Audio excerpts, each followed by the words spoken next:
All right. We are now live. Welcome Alright, to welcome to another edition of Straight Ramblin', episode 14. Special guest tonight is supposed to be Mr. Griffin, if he alright. can return for things. Huh? I said, alright, cool. Okay, I'm just announcing it to the people and to you since you probably ain't know. And possibly UTF 1127 could show up. He's always been welcome because we sent him an invitation like a month ago or something. FB's up to this. But anyways, let's now start. Alright. All right. Well, Gmo, he said he's getting his Jesus juice ready or Yeah. whatever. Getting his Xerxes juice. Yeah, you got yours ready. I'm eating right now, so in a little bit. Yeah, I just had dinner and finished playing my game and watched some YouTube video. There you go. Actually, I'm playing Far Cry 3 right now. This game is actually pretty fucking cool. Well, I think I might play the game and talk to y'all at the same time. I might try to give it one more shot.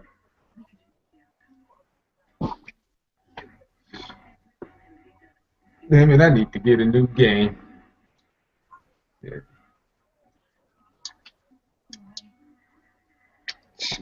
Ain't nothing left to prove in GTA anymore. They do a new ad. I heard they did like a new ad thing with it where you can do crazy shit. I'll do missions, other missions and stuff. Yeah, there's like cars and shit too, and that like new cars and everything. You can have two good sets of property. Yeah, shoot.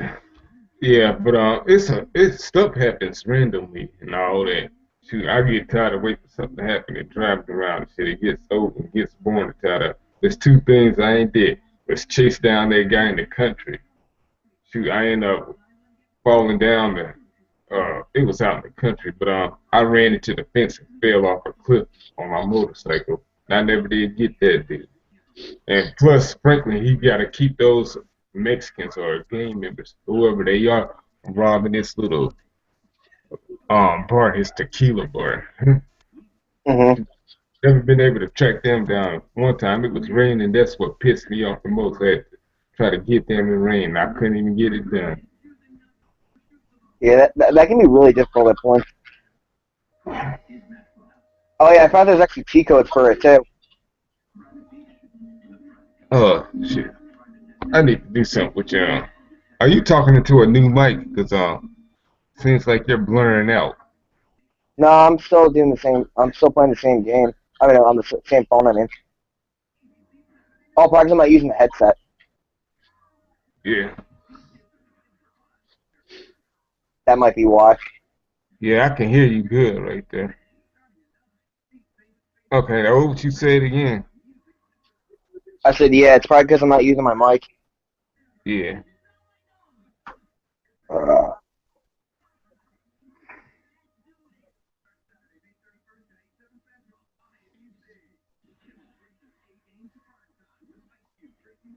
oh shit! Sorry if I'm not talking to everybody. I'm like eating right now. What? I'm eating some chicken. It's so fucking good right now.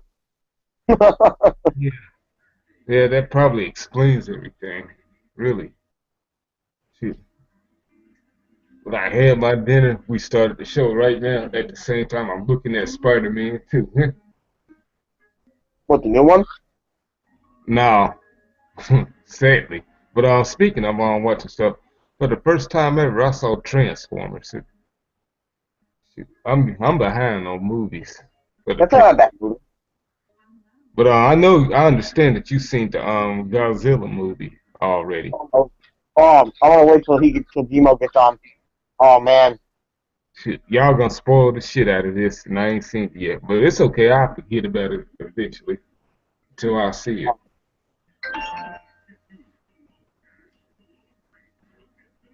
it's good. It's a good ass movie, man. Shit, I tried to look for it online, but I couldn't find it. Yeah, good luck. Well, I don't need to like rush because it's too early for that.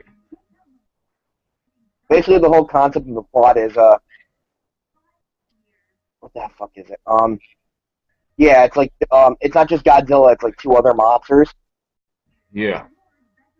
And the whole point is that Godzilla is like this apex predator from like and these other creatures that he fights. Like they're like the organisms from like hundreds of million, like over like I think it was like 10 million or 100 million years ago or some shit like that. Uh-huh. And they like kind of like fed off radiation. And Godzilla was kind of like a predator to these things, but these things were also like parasites that he fights. So it's Yeah. kind of like it's weird. Oh, Uh, there we go. Shit, and I was Nuke. just talking about Godzilla. All right, Dave. You gotta tell me how that was, man. How y'all doing? Oh, you gotta see it, man. You gotta see it. It's fucking awesome. What's so good about the Godzilla movie? Do everything. It's like if you're a Godzilla fan, you'll love it. It does not fail to deliver that movie.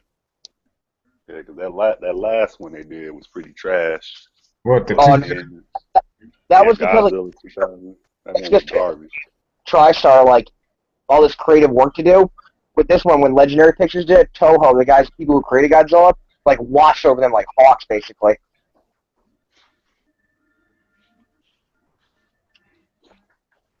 Hmm. The only thing that I say was disappointing about it is you don't see Godzilla fight anything until really the end. Hmm. Oh, It delivers. It delivers though when it does it. That's how they always do it most of the time, though.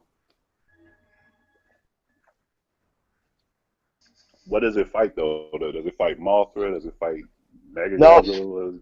all new monsters.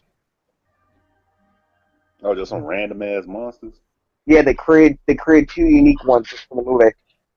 Uh, Well, mm, it's actually so Toho was didn't want to give him a monster right away, so they gave him because they were to charge them $1 million per right per monster. So instead, they just uh, created two ones. And Toho Industries was like, if this does well and it gets good reviews, you can do it. If you want to do a sequel, you can do that. And we'll throw in one free monster for you. mm.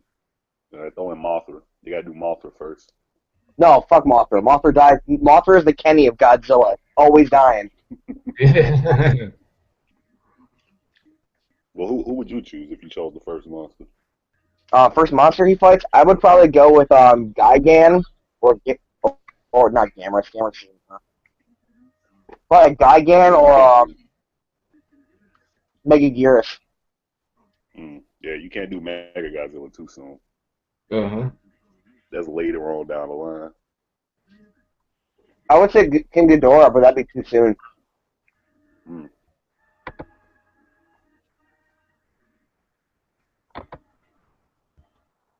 Man, oh man. Like I see the trailer of it, and I'm like, man, they gonna make this thing look fucked up like the last one. But they actually look like they got the It's look kind of fucked down up. and It did a everything. really well job. Well, Hollywood's doing it now. If you fuck a movie up, just reboot it. Yeah. Here, We talked about it last time. the theater I worked at, we sold out, but we were selling out the IMAX. That rarely happens. That hasn't happened since like Iron Man 3. Nope. Hmm. No, sorry, actually, no, Gravity did pretty well too. I almost went and saw Gravity, but it was just something about it that just made me kind of Well, nah. it's one of those movies you gotta see when it's in theaters, otherwise it sucks if you watch it on DVD. Mm-hmm.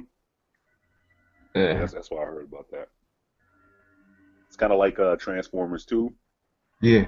I plan on watching that next because I told y'all last night I saw the first movie for the first time ever. I Mm. said, okay. Yeah, Well, years not that ago. movie.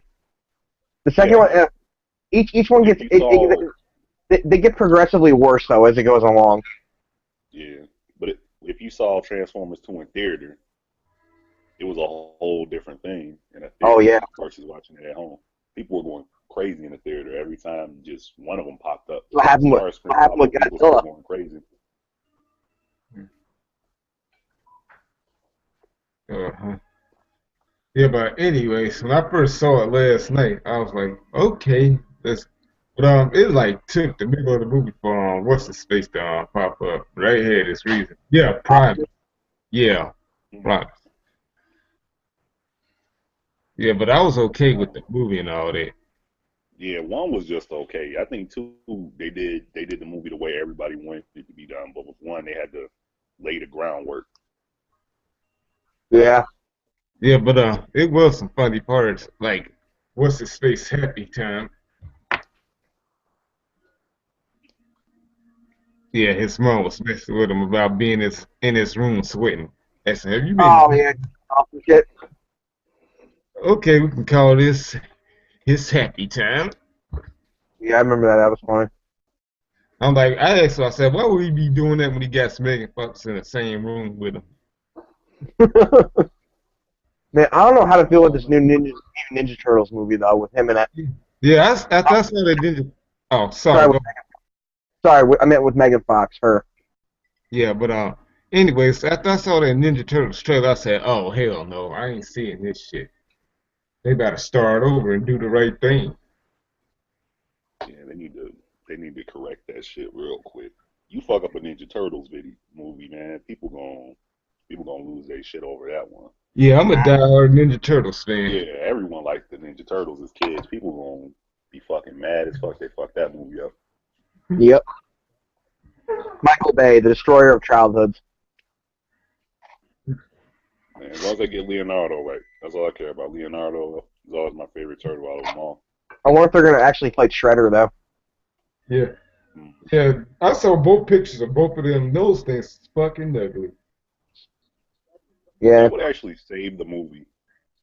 Like as long as they fight Shredder at least once in the movie, I don't think no one would trip about it too much. No, all that like who's is Casey Jones in this? Because I hope to see him. He's one of my side characters. Like, I always hated Casey Jones, man. I hated Casey Jones so much as a kid. Flags you smash bro. Like, I like the Shredder more than I like Casey Jones, man. He's just a I really like random dude Shredder. running around with a hockey stick. You know, like come on, man. Shredder made me a bad guy. Cool. Yeah, he was Shredder, man. Everybody likes Shredder. yeah, the dude was a hard ass, legitimately. Yeah, he was like a master swordsman. Master Splinter too. They got to get Master Splinter right. Oh, they better. They better get Master Splinter right if they do that movie. Yeah, Michael Bay, you hear this? I hope you I, hear it. I heard it's not even gonna take place in New York though, which really pisses me off. Where else you gonna have it? You can't have a Ninja Turtle movie except you can do it in New York, maybe Tokyo. You can get away with it, but Yeah. only those two locations you can do a Ninja Turtles movie. Like you can make it where they go to Tokyo trying to track the Shredder's origins or some shit, but Yeah. that's about the most you can do with it that fans Mm-hmm. would accept. You can't put the turtles in Russia or some shit. People will be like, get the fuck That out would of be here. funny as hell though. Yeah. He'd be all fucking around with shit. Yeah, you would just watch that movie just to make fun of it if they do it Mm. that badly. Yeah, kind of The like we Ninja did. Turtles are certainly in Egypt or in Africa or some shit. Yeah. Basically what Transformers did. Yeah, Traveling all Transformers over. be on that bullshit. Oh my god, that movie made me laugh so much. Like when you watch the Transformers movies, when you're fucked up, it get pretty funny. Megatron talking. What do you say? Put the cube in my chest. Put the cube. Oh yeah. Yeah. You saying that shit for like 10 minutes. My chest. And you're just laughing your ass off. Like, goddamn, man, when you just put the cube in his fucking chest, man, Mm-hmm. it gets funnier and funnier each time he says that shit. No, yeah, I like that time. I like when that kid and Megan Fox was in that Bumblebee car and all that. Then he kept on playing songs and all that, and going his out of control on his own and shit. Oh yeah, 'cause that's how Bumblebee talks. Yeah. Yeah, playing some sexual healing and all that shit. He said, "I'm not that type of guy," making the guy nervous. Yeah, it was, that was like Bernie Wallbuster. Mac's last movie, though. That was like his last movie that he was in, Bernie Mac. Yeah, it was. Yeah, because then he died like what, like a couple years later?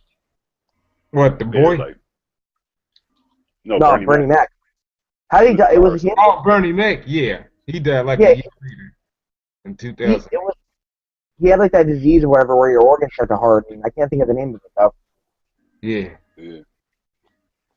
That's a fucked up way to go. yeah. I like that guy.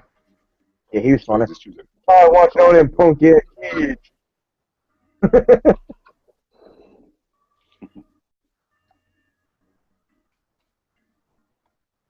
Oh shit.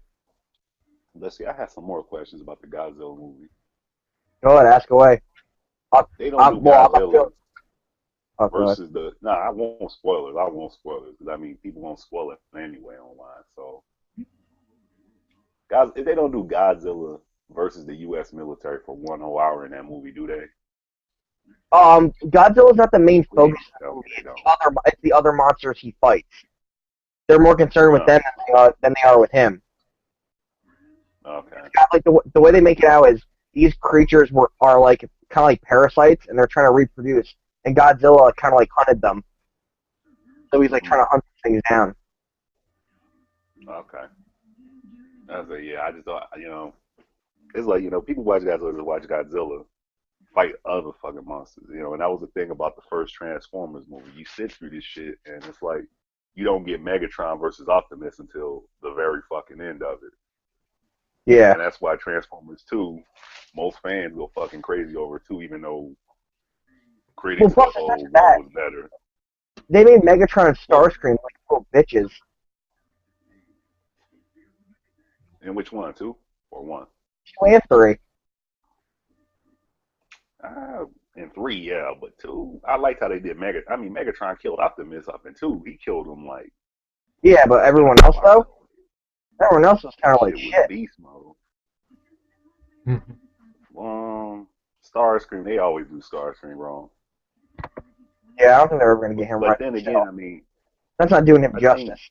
Well, 2 was probably the most accurately made one out of all of them. Probably because I mean that's how Starscream's always been. Starscream's like, I'm gonna take over, and Megatron's like, you should do this. He goes, no, fuck you, Megatron, I'm taking over, and then he gets fucked up, and he comes back. Yeah, Megatron, I should have listened to you.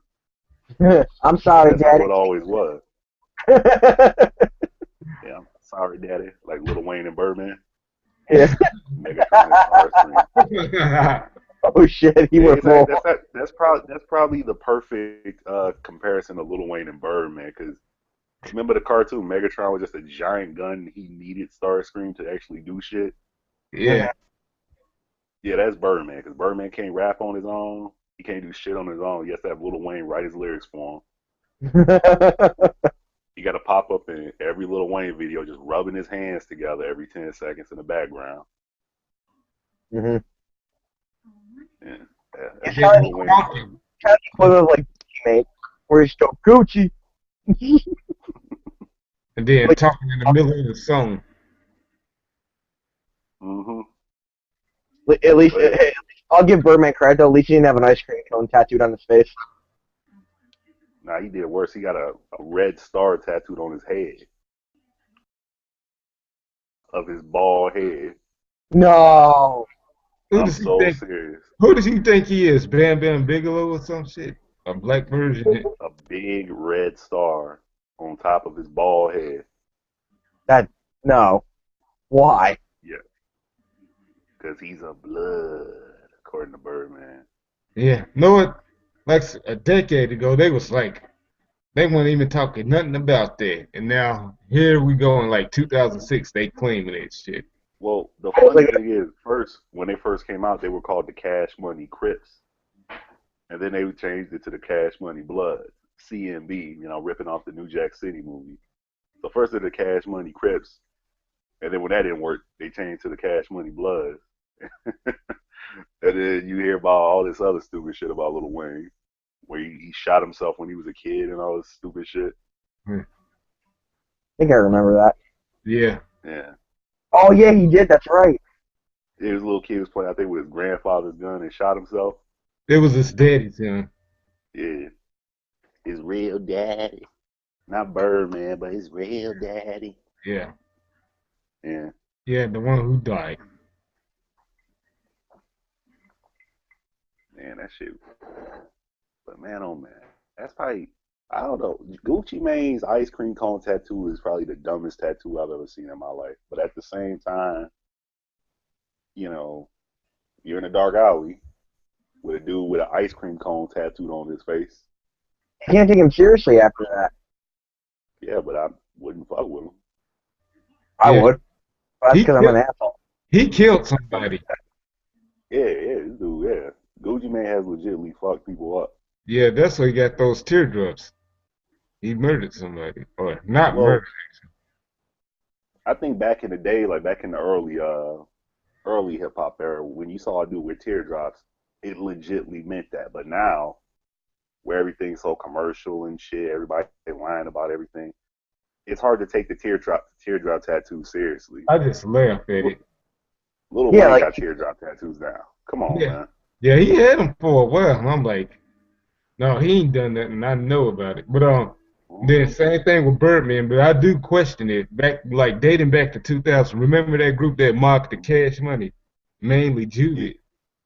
Hmm. juvenile. Yeah, yeah, the one that says, yeah, the one they was making that song, "Drop the Soldier Rag." They said after they made that video, one of the guys got killed. That's Damn. Hmm. Yeah, but I mean, Birdman, I can look at Birdman's teardrop tattoos. Tell me, why is he with Cash Money? I mean, you know he the boss and everything, other than everything. But before then, before it became cool to have teardrop tattoos, Birdman had teardrop tattoos. yeah. So I'm not questioning Birdman's teardrops. I'm questioning everybody else who suddenly want to get teardrop tattoos now. There's some I they guess we gonna see Macklemore with teardrop tattoos in That would five years be or the shit. funniest thing ever. Oh Justin Bieber gonna have them. Justin Bieber gonna have a teardrop tattoo that's gonna be laughable. next week. Yeah, Oh my god, he's gonna be the laughing and stock. You see a bunch of kids be doing that when they're 18 and shit. All these little girls. I'm got like just that too. I'm sorry, but when I hear grown ass women say how much they love Justin Bieber, I'm like, no, you're not an option anymore. you know what? I was actually asked this question the other day because what was it? One of my I was at work and we were talking about explaining music using language and shit. And one of them said, "How do I say I like One Direction?" And I just face palmed and walked out the room and came back 2 minutes later. And then they were like, "Oh, you don't like One Direction?" And I was like, "No." They said, "Why don't most Americans like One Direction?" And I had to completely explain why. And I was like, "Look, Justin Bieber, people don't like him, but they can respect the fact that he has talent. You can't deny that boy ain't got talent. Backstreet Boys. I didn't grow up liking the Backstreet Boys, but they had talent. Yeah. So you can respect that they got talent. LeBron James is a basketball player. Everybody don't like LeBron, but you can't say he doesn't have talent. Yeah. Mhm. Yeah, yeah, just say that their music ain't for us. That's all. If you call it music.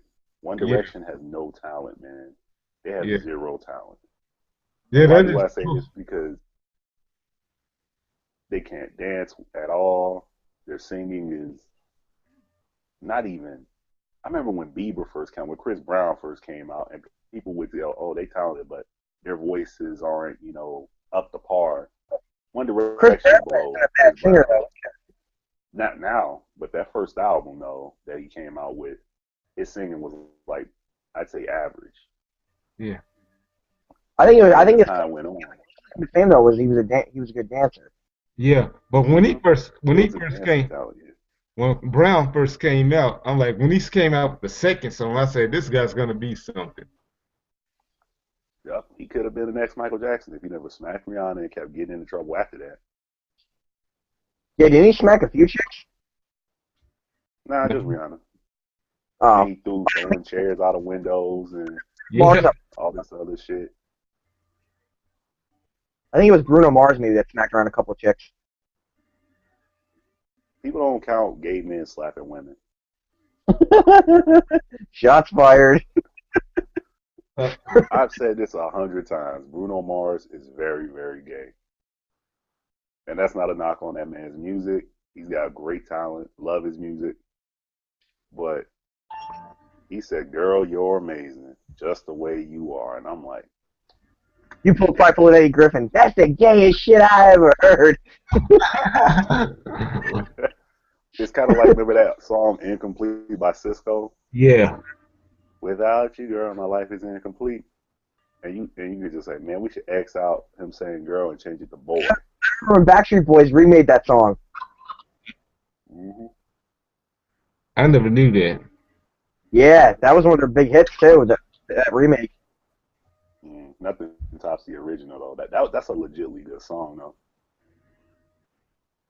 Mm-hmm. Cisco had a voice. That man could sing. He was just yeah, especially during that time period when it Yeah, wasn't with you that were gonna be donkey. jumping out the closet every 5 seconds. Oh. Yeah, yeah, and the thong song was out. Let us like dance to that shit.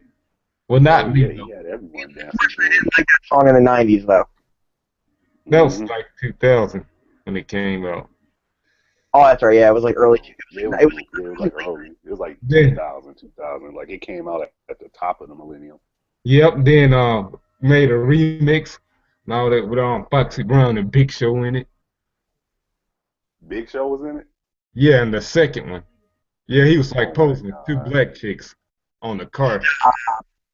The Big Show was, oh my God. I'm gonna look that up, man. No, he wasn't dancing. He wasn't dancing. He wasn't dancing. No, but just the fact that the Big Show was standing next to Cisco, No, I he could wasn't standing legitly. next to Cisco. He was with two chicks. He was just in the video and everything. I'm, I'm gonna Google that. Like I've been finding just some of the strangest shit lately. Like they got pyramids in Antarctica now. Now that the ice is starting to melt there, they're finding pyramids there and doesn't all this surprise shit. Yeah. What I had to do, I had to watch alien theories debunked, MythBusters on alien theories. me. It's pretty That shit funny. be funny. Alien versus Predator called that movie Alien versus Predator called the pyramids in the Antarctic years ago. Really? Yeah, it Yeah, did. remember it took It place in sure the fucking Antarctic, did. Yeah, that's true. And but it then was all these years later, they all the find a civil. pyramid in Antarctica. uh, an igloo pyramid, probably. I don't know. I ain't seen it. No, it's a legit pyramid, man. Like a legit pyramid. Oh, Like they got the pyramids in Egypt. They got the pyramids that the Mayans had down in South America. uh-huh. Pyramids in Okay. China and pyramids in Antarctica now. All built around the same fucking time. What is going on? Yeah, I know that shit blow my mind really when you think about it. It's like so all these motherfucking civilizations had the same idea to build the same fucking thing at the exact same time. Or is it just a coincidence? And I don't think there's a coincidence to that. No, They haven't it's carved definitely. it. It's definitely something to that. So it's kind of sort of like when they were myth bustering all the alien theories and anything. That's the only thing that they really couldn't say anything about.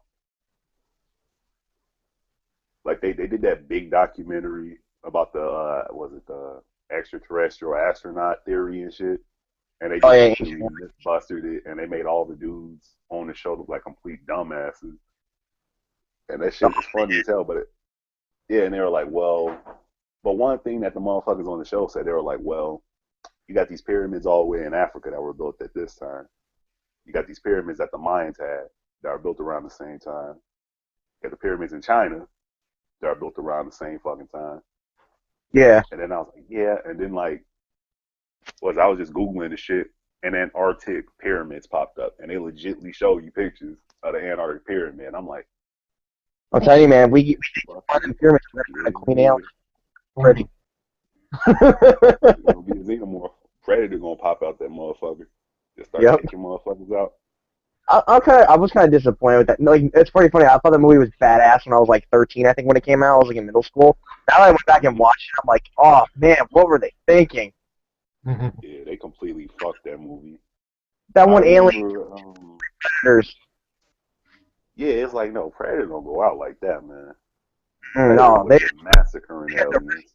well, Alien versus Predator. Predator would have massacred the aliens. I don't know who the fuck wrote that script. even if they were young, they were still trained killers. Yeah, it's like, oh my god, you just even Predator too, man. I mean, I know Danny Glover killed one of them, but Yeah, Danny Arthritis Glover.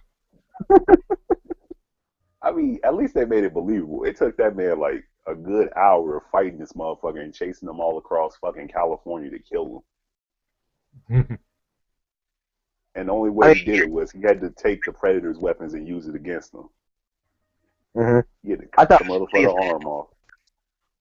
What was it? What was it when he thinks the Predator's dead and he goes to and like the Predator grabs him by the face and just calls him a motherfucker? Yeah. He just goes, motherfucker, and just throws him. The best part of the movie was the ending of it, though. Like, when he finally kills the Predator and, like, 13 of the motherfuckers come out and swarm his ass. Yeah, and he's like, oh, shit. Like, yeah, here that old-ass gun. Yeah. No, what was it? If you actually, no, it's actually really funny, though. If you actually watch Predator 2, when Danny Glover's looking at the Predator's trophies, you'll see an alien skull. Oh, really? I gotta go back and look at that. It's there. It's legitimately there. And like that joke, like this is before the internet, so like people couldn't really talk about it online. So people you had to go to the library to look this shit up. You had to hear it from your friend who was just sitting down watching it too many fucking times. You remember Alien vs. School? Way before the internet came out, Alien vs. Predator was like a big fanfic. Yeah, they think they had a game for it and everything, where you could fight Alien and Predator back then. People were excited for that, and they thought that was going to be a hint towards the movie. Sure enough, they had to wait how many years? That should be killing me, how they be making people wait for shit, man. Because it's like, all right, what if hypothetically I get dick cancer tomorrow, right? This new Godzilla I've been waiting like 10 years for. The last one that came out was like 10 years ago. Like in 2000 something. 2000. Yeah, but as a hardcore fan, they just make fans wait and make fans wait. And this is a shot fired at Dr. Dre, who's been making the Detox album for the last, 15 fucking years? Yeah. And everybody's saying that it's already done. He's just sitting on it. Doesn't like he Dr. Dre. Relevant anymore? It ain't even that. It's just, if I pass away tomorrow, I go up to heaven and shit, and I'm like, I never got to hear that Detox album. Shit. Or you have these hardcore sports fans who are like 80 years old and they're waiting for their team to finally win a championship, and that team never wins a fucking championship.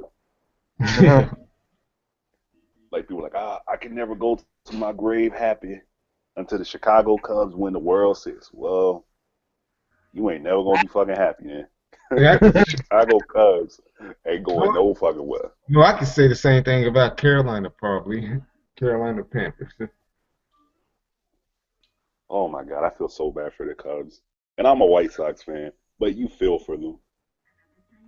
Because every time you go to a White Sox and Cubs game, normally the Cubs fans, they sit down, they chill. And it's always the White Sox fans that go over starting shit with the Cubs fans. It's always us. Oh, he got a hit. He got a hit. Oh, that's the only hit he gonna get all season because y'all seen garbage. The Cubs fans like, me? See, why y'all have to start already? Why y'all have to start already? God, I know. We know y'all got the World Series less than a decade ago. We know. Yeah, it's always us, though. We always start shit with the Cubs fans. Kind of like how Miami Heat fans always start shit with Chicago Bulls fans. Yeah. You got a picture. Wayne Wade, he's from y'all city, and he didn't even want to fucking come back there, so... He said Miami better. And it's like, come on, man. It's Miami, a very warm tropical place. Tony Montana based his operations down there.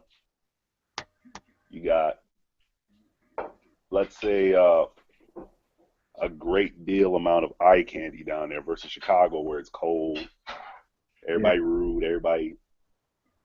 Yeah, mean mugging everybody all the time, and now you got the level of violence going on there. I choose Miami too, man, to live in. Yeah. And Miami's got a lot of crime and shit though too. Yeah, but you can always go see Pitbull. Go see the little bonitas down there too. Yeah. I go see them. I wouldn't go see Pitbull. I get talks about Pitbull come down. They'll keep your ass away from danger. Pitbull has made the list of top 50 worst rappers of all time. Yeah, Did he from T. Yeah, Sean, man. Tayshawn's all made that, and I that ain't see shit was hilarious. I ain't see the last 25 of them. It gets funnier. Miley Cyrus makes the list. What? How she? Yeah. How- You know Miley What? Cyrus. Jay's on the feet. Jay's on the feet. Miley Cyrus. No, I gotta speak about her. I went to X videos. That's a porn website. That's a fake I video. think I seen her. I think I seen her. But No, that's a fake video. yeah, it's a bitch that looks just like her. I'm like, damn. Yeah, I'm like, you get those porn girls like Lisa Ann. She got big again because of that Sarah Palin thing. yeah. Which she did look just like fucking Sarah Palin, but Yeah, like she been around Yeah, since she 90. really did. She first popped on the scene 20 years ago, then quit in 97 because of the AIDS scare, then became an agent, then came back in 2008 off that Sarah Palin stuff. That's how then she got big from there. I'm like, it took you that long to get huge. And then she was just and Well, she you and also the internet exploded back around that time that she was gone. Mm-hmm. Yeah, like now it's like now like They the had a lot studios to are do with it. making more money. Now the girls are. Like the girls are making more money now because like they can do like their own independent site and not charge much and still get hits. You know? yeah. Like what would you rather do? Would you rather buy a DVD with a bunch of like with a couple people you're familiar with and the rest are a bunch of unknowns? Or would you rather pay a small bit of money a year to watch someone that you like? You know? No. Hmm. Well, speaking of unknowns, I do like seeing new faces. Yeah, I mean that's natural human nature, especially for us men. But you also do have to, keep in mind that there was no internet back then. Yeah. Yeah, You know, exactly. Thanks it's for kind of reminding. like it's kind of like when you look at musical artists that get big now versus back then. Back then there was more control over the radio, more control over MTV. Now that YouTube's out, Yeah, it's news. a lot difficult to brainwash people into liking one person because of that. Mm-hmm. Hmm. Okay. Hmm. Yeah, everything's different now because the internet fucking changed everything. That was Yeah, the it's big, Mhm. a game. that was a huge game changer. Like now, like that's why think of it right up until Napster came around. How much were CDs? Like what, $20 a pop? Even more than that sometimes. And that was back in the 90s. Mhm. That shit was funny too because when you look back at it on hindsight, when they showed up with Napster and they said, "Hey, y'all can buy this stuff from us," and they said, "Man, fuck Napster." And now there's a million different Napsters. So they Yeah. could have kept everything the complete same if they would have paid that man his money. Yep. But they fucked up. Fucked up. Hmm. People need to actually take a nod and thank porn because without porn, there would be no internet. Cool innovations of the internet. Same thing with Blu-ray. Blu-ray between Blu-ray and HD DVD. Remember HD DVD? Hmm. Yeah, like whoever was gonna get the winner of that had to do with porn. And porn was like, yeah, like would you rather see a porn on Blu-ray or a normal high def DVD? I'd rather see Blu-ray. Man, somebody really need to sit down with me with the Blu-ray. I've got like 8 Blu-ray movies and the DVD versions of them. So I watched the Blu-ray. The Blu-ray is clear or whatever. But it's like, do I really want to pay that little bit of extra chunk of change for a Blu-ray It depends on the movie. in today's day and age? It depends. Private Ryan, I would get that on Blu-ray. You're right. Depends on the movie. I'd get Private Ryan on Blu-ray. I'd get 300 on Blu-ray. I got Pacific Rim on DVD just because I want like a little bit better color. Like kind of like what I saw in theaters. Yeah, but I mean, the Blu-ray jump, it wasn't like the DVD jump. Like when Yeah. DVDs first came out, the ultimate thing that people bought DVDs for, it wasn't the sound quality, it wasn't the picture quality. You know what's the number one reason we wanted a DVD player in my household? It was You new. didn't have to press the rewind. Oh, there you go. Oh yeah, that's true. You didn't have to rewind that shit. Yeah, Because that was CD. everyone's ultimate qualm with VHS. Or when the VHS tapes would get stuck in the VCR and you had to open up the VCR manually and take the film out, you didn't have to worry about that no more with DVD. But the fact that you didn't have to rewind that shit for 10 minutes just to watch it again was why we bought a DVD player. That was a pain in the ass. Mm-hmm. Especially you go to Blockbuster and you rent a movie and people just don't rewind it. Well, no, after a while they got smart though, and was just like, all right, here you go. Here's what was it? We'll rewind it for you before you get it. You know. After a while they got smart. And shit, that was me too. I didn't rewind that shit neither when I took it back. I said, fuck it. I love the one Especially that had like garbage. I love the movies that had a lot of nudity in it though. Like you just like you'd buy it right. You get to that. You know, it does that. People leave it on pause for such a long time. It would just like permanently alter like the film, like stretch it out. So they would pause at that one part with the Rent Purple Rain, and it's automatically on the scene where Apollonia jumps in the lake. Yep. Or like what was it? Fast Times at Richmond High when that girl gets out of the pool. Yeah. And the brothers jerking off in the bathroom. American Pie 1. Get out. That was a good movie. I gotta watch that again. I'm gonna watch American Pie 1 again. Actually, no, I'm just gonna YouTube that one scene with Nadia in. Oh, I got all three of them. That's the only scene that everyone watches again and again from part 1. No, the first two was golden. The third one, not so much, but the rest of them, but I ain't see the reunion yet. The reunion one's got some good laughs in it. It's got a couple good ones. Nah, I'd skip Reunion. I wish I skipped Reunion. It wasn't bad. It had a couple good laughs in it. Like it wasn't bad, but it wasn't good though. He does. I just when he shit the cooler though, that part had me dying. I think They're like, American Reunion. If I could go back in time and I had a choice, do you really want to sit through 2 hours of American Reunion again? If you could say there was 2 hours of your life, would you do it? I'm like, yeah, because it's just not as good. It just doesn't have that magic that the first 3 movies had. Yeah.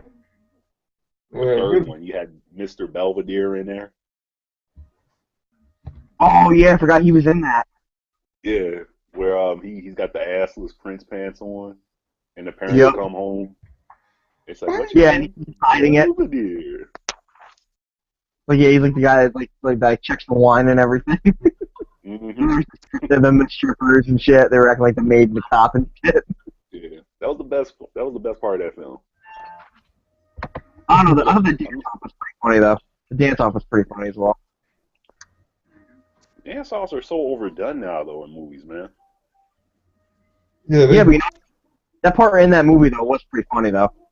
Yeah, it was funny when he goes to the gay bar and he has a dance off, and it's done well. But the whole dance off thing, once they start doing the spoof movies like Meet the Spartans and all that, it was like, come on, man. There's a dance off in every movie. Yeah.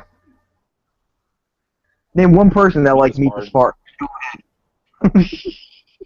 You know what? I don't know how to define someone who likes the film. You lost him. Oh shit! Yes, Japanese Wi-Fi. But that was quick. But anyways, when he get back, I'm gonna like get at something after we finish the movie part, like the videos I've been sending y'all on Twitter. Yeah, I did bring that guy up, like, and the list. Sent me a Facebook picture of Asa Akira, so I had to look at it for a minute, and that's what happened. Okay. The world needs more Asa Akira. Just saying. But you're right. well, you just got to know how to deal with it sometimes. I got to deal with Serge Ibaka. She got to deal with Asa Akira. Can't lie though, Serge Ibaka, that's a handsome dude though. Serge Ibaka, no homo. Yeah, That's a but straight I'm up good. stud dude. I Ibaka. see when dudes say no homo though. Yeah. That's Sometimes when you have to call it. that's when you get a motherfucker that says I'm not racist, but I hate when people say that. That annoys me. What? No homo? No, I'm not a racist, but Yeah. Yeah. because immediately they say some racist shit. Oh man, oh man, oh man. What I'm saying is it would be better if we just kill all the black people and Jews. Yeah, people say some really fucked up shit like that. It's just some fucked up people in the world, man. Yeah, I'm sorry, but But when you have I Holland mean, tires, you know when you hit the peak. in today's society, you kind of do have to put a disclaimer after every fucking thing because everyone's so sensitive nowadays. Yeah, and people like to jump the gun on things. Shit, let people People jump finish. to conclusions really fucking quick for no fucking reason. Yeah. Just like the Solange and Beyonce and Jay-Z thing that happened, Oh, that where was everybody funny. just immediately jumped to the conclusion, oh my God, this happened or that happened. That's why Solange clocked Jay-Z and everything. No, I'll tell you exactly what happened. She was doing that as a part of an Illuminati ritual. I don't actually believe that, but I was just fucking around in case of anyone. You ain't gonna sacrifice me. You ain't gonna sacrifice me. Get on some Alex Jones shit. It was chemtrails and the Illuminati up at Bohemian Grove. Infowars.com, folks. Go buy yourself a t-shirt. Man. So what are y'all thoughts on what really fucking happened? Like from Wolf's perspective and Black Ice's perspective? Because You, I got my opinion of what exactly happened, but I want to hear everyone else's opinion. okay, you go first, Whoopi. I think what it was, he just simply just stepped the, like, I think if they were having a conversation and he said some shit that was uncalled for and she went to whoop his ass. And Beyonce was like, you're the one that said it. Mm-hmm. I think that's what happened. Oh, Gmo, he knew. All right, never mind. But I anyway. have to. I have to. Because I have to talk to 3 different people. Oh, sorry. Okay, but It's cool. anyway. Yeah, I just do that occasionally. Yeah, from my point of view, I think she was at the pit in the heat of the moment or some stuff, or she just wanted to be starting something because people barely talk about her these days. Whoever did talk about Beyonce's sister, though. She was Yep. spitting and slobbering. Yeah, the only time people talked about Solange was when she was in the Soldier video. She was pregnant in the Soldier video. Oh, Whatever you yeah. call it. That's the only time I ever heard anyone mention Solange. Yeah, yeah, and she was also in that one movie. Yeah, Nobody talked about Solange, man. they kept Nobody talk about Solange. Let's be honest. But other than that, I don't care about it. It's over. They claim it's over with. It is what it is. I Of say, course, it's over with. This is my opinion of the situation as a whole. This is what happened. Now, we all know Solange used to work for Rock Nation. She was a DJ. Jay-Z gave her a job. They were supposed to manage her career and everything.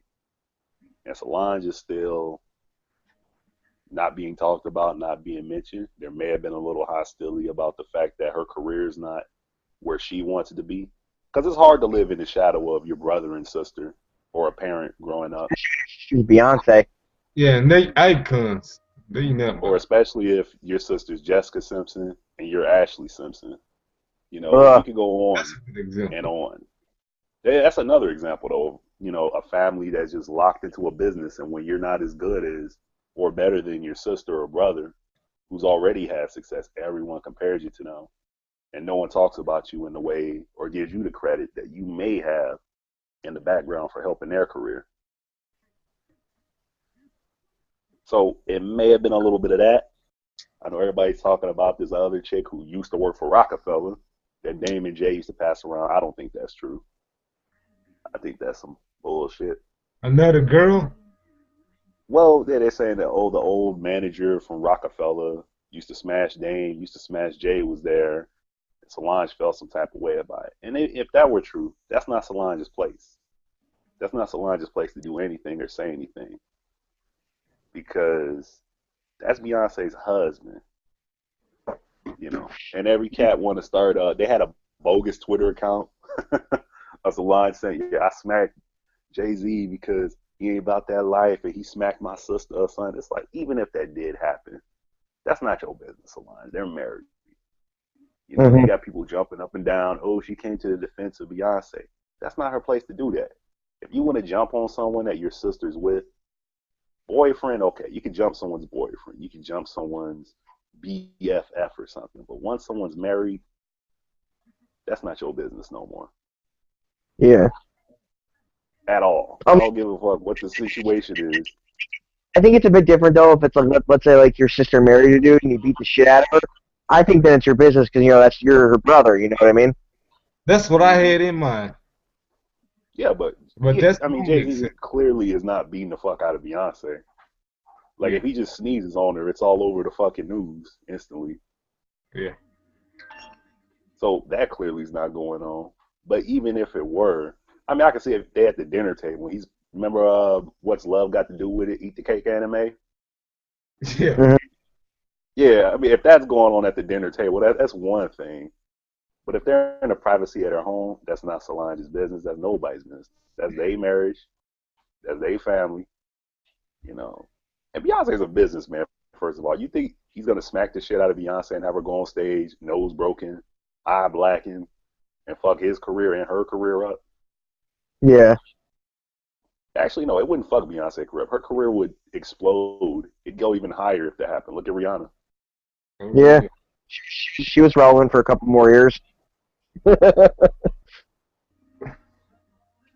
And then 2 days later, she makes the song S&M about getting whipped and beat on. So, just, I think you mean her writers made this.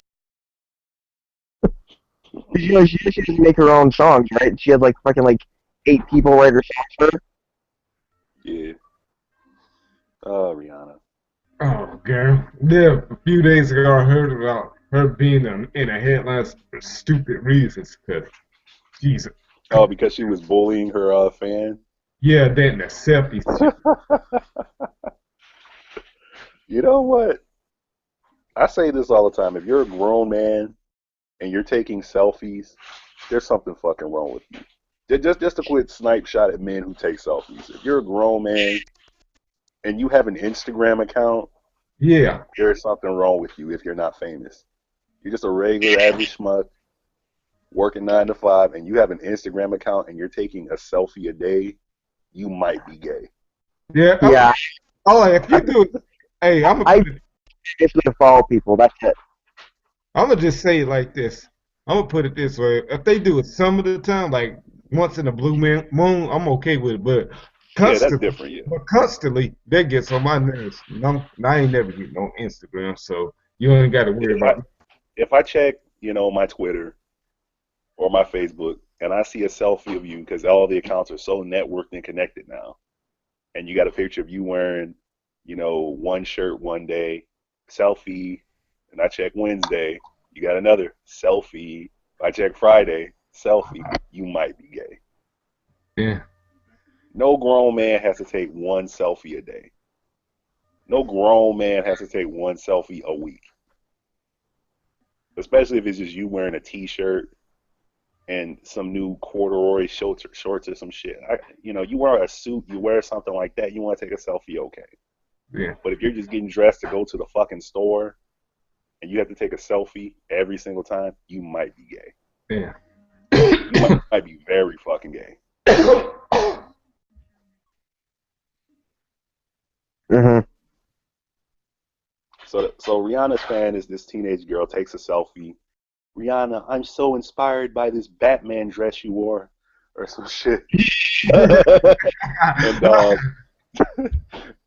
I mean, that's what I thought. I thought of Batman Returns, where he opens up the wings at the very top of the thing and just starts flying across the fucking city. That's what popped into my head when I saw that dress. Yeah. Anyways, then I heard, was it Method Man or somebody? Yeah, got involved and all that and said something. Yeah, because of she said that the dress looked like the Wu-Tang Clan symbol. Yeah, that's right. Yeah, that's why. And it did. It did. It's like it's not like she's saying these things just to be mean. That shit legitly did look like a Wu-Tang Clan symbol.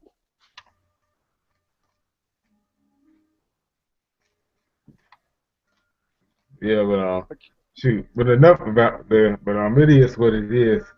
They're gonna just talk about some more stupid shit. But anyways, No as a one late, told her that dress was ugly. What?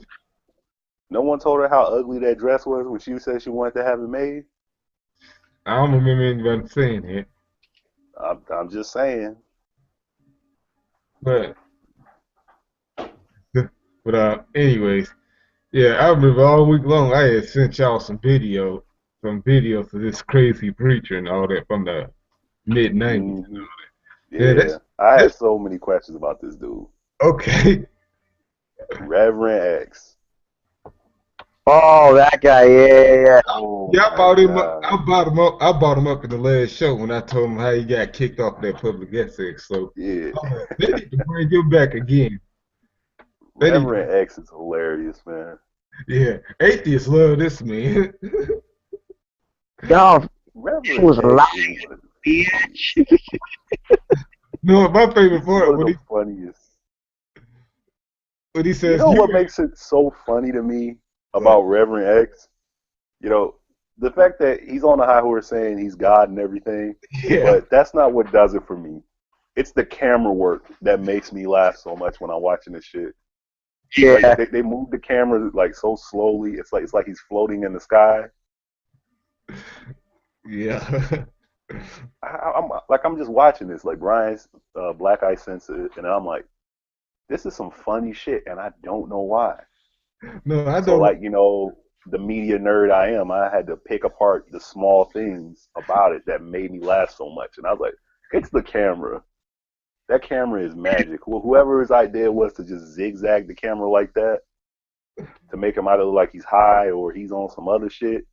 Yeah, No, that's part of it. no. One of my favorite things he said to somebody, he said, "Fuck you, you ain't God, I'm God, damn it." And he said, "Fuck your goddamn thoughts." The funny thing to me was when that one chick calls him, Yeah, where she has 7 kids and she's asking to marry him and everything.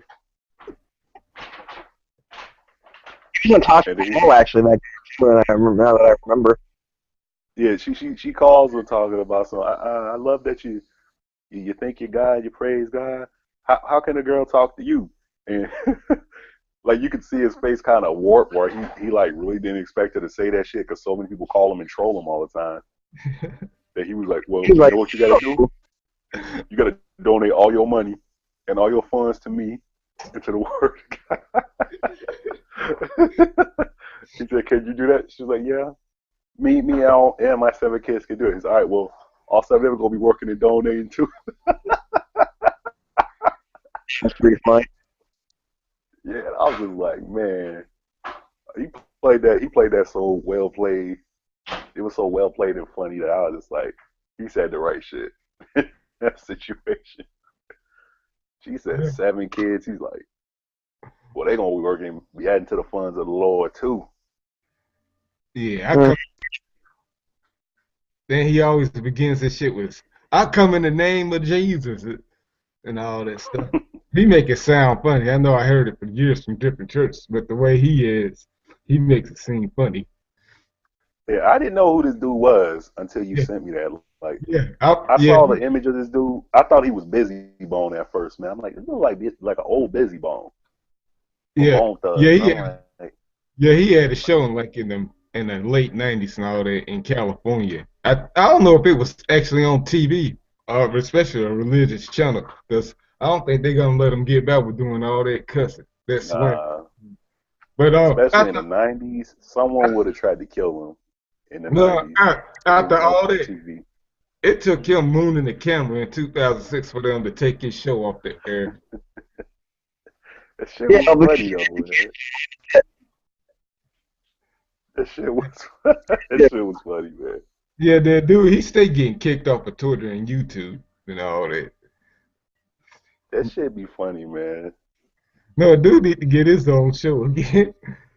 Yeah, Yeah, he can do it now. Go on Daily Motion or some shit because YouTube's so sensitive. Yeah, YouTube's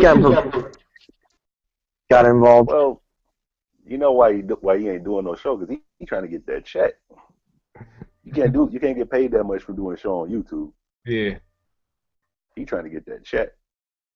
Okay, he need to show up on Todd's show again or somehow. Or holla at Dave Chappelle or some shit. Just give him 3 minutes of the Chappelle show to just answer people's phone calls. Yeah. Cause that shit be funny, man. Yeah, especially one People calling call. him, trolling him. Yeah, said, I'm the devil.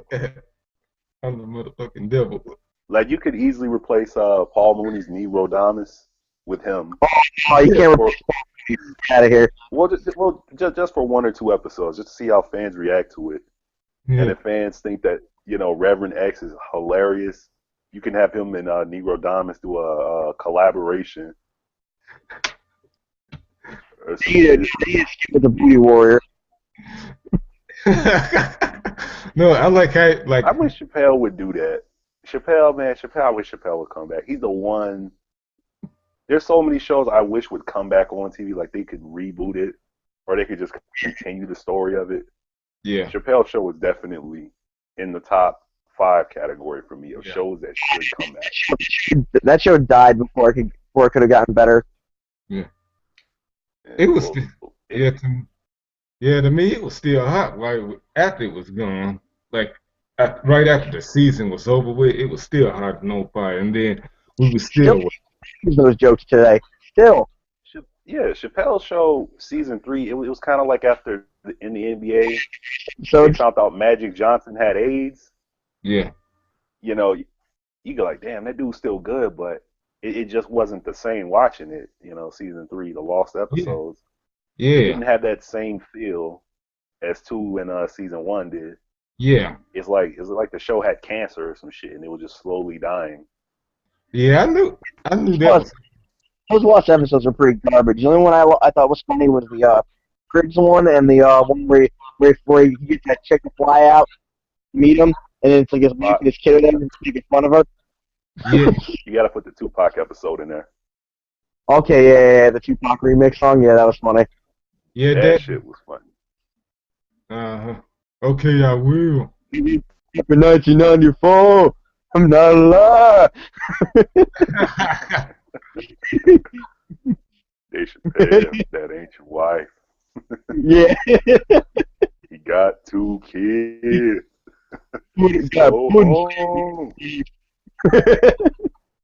Stop hitting the tail. And when he went to Africa too was a funny one. Where the barber tried to charge him like $5,000 for the haircut. Yeah, and he keeps getting robbed everywhere he goes. Yeah, that's the old price. He was like, that's another one I like. That shit was hilarious, man. He was like, "Ooh, man, it's a nice haircut. How much I owe?" And they said $5,000. And Chappelle looked at him and said, $5,000? You better cut the hair on my balls too. Go ahead, man. He's like taking his pants off. And dude pulled that Glock out on him, and Chappelle was like, "Fuck." Okay. That's the old price. He was getting robbed everywhere he goes. Yeah. Yeah, that shit was funny. He said he got too big. Everyone knows who he is now, and it's a problem. Oh, that's the old price. That was such a good show. Yeah, I wish Chappelle's show would come back, man. That's definitely in the top 5 category of shows that should come back if done correctly. Like Chappelle already said he would bring the show back if they would give him control over it like he used to have. They're not going to do that, though. You know, Brennan interview. Go ahead. But back to Reverend X. I like how he be dancing in the middle of this shit, like while a song. Man. He looks so lost at times though, man. And that also adds to the appeal of him. Like the show will come on and he'll just be staring blankly at the ceiling, waiting for someone to call him. And then he'll just randomly, it's like someone gives him a signal like, hey man, ain't nobody call yet. So he pulls the book out. All right, in the name of Jesus, start quoting these scriptures from this motherfucking book. No, And then he takes the Bible and he reads it and then he translates it into his own words. It's the funniest shit when he does it like that. Honor thy mama, honor thy father. Well, you know what that means? If your motherfucking ass is fucking up, mommy and daddy gonna whoop your fucking ass. And he goes to the next scripture, starts reading that one, and then he quotes that one. He paraphrases that one, and that's when people start calling him. Like, I'm serious. Just watch 2 minutes of it. The first minute, he's just blankly staring at the air, and the camera's just sliding back and forth. So you don't know if you're on a shroom trip or some shit for the first minute you're watching it, and then he starts quoting, and I guess it pisses people off, and that's when they start calling him. Yeah. No, I got it. One of my favorite ones. I think I said it. God, why are you cussing? Bitch, I cuss cause I'm God. I created the words. I can use the motherfucker. I said that shit had me rolling when he was saying that shit. When he said fuck your goddamn when he said fuck your goddamn thoughts, that's something you can use from now on when I get into a confrontation with somebody else. Fuck your goddamn. He said fuck your thoughts and fuck your opinions. And the dude said, but you know the beginning of the end, so when I called you, you already knew what I was going to say, right? And then he called him. He said, you the devil. You a heathen. You trying to turn away the believers in me. He said, I created the phone you're using, so get off my goddamn phone. He hangs up the phone on him. Answers the next caller. That's I'm the only one who had the right to do this. That's me, motherfucker. And then he has those lulls where like no one's calling, so he just kind of sort of just puts on Tupac or starts blasting Eazy-E and dancing to it. Yeah. And wait for people to call. That shit be funny, man. No, it was funny how he was shaking his ass and all that. Not gay or anything, but that shit was funny. Just straight clowning and all that. In the suit. He said, you men come fucking poop. Fucking men come fucking poop. That shit is funny, man. They did that shit on Stern one time. It's the camera that does it, man. I'm so serious. Like, I watched the last one Black Eye sent, where the camera is sitting still for like the whole first 6 minutes of it, and it just didn't feel the same because the camera it was just sitting completely still on him. I got to look at the guy again. He had me occupied all week long. Ever since I bought. When he be blankly staring in the fucking sky. He's all fucked up. Yeah, Reverend X. I'm gonna find this guy again. The best of Reverend X complication video. Did you guys ever see the things that did Howard Stern that calling public access shows? And it was like this black dude, and they were just fucking with this black dude so much. And like after a while, this guy's like starts like he's like, "I will rebuke you, Satan, in the name of Jesus." He didn't react. Shit. No, I'm waiting for this video to start. It's hard to do things well. Oh yeah. Okay, I'm waiting. All right, hold up. It's starting now. He's always playing that mystical song.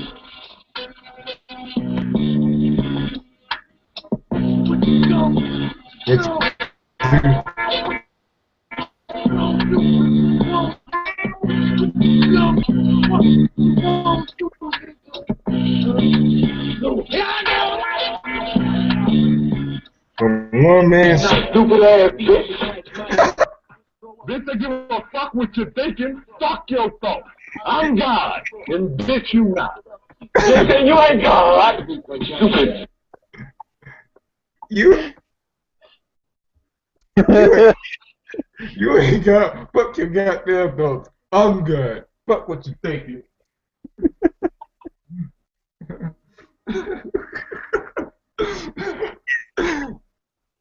Hey, Gmo, you there? Or is he talking? Yeah, Because he put himself on mute. I can hear him fine.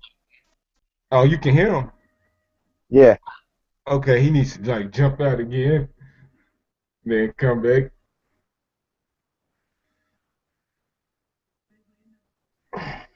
Oh, there he goes. Now he's going. Yeah, yeah, because I couldn't hear him because I wondered what he thought about that shit.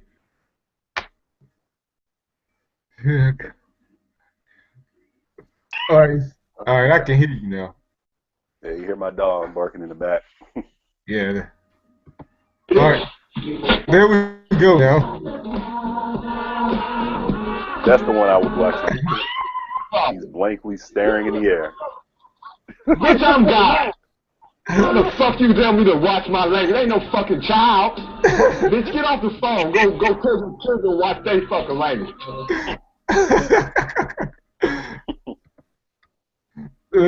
Don't you tell me to watch my mouth.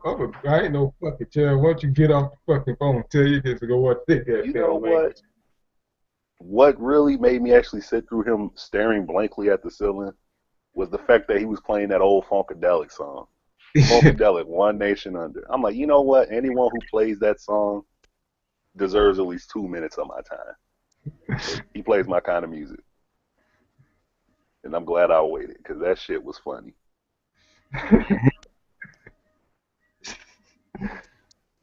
Because music connect people. It really do, man. That's why when Kanye said that he was God, it's like, well, Michelangelo. Within the realm of Kanye West, or even Muhammad Ali used to tell people he was God, apparently, when he was in the ring, beating the fuck out of them. Yeah, but Mike Tyson could like say that he was a fucking king of boxing at one point. Like Kanye, he had a career in music for a while. Ali's Yeah, but Kanye is hands down one of the most transcended artists of our time. He's an asshole, don't get me wrong, but as an actual artist, you can't tell him in his world that he's not God. That's true. Yeah. Once you get that in your head, it's hard to get it out. Yeah. That and everywhere he goes in the world, he's got other people telling him the same thing. He's a genius. He's a musical god. You know, people tell him that. And if we apply the Greek method of gods, where there's not just one, there's a couple of these motherfuckers, or if you go with even the method of India, where there's like 1,000 different gods in their belief system, the Hindu belief system. Kanye might legitimately be able to say that.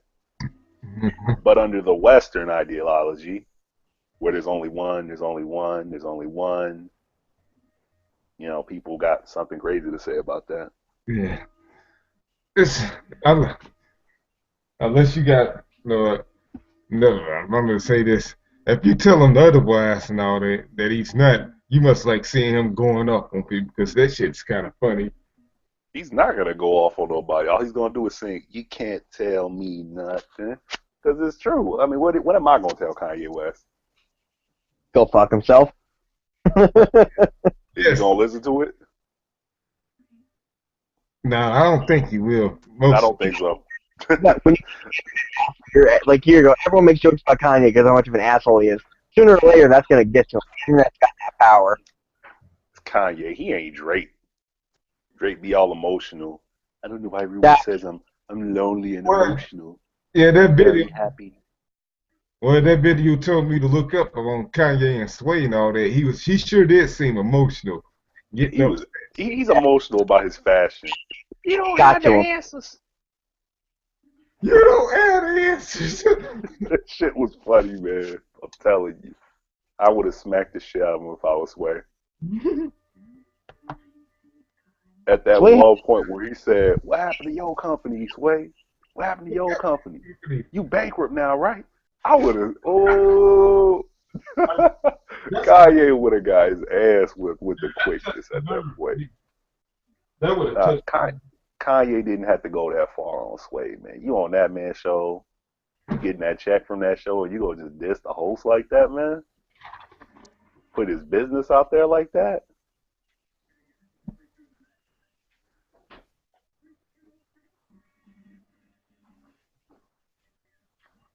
Kanye know he was wrong for that one. Yeah, but they ain't like that though, you know. Man, oh man, that shit was funny though. And I just can't. Oh man, oh man. So let's see. We were talking about. Oh, we already talked about the Ninja Turtles movie. How would you do the Ninja Turtles movie? If you were given complete control over the Ninja Turtles movie, how would you have it made? I don't know. And they tell you you have to add something new to it, just because.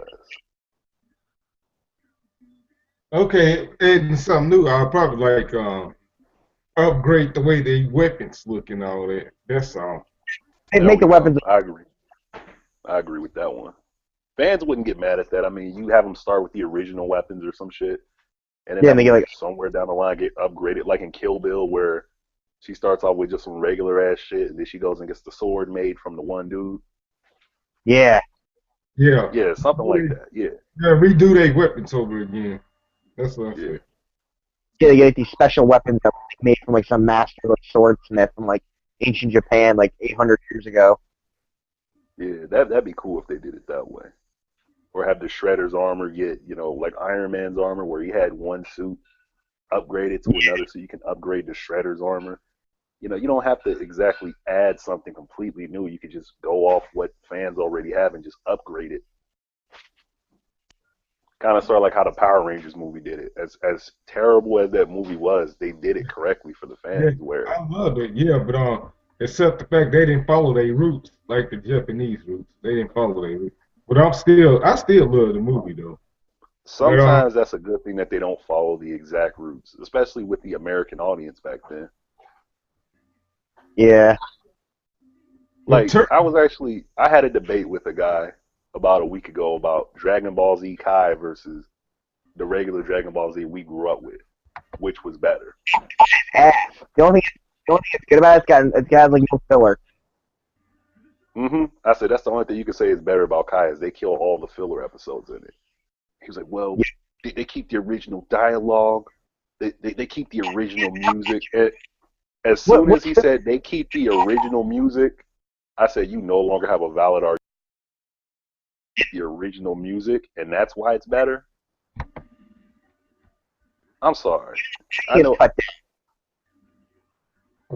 know that a lot of people want to hear things. Oh, well, it's done the exact style the way the Japanese creators made it, but there's some things within the Japanese society that you'll never understand, such as the style of music, and the musical style. It fits over in Japan, but when it comes over to the States, remember Vegeta's theme music? Oh yeah. All right. It sounds all epic and stuff in the American style. Like it sounds epic. It sounds like a king's throne music, but he's about to fuck some shit up at the same time. That's the feeling you get when you hear that. But when you hear the Japanese style of his song, the original, it doesn't sound. It's like that. Wah, wah, wah. Wah, wah, wah, wah. Do, do, do, do, do, do. And you're like, huh? It doesn't have that same feel. The American side music makes Vegeta look like a complete badass motherfucker. Like Vegeta feels like the Terminator every time he walks on the screen in the American style.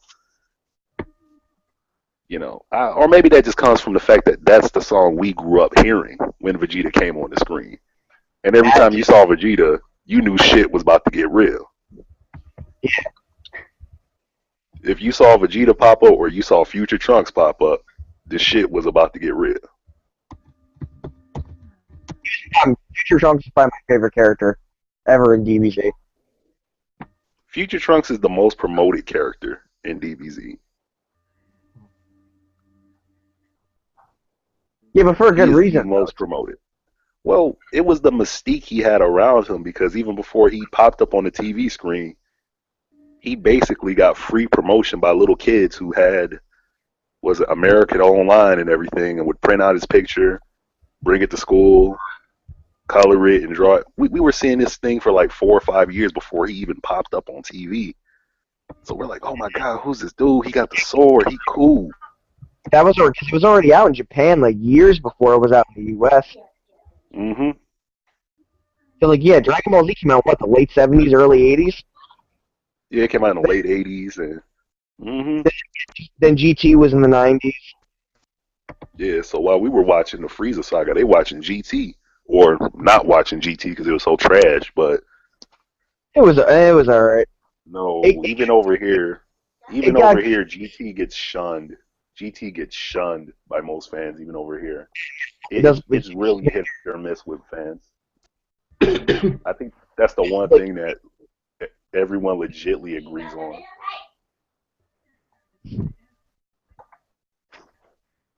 Is that GT, some people like it, some people hate it. I, for one, hated GT. a lot of people did. It was one of those ones that was universally not liked.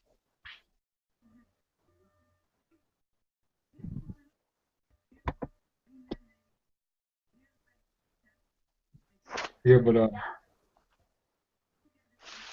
Yeah. Oh man, oh man.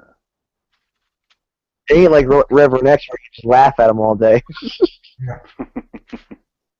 And just not get I tired of changed him. my picture to Ray Allen basically sodomizing Paul Pierce. I had to do that after the Heat beat the Nets. Did you see what hey Gmo, did you see what I changed my name on Facebook to? If you go to my profile. What was it? I noticed it. What was it? I noticed you changed it. Go to my profile because it's like the thing that's in parentheses. You can only see if you go to their profile. You'll get a good laugh out of it though. Let's see. Man, oh man, let me dig this up for a minute. Dear God. What the hell? Trying to find this. One nation under a group. See, man, it'd be hard to find people on these damn cell phones. What the fuck? The new update, the new shitty Android update. Yeah, I got that shit. It fucked everything up. I'm just trying to find yo shit. Let's say type in. Yeah. Gotta hit all these different buttons just to type the shit. yeah. Ryan. Oh yeah. What's another show you guys think should be continued? Ooh. Because I've got a couple. I've got a couple shows that I wish never ended. Yeah, I got some too. Okay, so we already said Chappelle. Yeah. Dragon Ball Z, we can add Z. Not GT, but Z. Yeah. Shouldn't have ended that way. I did like what's that Justice League show? I think. The original or unlimited? Because I like the original better. Yeah, the original. Well, if we're gonna go towards Superman shows, the Spider-Man Saturday morning animated cartoon should not have ended the way it did. Yeah. Yeah, that was. Who remember? Does anyone remember the way it ended? Because I remember it, and it haunts me to this day that they ended it that way. And I had no fucking clue if there was gonna be another episode. You know, I'm like a little kid, and I'm like, when are they gonna show him finally getting Mary Jane out of the portal? And then it dawns on me years ago that that's how the show ended. I'm like, are you fucking serious? He went to the other world. He saw the 10,000 different alternate Spider-Mans. He fought all the different villains, and he meets Madam Web. We're going to take you to find the real Mary Jane. And you're waiting, and it never comes. And I'm like, man. Yeah, they canceled it. I'm like, get the fuck out of here, man. You don't end a show like that. Tell me if that makes any fucking sense to you, though. It's like they keep a show like that on, but they keep like a boring ass show like the Incredible Hulk or the X-Men on for like 6 years. Yeah. Yeah, I still, I mean, the X-Men cartoon was horrible. no, I still look at the Saturday morning cartoons they come on around 9. Yeah, Spider-Man and the Justice League. Oh, we should Nothing get beats Spider-Man. Nothing will ever beat Spider-Man. Spider-Man will go down as one of the best cartoons. I like the of our Batman, childhood. Superman too, but I'm And more the of a Batman animated. Even though they made the Joker, yeah, they changed the Joker, but I like that Joker though. He was my favorite one. Mark I Hamill. like He Mark was Hamill. Yeah, as the voice, yeah, but that Joker, what it did was it walked the line between being that psychotic Joker that everyone in the comics liked and the gangster comedic style that Jack Nicholson had. But me personally, my favorite style of Joker was always that gangster style that Jack Nicholson played. Just me personally. Yeah, from the Yeah. first. I'm still torn between him and Heath Ledger. Yeah. Mhm. I think it just depends on which overall movie you liked more. Like if you liked it the first Batman more than you liked it the Dark Knight, then you're going to choose Nicholson over Ledger. But the popular I think the reason opinion, was because that was like the more realistic of a more realistic Batman movie. If Batman was real, that's how it would have looked. or Batman Begins. I don't know. I like Batman Begins better than I like the Dark Knight. Like out of all the Batman movies, I put Batman Returns as the #1 film Yeah. for me Well, personally, too. and I Just would put Batman Begins as the #2 best. If I did do a top 5 Batman movies, Batman Returns with Catwoman, Penguin, yeah. and that would be the best one for me. Danny DeVito, Michelle Pfeiffer. Well, you can't beat Michelle Pfeiffer on screen, especially during that era of her career. Yeah, that was done with Scarface. Danny DeVito, just the way they presented the villains was so perfectly done. It's like playing Batman is an easy role back then because the villains just stole the show. You just have to grunt and, wear a suit and crack one joke, and you can play Batman easily in those first 2 films. Yeah. I don't know, man. That one with George Clooney was pretty bad. He was Batman. Yeah, that one was pretty garbage. Mhm. The Riddler was the only good thing about that film. The way Jim Carrey played him. Oh yeah, but yeah, but Tommy Lee as Two-Face, he was a bit funny though. I mean, yeah, he was alright. That's kind of like where Tommy Lee Jones' career started to die off, too. Tommy Lee Jones was trash. That's coming from me. And I'm probably the biggest Batman fan there is. Tommy Lee Jones was trash. There's a reason why people compare Ledger to Nicholson, but no one compares the two Two-Face characters. Yeah, between Aaron, what's his name? Yeah, there's a reason why. But the Two-Face character was supposed to be serious, but in the Forever movie, he was a bit trying to be funny, or a bit funny. That's because that's what Don't they're say. you know. Well, yeah, they were going for that. It was that Tim Burton-ish vibe they were trying to create. Tim Burton did the Yeah, he did the first 2, but they still try to keep that comedic vibe, which is why there's comedians in almost all those first few movies. Yeah. Jack Nicholson was a nutcase anyway, so he fit the Joker perfectly. He was always known to be fucking crazy.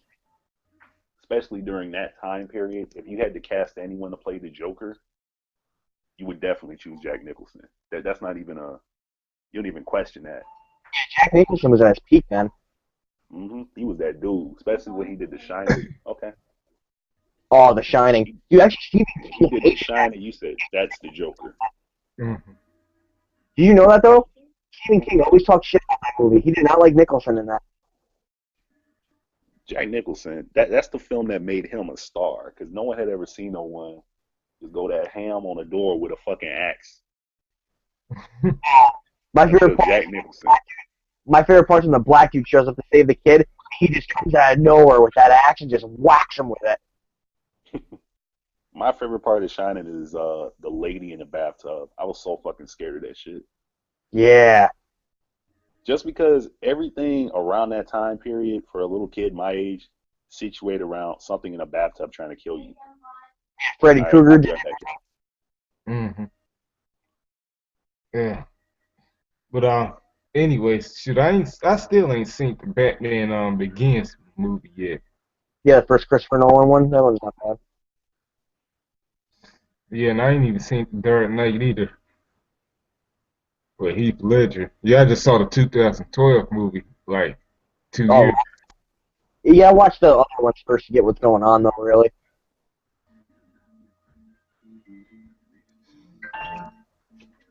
But shoot, I remember my mom found me a bunch of DVDs, and then one of them had the Dark Knight with it.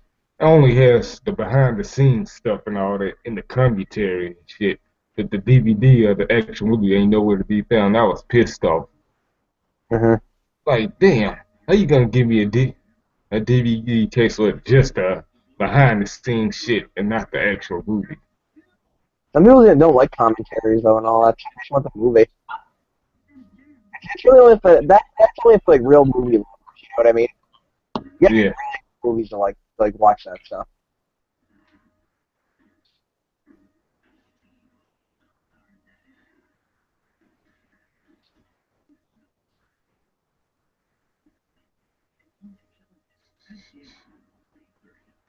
that's right.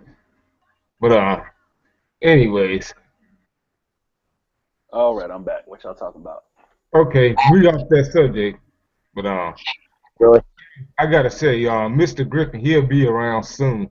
I just sent him the link All right, too, but I don't know that's when. all.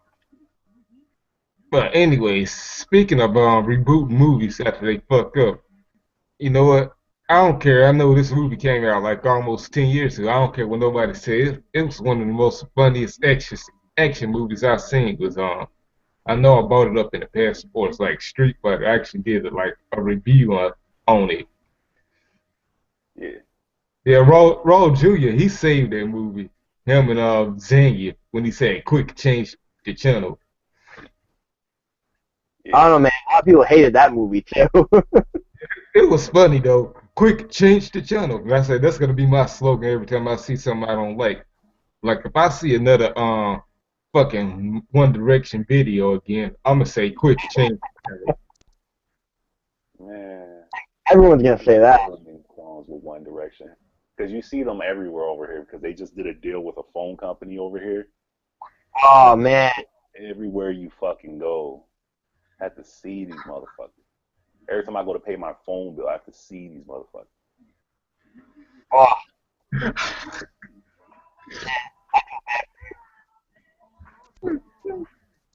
oh man, that I, sucks.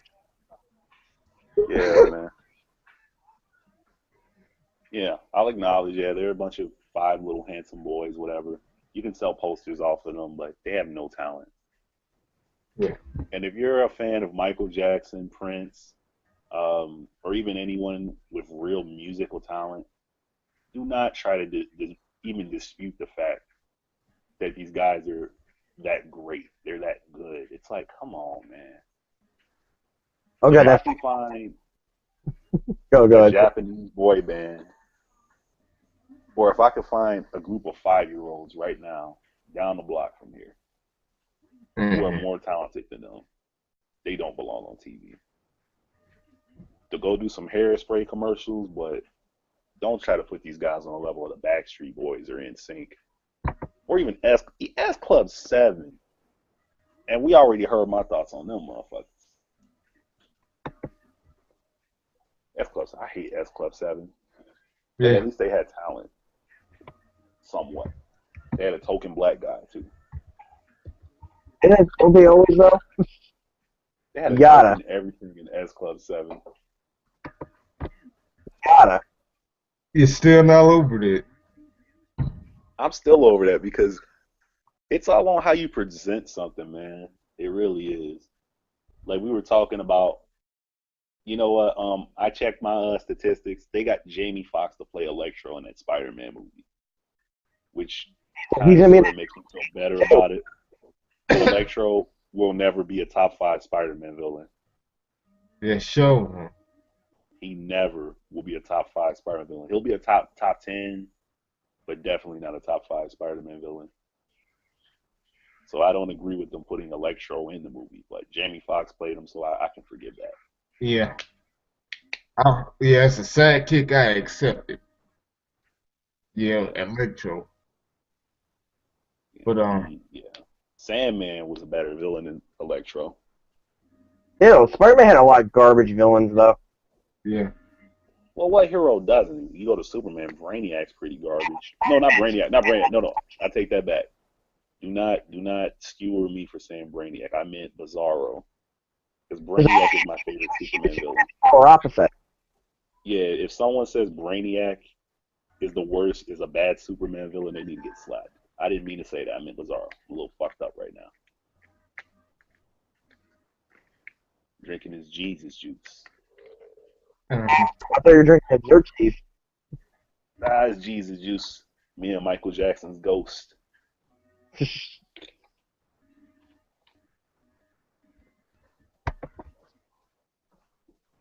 One nation under a groove. Man, oh man. Bumping the fuck out of it. Shit. What? I'm playing Far Cry 3 and I'm getting attacked by sharks. Y'all remember the old cop show that used to come on Fox called Fastlane? Yes, we talked about Fastlane, they had Bill Bellamy playing the black cop, and you had who was playing a white cop? I can't remember. You had Van and Deacon Hayes as these two cops, one from Cali, the other from New York. His brother gets shot. You know, it was basically supposed to be the Miami Vice of the new age. that. And you Yeah, had that chick from 90210 as the very hot boss that everyone went to fuck. Yeah. That's a show I wish they would have continued. Yeah, Fast Lane and They had one season. yeah, I'm like, I did forget about this show. I said that shit was on fire. Like they should. They had the Ferrari cars. Fred Durst popping up on there. Oh yeah, I forgot Fred Durst was on that. Yeah, just one episode. Yeah, but speaking. Everyone did that. Yeah, but speaking of shows, like that, I wish they could have kept Cold Case. Which one? Cold Case long ass time though. Huh? Say what? Cold Case, that was such a long time though. I'm talking about the TV series they used to show on CBS. Yeah. Yeah, How from many like seasons did it have though? 7. Yeah, that's different though. Fastlane had one season though. 2. That's only 2. Yeah, Cold Case had, like, if they were to end The Walking Dead right now, I mean, it would be a bad way to end it, but it has so many episodes and so many seasons where you can't really complain. They've already done 4 or 5 seasons of it, you know. The average show only goes 2, maybe 3 seasons, you know. Yeah. But, man, if The Walking Dead ended today, there would be so many pissed off people. Yeah. Mr. Mr. Grip. Hello. What's How you going on? doing, Mr. Griffin, man? We were talking about TV shows that should have continued. Yeah. Like they just abruptly stopped them. Yeah. And they should have just kept going with it. Hmm. And what did we say? We said Dragon Ball Z was one of them. Fast Lane. Fastlane, which was, you know, the new Miami Vice that they were doing, and they only had 1 season. Yeah. And what was one more we said? I said Cold Case. Yeah, he said Cold Case. Oh, Chappelle Show. We said Dave Chappelle Show. I think Dave Chappelle Show was the #1 thing we said. Yeah, problem with that was Dave Chappelle himself didn't want to continue it.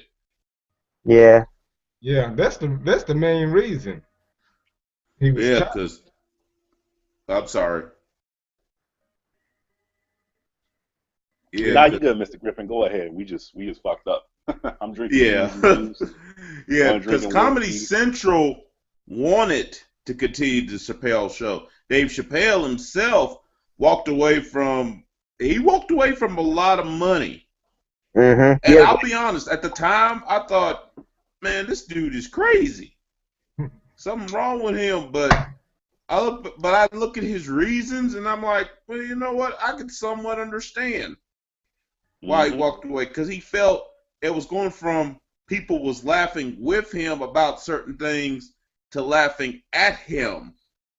Yeah, you saw the Oprah show thing like I did, where he explained it, right?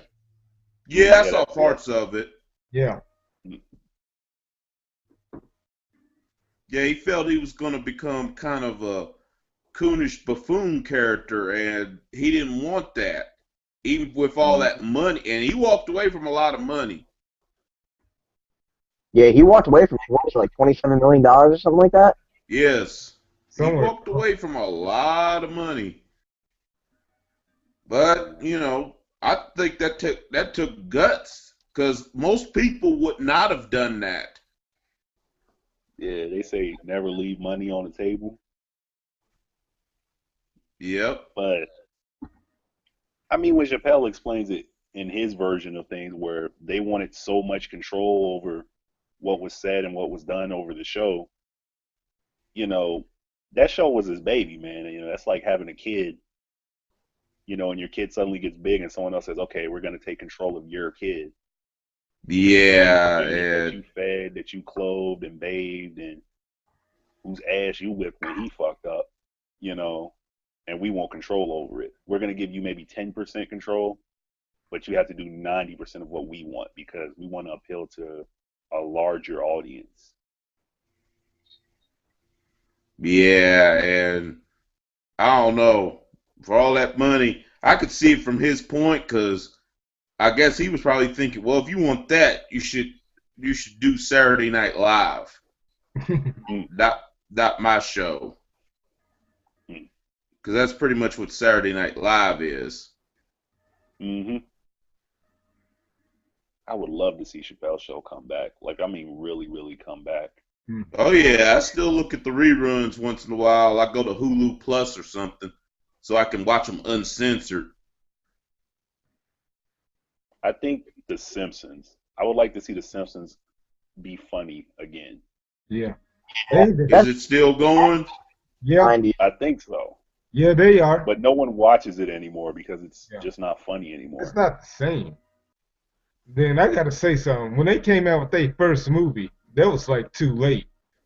They should have did that. That was the nail in the coffin for old Simpsons fans. That was like a signal that it'll never be as funny as it once was. They should have put that movie out like in the 90s, the late 90s or something, or the mid 90s, for that matter. Well, what are your gripes with the Simpsons movie for everybody? Everybody, what were your main gripes with the Simpsons movie? Like, why did you just not like it? Well, I'll just listen on this one because I've never watched it, because I've never been a big fan of the Simpsons. I've seen an episode here and there, but I wasn't a regular watcher. I hated Green Day. That's what I hated about the Simpsons movie. Yeah, at the very beginning, it's cool that you got a world-recognized band to be in your movie, but that's where it felt commercial. It felt like it was too commercial to me. Just personally. I think it was like all the jack that took at the fans. It's like, you're paying all this money to see it, and we're going to rub it in your face, like all the jokes they had about it. Mm-hmm. Yeah. Kind of like that Michael Jordan shoe thing they do with him and Scotty, with the meme where, hey, guess what? They bought the shoes all over again. Yeah. The same motherfuckers we put out 10 years ago. Yeah. It kind of felt like that. No, the reason why I didn't like it, I just couldn't connect with it anymore. It's just pretty much like the actual show, the series and all that. You can't keep a show on for you can't put a show on for the 80s and expect it to keep funny, like 40 years later, 30, 40 years later, Yeah, it's hard to stay consistent with things, but I mean, if you can't consistently deliver, that's when you space it out a little bit more. Yeah. Let me throw another one out that I thought should have went on for at least one more season, because I would have liked to. Well, actually, we already kind of solved the situation in season 2 of it. Y'all obviously into some animated series.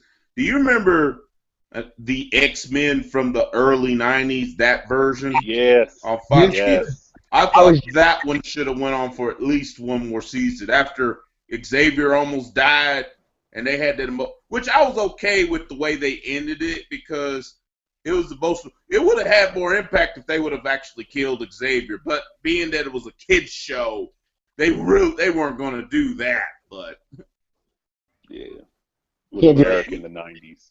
But it would have been interesting to see them again, especially since they pretty much had a truce by the end of the episode with Magneto. It would have been interesting to see a season where there was no Xavier whatsoever, and it was just them. I mean, they kind of did it in season 2, but we knew where Xavier was. He was captured by Mr. Sinister on that island, along with Magneto. Mm-hmm. The Savage Land, yeah. Yeah, but so it would have been interesting to see a season where he was totally not there. Mm-hmm. Yeah, and they had a I agree 100% with that. Yeah, I thought that had at least one more season in it. The same thing with Spider-Man from the '90s. That's what we were talking about. That's what we were talking about as one of our shows that should have stuck around. Because Mr. Griffin probably remembers this. Remember at the very end where Spider-Man goes to the alternate universe, he meets all the Spider-Mans, they kill the bad guys. We're going to take you to go see Mary Jane finally. And it just ends like that. Yeah, I thought or at least have a couple more episodes to where he actually finds the real Mary Jane. Yeah. Or when they made Spider-Man Unlimited, at least make a reference to it, because if you remember at the very beginning of that, when he goes to fight Venom and Carnage, they do play the music from Spider-Man the Animated Series when he first shows up in costume. Spider-Man Unlimited was the first time I considered doing heroin. No! It made me so fucking angry. But here's the thing. I liked it, but you have to understand, I was a kid. And I'm still waiting. I'm like, oh, this is years later. I'm finally going to see him find Mary Jane. They just changed the name of the show. Nope. Yeah, well, Spider-Man Unlimited 2, I'll admit, it started out weird for me. I was like, what the hell is this? It actually was, when they canceled it, it was actually getting good. Yeah. It was actually getting interesting and good. Yeah, it took us out of our comfort zone when they did that. Yeah, when they canceled it. And that's one thing I can't stand. I hate when they end shows on cliffhangers like that. Mm-hmm. The Wayans brothers should be added to this list, too. Yeah, no, my name is Earl. Yep. Tell you another one they did that too. I almost called it Brandy. Moesha. Moesha, yeah. They ended that on. Maybe one more season. Yeah. Tell you another one that they easily could have did one more season with. Not the Cosby Show, but its spinoff. A Different World. Even though the characters of Dwayne Wayne and Whitley, who were two of the main characters, left, you had enough characters. You could have easily did one more season. Easily. Because Jada Pinkett Smith was starting to get noticed, and I noticed more episodes in that final season revolved around her and her friends. I wish the Fresh Prince of Bel-Air never ended. I know that it's impossible. I know it had a lot of seasons, but that was just a show that everyone loved, man. Yes. Everyone loved the Fresh Prince of Bel-Air. You could still watch it to this day. Yeah. Fresh Prince, Martin, shows from that time, they're just timeless. I wish it was still going to this day. Then you had the Fresh Prince of Bel-Air right now. Yeah. And then you had the black equivalent to Friends, Living Single. Oh, I remember them.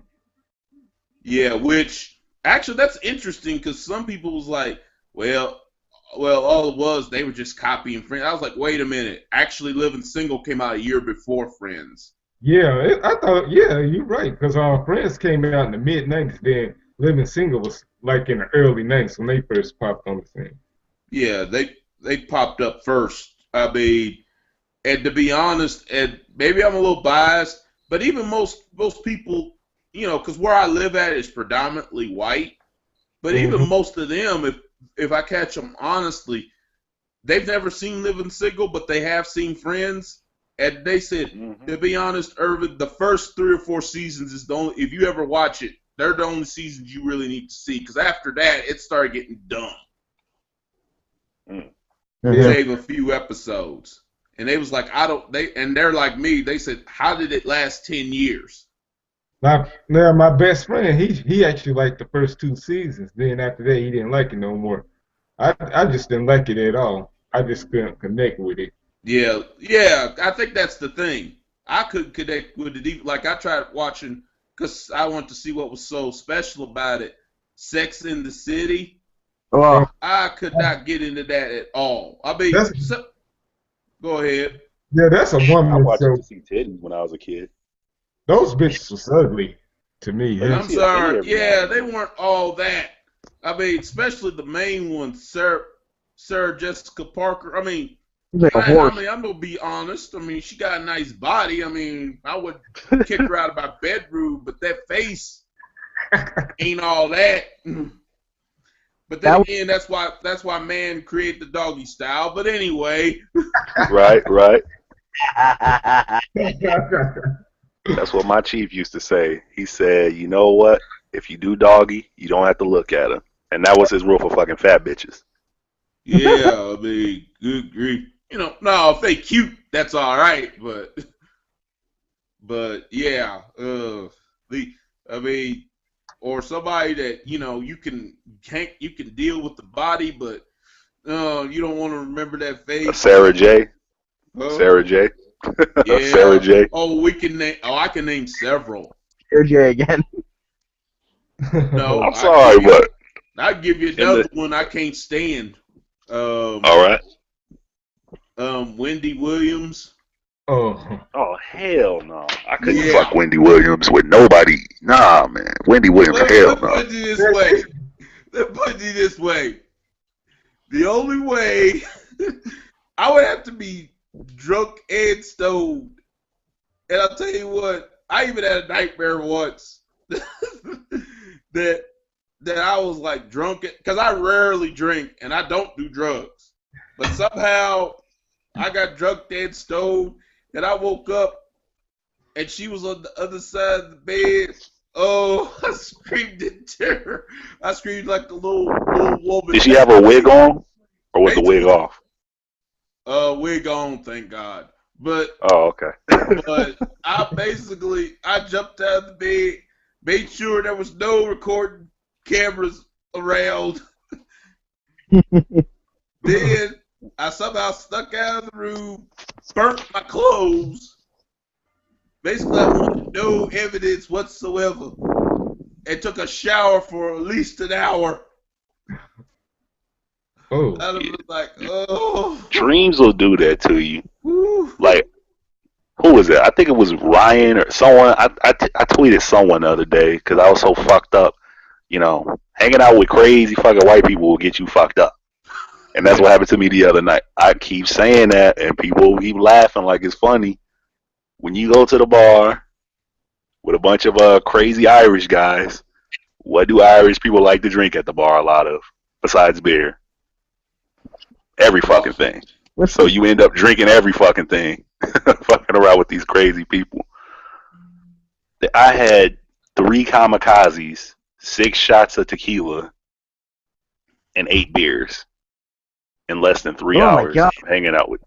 Yeah, man. And then it's like when I woke up and I was like, oh shit, I gotta work, man. So I got 2 hours of sleep, went to work, and it's like, you're fucked up when you're singing Smooth Criminal to yourself on your way to work. LB, are you okay? LB, are you okay? Are you okay, LB? You start singing that shit to yourself. You keep asking yourself, are you okay? Are you okay?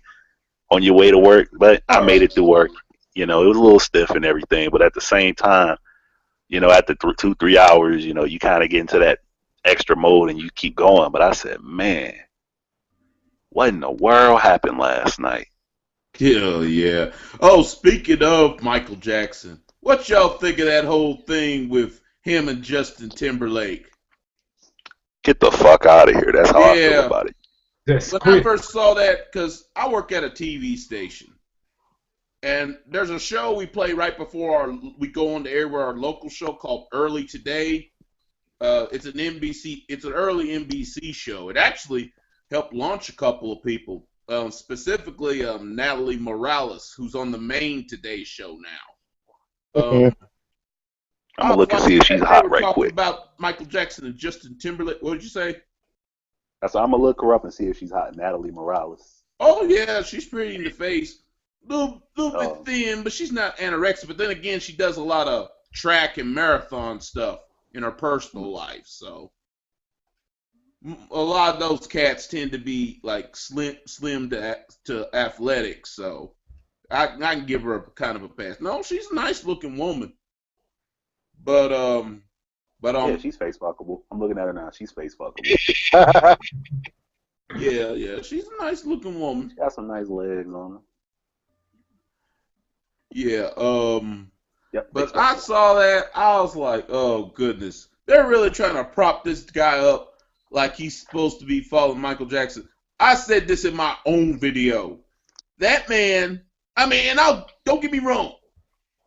He's actually a good talent. He's not Michael Jackson level talented. I would take him over Justin Bieber. That's for damn sure. That's easy. Yeah, I would take him over Justin Bieber, but he ain't Michael Jackson level. He had to climb to the top of the Empire State Building just to rub the bottom of that man's feet. Okay, he ain't nowhere near that level. And it also made me sick. I'm like, okay, the same guy that, in my personal opinion, and he actually slipped and said this in an overseas interview years ago, the same guy that fucked Michael's sister Janet, then fucked her over on television and pretty much ruined her career, which, it's still legendary regardless. I mean, regardless of what happened at that Super Bowl in 2004. But yeah, but that was still a bitch move on Timberlake's part, man. yeah, he'll take up for fucking Miley Cyrus, but he won't take up for Janet, who, like I said, in my personal opinion, and he actually said this, I personally think, and I do kind of believe him on this, I personally think he actually slept with her, but then he goes around and fucks her over, but then he'll defend Miley Cyrus, saying, oh, well, it's the MTV Music Awards. And I thought what Miley did, you know why he did that, though. Huh? But you know why he did that, though. It was a business move. I'll let you go ahead. No, it was a business move. Because Miley Cyrus, at least for the next, I say 1 year or once her 15 minutes are over, he's not going to give a fuck. But right now, he can get some money off of that. She could ask him for a feature. Hey, can you come be in my vid? Can you do a feature on my song? That's easy money for him. Is Janet making music right now? No, she ain't doing shit right now. That's what I'm saying. Her career was pretty much shot. Yeah. Not to mention the album that she came out with, Demita Joe, wasn't that good anyway, except for a couple of songs. She had one song about sucking dick on there that was good. What? She had one song about sucking dick on there. It's been a while since I listened to it. The song Warm is All Night, Don't Stop, a couple of dance tunes, and that's it. Yeah. Warm. The song is called Warmth. It's about sucking dick. Oh my God. And how did I draw this conclusion? Tip at that point. Well, yeah, because she was with Jermaine Dupri. Yeah. Oh boy. Yeah, that's right. She was banging him at that time too. Now, one thing I'll give the little bastard though, Jermaine Dupri did stand by her. I mean, he dogged her out later, but as far as that situation goes, he actually did stand by her. I think Jermaine Dupri did the right thing. Because when you're dealing with celebrity families, there's always some shady shit going on. Uh-huh. Like, look at the Kardashians, for example. Oh, God. Uh-oh. Remember how, did anybody hear about how they just recently set up Lamar Odom? Yeah. Like I mean, in a fucked up way, set that man up. Pretty much. Yeah, like, well, for those who don't know, Lamar Odom was in Cali. You know, we have all the jokes about him on crack, Pass the Rock, Lamar, Pass the Rock, Kobe. All those jokes about him being on crack, but he gets a call from his ex-wife, this little sister that's bigger than the big sister, Khloe Kardashian, that says, "Come meet me at this club." And then he's like, "Okay." Oh, wouldn't have been Courtney, would it? There's so many. The only three I know is Kim, Chloe, and Courtney.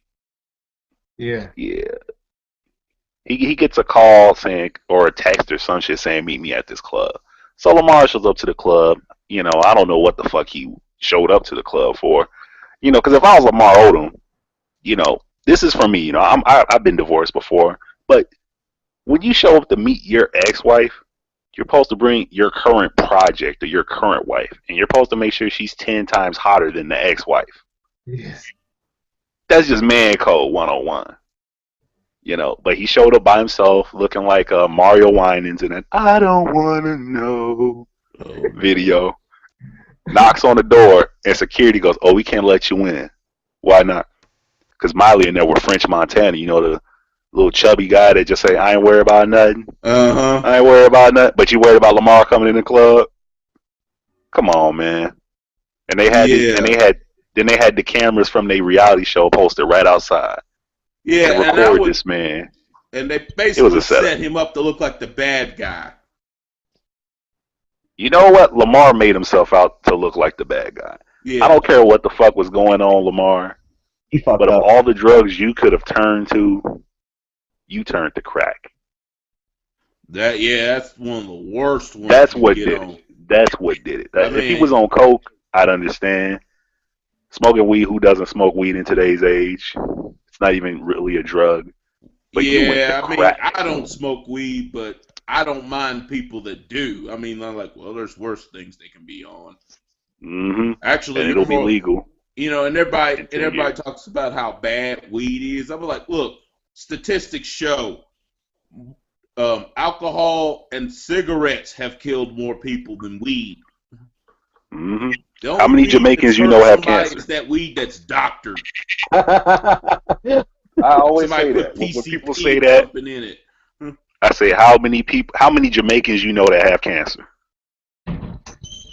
Almost. And people had to. Yeah, people go, well, Bob Marley. Well, I'm like, well, maybe it was some other shit. Maybe they laced his shit. But how many Jamaicans you personally know or met that are getting chemotherapy for cancer right now? And how many people you know have died from a weed overdose? No one in the history has ever. None. More people die from peanut allergies. All you do is pass out when you smoke too much of it. Yep. Yeah, like the Kardashian, like the getting back to the Kardashians thing. Yeah, and that should be rule of thumb with men or women. You break up with your ex, and I don't condone cheating or stepping out on your spouse, but if you're gonna fuck someone else, never fuck nothing uglier than her, or get with some. Yeah, you don't downgrade. Yeah. Yeah, that's what Khloe Kardashian did. You went from an NBA player to the next Jay Quan, essentially. He looks more like the next Kevin Federline to me. Who you talking about? French Montana? Yeah. I ain't worried about nothing. Yeah.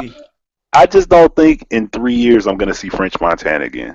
Just like in 3 years, I'm not going to see One Direction again. I will give Federline this, though. He at least kind of upgraded. Because he went from Shar Jackson on Moesha to Britney Spears for a time. Yeah. So he at least upgraded a bit. Yeah. At least. Yeah, you can't take that away. I mean, I'll give the girl her due. I never thought she was all that, but I'll give the girl her due. I mean, she was a hot singer, and got a bit too young for my ass, but I mean, she was a nice looking woman. Okay, her, yeah. I'll go ahead and say it. Her, any position. Yes. Especially at that period. Newgrounds.com Britney Spears donkey punch game they had. Does anyone remember that? Yeah, you told us. Yeah, they had a Britney Spears donkey punch game. Oh my God. I didn't see it though. You could probably still find it on Newgrounds.com, but there was a legit Britney Spears donkey punch game that I would play while I was in high school. We be in computer class, and I'm playing Britney Spears Donkey Punch, and just click the minimize button every time my teacher walked by. Would fucking. Yeah, they got us trying to do what was it? What's that? Trig or some shit. And in the back of my mind while I'm doing trig, I'm thinking about donkey punching Britney Spears because I've got it minimized at the bottom of my screen.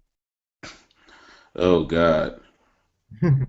Well, since we talk about women and donkey what punching, would you say?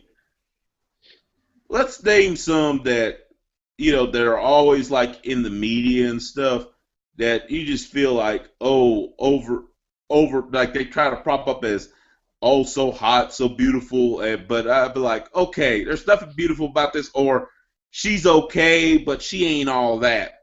I'll start it out. So many. Yeah, I'll start it off. I can give you one right off the bat, and even some white people even agree with me on this. Tori Spelling. I agree with that. I never thought she was pretty. Even back during when 90210 was in its prime and riding high. I was like, okay, the other women on the show, yes. I ain't gonna lie, I would fuck them. But her, I mean, she's not that pretty, and even her body wasn't all that. So I was like, oh, no, I'll take a pass on her. I don't care if she is Aaron Spelling's daughter. I'll just take a pass on her.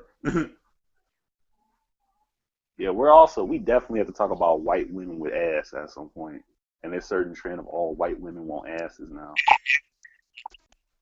Yeah. In America, because if you've been overseas, the Australian women, girls in the UK, they've always had asses, but in the States, they're getting rid of the British girls, that accent. Man, in the States, if you find a white woman with behind, she's one or two types. She's either overweight, or if she's slim and in shape, she's probably from the South. That's probably why I mentioned Britney Spears. Yeah. Because at one point, especially in her heyday, she had behind. And we're wrestling fans too, right? Yeah. One guy asked me, because I did this video. Trish Stratus had ass. Washington a while ago. Oh, yeah. About a year or so ago. Yeah, AW. Where I was ranting on, like, wait a minute, they fired AW over a tweet, yet WWE's done all this offensive stuff, and I named off stuff. One of them, I was like, okay, Vince McMahon fires Abraham Washington over a tweet, yet we used to see the Kiss My Ass Club where we had to look at his untanned, pale, white ass. But I also point out this bias. I'm like, okay, we can see Vince McMahon's ass in full view. But then we don't get a good That shit was funny, man. And this was back when she had booty. Yeah. She still got booty. And if she ever want another one, she can get my address. Yeah. Not really. I ain't gonna lie We'll to get you, that thing back. I would still fuck her today, but I'll go to divorce court for that and smile at the judge. Why you get divorced? Fucking Trish Stratus. That was my boyhood dream to fuck Trish Stratus, man. I had a dream about that shit the other night. Let's put it this way. But you know how them dreams work, where you don't actually get to fuck in a dream. Like, you get right up to the point where you're about to fuck, and then you wake up. Yeah. Now that's a cocksucker right there. No, this wasn't dark-haired Trish Stratus. This was blonde Trish Stratus with an ass. And with Lita behind the camera in the corner. Most men. I had Lita filming me about to fuck. Lita was in the corner with the camera. I don't know if she was going to put some R. Kelly and pee on us while we was in the act, but she had the camera in the corner, man. And right when I lay down in bed, I see Trish Stratus coming closer. Wake up. I'm like, motherfucker. I started going mad as fuck, man. My wife woke up. Let me put it this way. Trish Stratus of today, I would still fuck. Trish Stratus' attitude era and ruthless aggression era, that's the Trish Stratus you would probably be tempted to plant a baby or two in. Yeah. Cream pie. That's my kid, man. I'm going to be on Maury soon, man. That's my kid. Yes, and just at the time. Yeah, little Max. I'm going to tell y'all the truth. At the time, I was like 10, 12 years old, and Trish touched me like Michael Jackson and everything, but my sperm at the time it wasn't at that stage where it could do what it needs to do. So it's like a delayed reaction. So that's why years later she got pregnant. Oh, damn. Oh boy. No, since we talking about y'all can tell I really thought that out. yeah. Trish Stratus was the boyhood dream for me. Yeah. A little punk kid from Southern Chicago. Hell yeah. Oh yeah, cause and plus when she was around, I mean that's all you had to really look at, cause it ain't like, let's say, from 2006 on, you really didn't have a lot of African American women around in wrestling. We ain't had none, man. No, we had Jacqueline, and that was it. Except Jacqueline, that's about it. Yeah. And Jacqueline, and let Jacqueline me be honest, she was Jacqueline cool, but had she was a too banging muscular. body, but that's it. Yeah.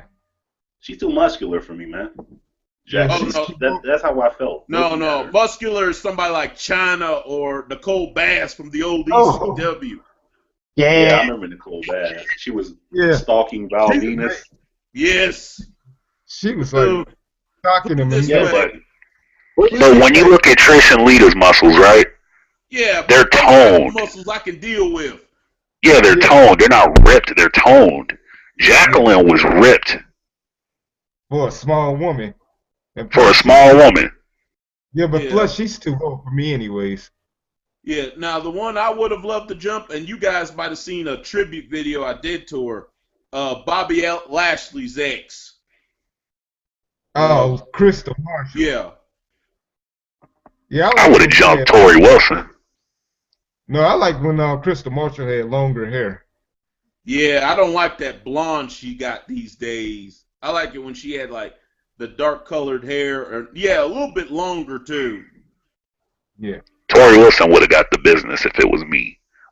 Yeah. I'd say the majority of the women during that period, from about 2002 through most of them from 2002 up until about 2008, would have got business.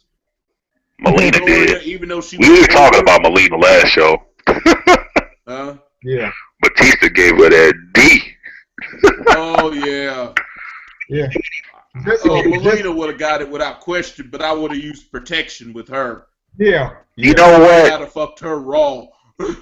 I love how WWE did it though. The whole sexual harassment story they did with her and Batista. Yeah, they were going to go even further and suggest even rape, but then Batista got injured, so it got dropped. Yeah. Which I'm kind of glad they did, because that's a little touchy. Well, they were trying to do it the Kobe Bryant way to have it mirror that, but at the same time, I just love how they presented the storyline. I mean, even as a teenage boy watching that, you could relate to it where he's in the locker room and she walks up, "Hi, Batista. I don't really ever do things like this, but..." And then Batista's like, "Uh-huh. Yeah. Get it in." Just the way they presented it. Because if it was today's day and age, they would completely fuck it up. Oh, yeah. WWE... Even on a PG level, they would fuck it up. The Lion King was PG, and they could imply it enough that Simba fucked Nala in that jungle. Yeah, and... but WWE would fuck it up completely. Yeah, because WWE PG today, some people that defend the PG era will be like, well, WWE was PG in the 80s. I say, yeah, but they did it right. Yeah, they had their silly stuff for the kids, but they had some adult angles. Give you a good example that rarely gets talked about. Jake the Snake versus Rick Rude. Yeah. Yeah, because I think that in. Yeah, we talked about they just don't have real men anymore. Yeah, there's no one for a grown man to look at and identify with. Even with all the PG shit, the Adam Roses running around flicking rosebuds and everything. There's no character that as a grown man I can look at and go, I want to be that guy. There's no Randy Savages, or Hulk Hogan's, or Razor Ramones, or God rest his soul, the Ultimate Warrior. I mean, granted, he was kind of a cartoonish character, but still, how many people would love to just run into the ring, whoop Andre the Giant's ass in 30 seconds? Yeah, he would fuck shit up though. That's the thing. But every time I watch Monday Night Raw, I get confused. Am I watching wrestling or am I watching Glee or High School Musical? In Vince McMahon's mind, you're watching all three. It's a reality show. He's gonna puke. That's what he wants now. He wants I mean, the closest thing as far as men wanting to be him, the closest thing right now, well, you could argue Cesaro, Wade Barrett, the Shield. And the Shield, and no maybe one Daniel wants Bryan. to be Wade Barrett. No one wants to be Daniel Bryan. We've already argued this point. No, hell no. Yeah. No grown man wants to be Daniel Bryan, except for the simple fact that he's fucking one girl. Outside of that, no one wants to be him. I wouldn't want to be in a situation to neck aside, always get my ass whooped every week by Stephanie McMahon, which, by the way, she definitely could get my business. But anyway. Yes. Stephanie McMahon is face fuckable. I'll admit that. No, she's working like her pop. No, man, she looked too much like her pop. Like I look at her face and I see Vince's face. I don't think so. No. And then I look at her boobs and I think differently. But I'll say this though. Like I said, you know, some people criticize, say, "Oh, Triple H is only on top because he married and was begging the boss." And stuff. I'll be like, "Oh, most of y'all would have fucked her too." That's one thing I will defend him on. I'm like, let's be honest. If a woman that looked like Stephanie, was built like Stephanie, came up to you and acted like she wanted to give you some ass, you do it too. Yes, but I still do the right thing, not bury people. Hell no. If Stephanie walked up to you, what's one wrestler you hate, Black Ice? I mean, one dude you just can't stand and you see him on TV every week. Outside of Adam Rose, because we already know how we feel about Adam Rose. I'm not certain about that dude. No, He's a gay Chris Jericho. That's all he is. I can't think of one. Person. What about Santino? What about Santino? No, I just. Let me put it this way. Everybody, the obvious answer for most people would probably be John Cena, but I would say Santino before Cena. Well, man, let's go with John Cena. Let's go with John Cena. If you're fucking the boss's daughter, Cena, because Cena's probably a better example, and Cena's in that top spot, and the boss's daughter says, "Hey, you know what? You're so talented, baby. You're not just in bed, but also in the ring. I think I can get you a title shot." You know, management is really considering that. And then you go, who's the champion? Cena? Well, he'll never let me go over. She'd be like, look, Cena's trash. The fans know it. I know it. You know it, Black Ice. Yes. So let me take care of it. You gonna say no? I say go ahead. That's what I'll say. Yeah, certain guys, I would be like, no, we don't want to bury him, or I want to keep myself on. Like, I'll give you an example. 2003 with Booker T. Oh, I hate this. Yeah. Oh, yeah. Yeah, with Booker T. You know what I would have said if I was Triple H? I'd be like, no, let's let Booker T win it, but I want it back from him at the next pay-per-view. You know, they could have let him hold it for at least a month. Yeah. Their little scapegoat was because they was gonna let Booker T win it, but their scapegoat they said because Goldberg signed. But it took y'all 6 months to give Goldberg the title after this. Yeah. So yeah, and when they gave it to him, it was too late. They should have gave it to, and I actually watched that Elimination Chamber a couple of years ago. They should have gave it to him then. Yes, I agree. And instead of a month later. I mean, I wasn't the biggest Goldberg fan, but I'll admit he was hot at that point. Yeah, that killed this momentum when he lost that Elimination Chamber. And plus, Triple H had Elimination Chamber ending was so gay, where he tries to spear Triple H and runs into the hammer. Gets knocked out that way. Oh yeah. So yeah, I like how they did it though. With Ric Flair puts the hammer in the ring and then he runs into the hammer. But come on, man, Goldberg just wrecked shop, man. He came out, he throwing motherfuckers through steel and glass. Yeah, he kicked everyone's ass. Yeah, Triple H was it was good reason for Triple H to drop it that night because he was injured anyways. Yeah, he had a groin tear injury. Yeah, that's why his tights are so long. Yeah, that shit was gay. I'm sorry. Triple H should have stuck to the underwear. I don't care if it was torn or not. he should have kept wearing his little whitey tighties because that shit looked weird, man. Yeah, I mean, Triple H has jobbed sometimes.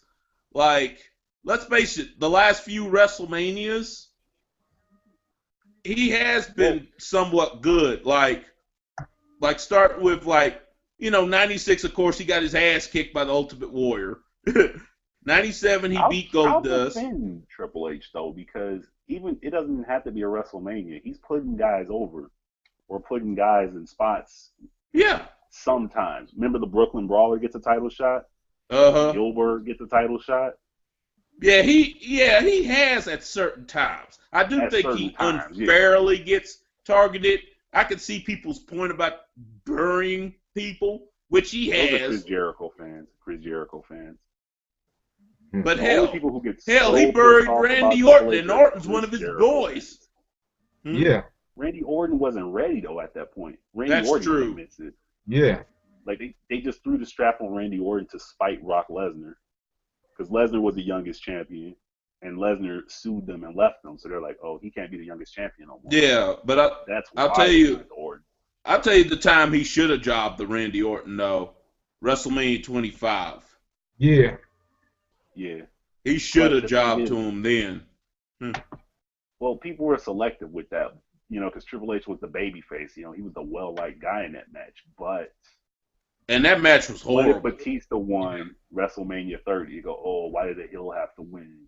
Why did the bad guy have to win? It's WrestleMania. With the bad guy has won. Yeah, 3 of them. But typically, we'll say WrestleMania 22 seemed to be Triple H. Oh my God! Yeah, people starting to like Triple H around that time, and that was Plus, that's when people really started hating Cena. Yeah, that's the perfect time for Cena to turn. He did that shit in Chicago, man. I went to that WrestleMania, man. I skipped school just to go to the Access and the press conference, man. And I took 10 ass whippings for it, but it was fucking worth it, man. I would do it again, man.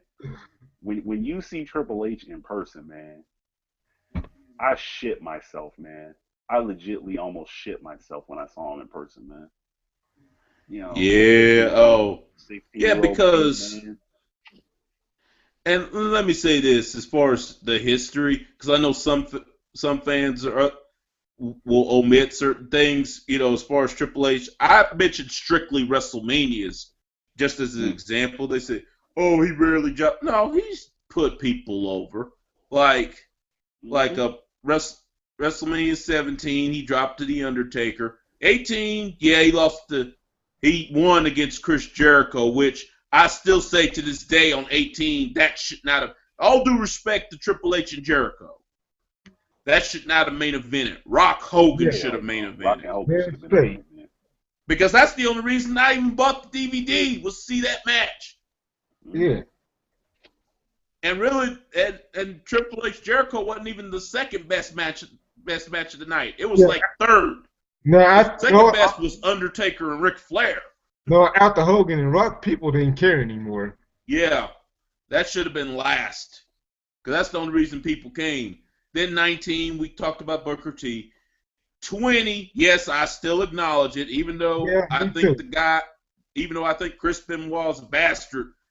I still acknowledge that history where he beat Triple H and Shawn Michaels. It's still a great match. I'll never take away from that match. Triple threat match ever done. It's still a great underdog story too. Yeah. Well, no, you can't say Benoit was the underdog, man. He kind of the way they made it, he was, but everybody tried knew to make it that way, but everybody knew. But Chris Benoit was that dude. Yeah, everybody knew if he would not have won that night, that garden would have rioted, I believe. What if Shawn Michaels won it? What do you think, man? They still would have booed. They would have booed the hell out of him. They would have booed the hell out of him. Just because it's Benoit. Benoit was that dude, man. Yeah, I know. Benoit was Rick from The Walking Dead at that point to people, man. I'll put him on that level. Yeah. Oh yeah, He was oh yeah. that dude. Chris Benoit, regardless of what I think of him now, at that time he was the man. He had to go over on that one. He was basically. People talk about Daniel Bryan and how over, and he was over going into WrestleMania, and he still is over. But Benoit, I would say, was as over as Bryan, if not more. Yeah. At that point. Yeah. It just goes to show you where fans are nowadays. Yeah. Because Benoit got over, and this is my theory on people saying Triple H buries people, and even to an extent Cena buries people. If a guy is that fucking good, like everyone's saying he is, despite getting buried, he'll get over anyway. The fans are gonna love him anyway. How many times did Triple H beat The Rock's ass? Yep. How many times did he quote unquote bury The Rock?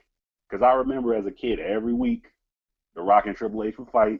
X-Pac comes out. It was the same match. It was like watching Scooby-Doo. Yeah. Over and over again, man. Yeah, he keeps getting jumped on by It was still exciting, and The Rock just got better. He got more popular from getting his ass kicked than actually winning. Baby fight. Oh, here come Road Dogg. Rock smacked the shit out of Road. Here come X-Pac. Smack the shit out of X-Pac. Here come China. Hits him in the balls. Pedigree. Done. Yeah. It would just change who cost him the match every week, and that's how they would make it different. But it would be the exact same match over and over again, and The Rock still got over. Yep. The Rock's. And speaking of Bray Wyatt, look at Bray Wyatt, who's going against Cena now. He has not had a strong win against Cena, but he's still over. Exactly. Yeah. He gets more and more popular the more he loses to Cena. Because fans are just hate Cena so much, man. Yeah. And so do I. I hate Cena. Yeah, I can respect him, but I just don't like him. I'm doing a compilation video of corny Cena jokes within the next 3 weeks. I'm going to find the corniest jokes that Cena has ever said and do a compilation video. Yeah. And it's so sad because Cena at one time talked about people being over. Cena at one time, like 2003 to about mid-2005, very few people was as over as John Cena. I know that's hard for fans to believe now, but from about late 2003 until about mid-2005, almost nobody in the company was as over as John Cena. Well, if you look historically, and this was actually brought up, I forgot who brought it up, but most of the guys who get that top spot, they don't keep it for that long. They keep it 2-3 years. Yeah. And it goes to someone else. Yeah. 6 months to a couple of years. It's like, remember the movie Underworld with Kate Beckinsale? Where they said one awake for 100 years and one asleep? That's the way it always is supposed to be. Yeah. That's how it is with wrestling. You're supposed to have 2-3 years in that top spot, and then you're supposed to slowly push other people into that top spot. It's like being a president of the U.S. You can only be president for, 4 years? Yeah. And then they have to do another re-election. And then after the second time, it has to be someone else. John Cena has been the world champion since George Bush was president. Yeah, that's true. Since George Bush was president. Yeah. During his second term. But, shoot, it's like, then he's like 14 times world champion. I'm like, he didn't need all those titles. No. No, I mean, today's wrestler is different than yesteryear. Like, some people might say, well, Ric Flair was a 16-time world. Yeah, but Ric Flair was from a different era. Plus, Ric Flair in the NWA and later WCW, he was their most over guy. Yeah. He was the one putting asses in the seat. Plus, it was not uncommon to see their top champion win it multiple times. Look at a guy before him. You might have heard of Harley Race. Was like a 7-time champion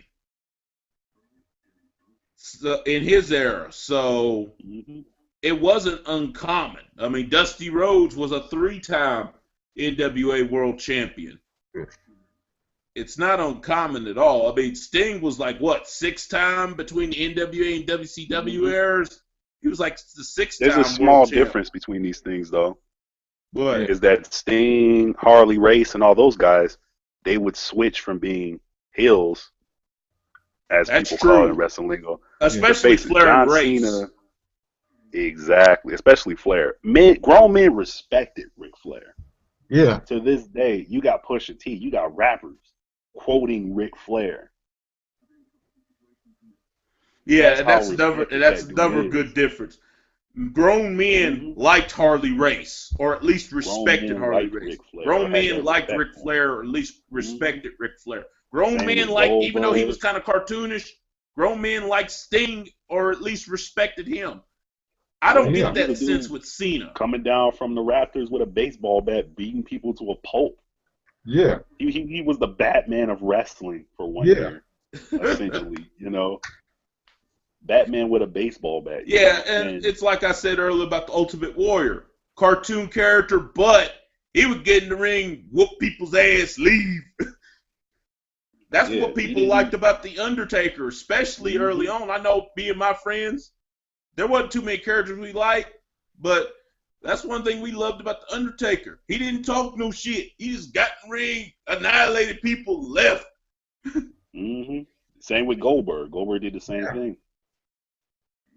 Yeah. And under amended.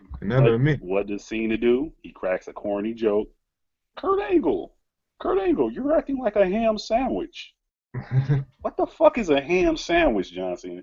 Oh, yeah, that's why whenever Angle and Cena would go at it, especially during that period, like after mid-2005, fans that would normally boo Kurt Angle want to see him annihilate Cena. Yeah, I say cripple him. I say John Cena's very first match in the WWE ring was against Kurt Angle. A lot of people forget that. His debut match was against Kurt Angle. Yeah, it was. Yeah, and he was whooping Angle. Thing is, dude actually wrestled back then too. Yeah, I mean, not saying he can't do it now, but dude actually wrestled more back then.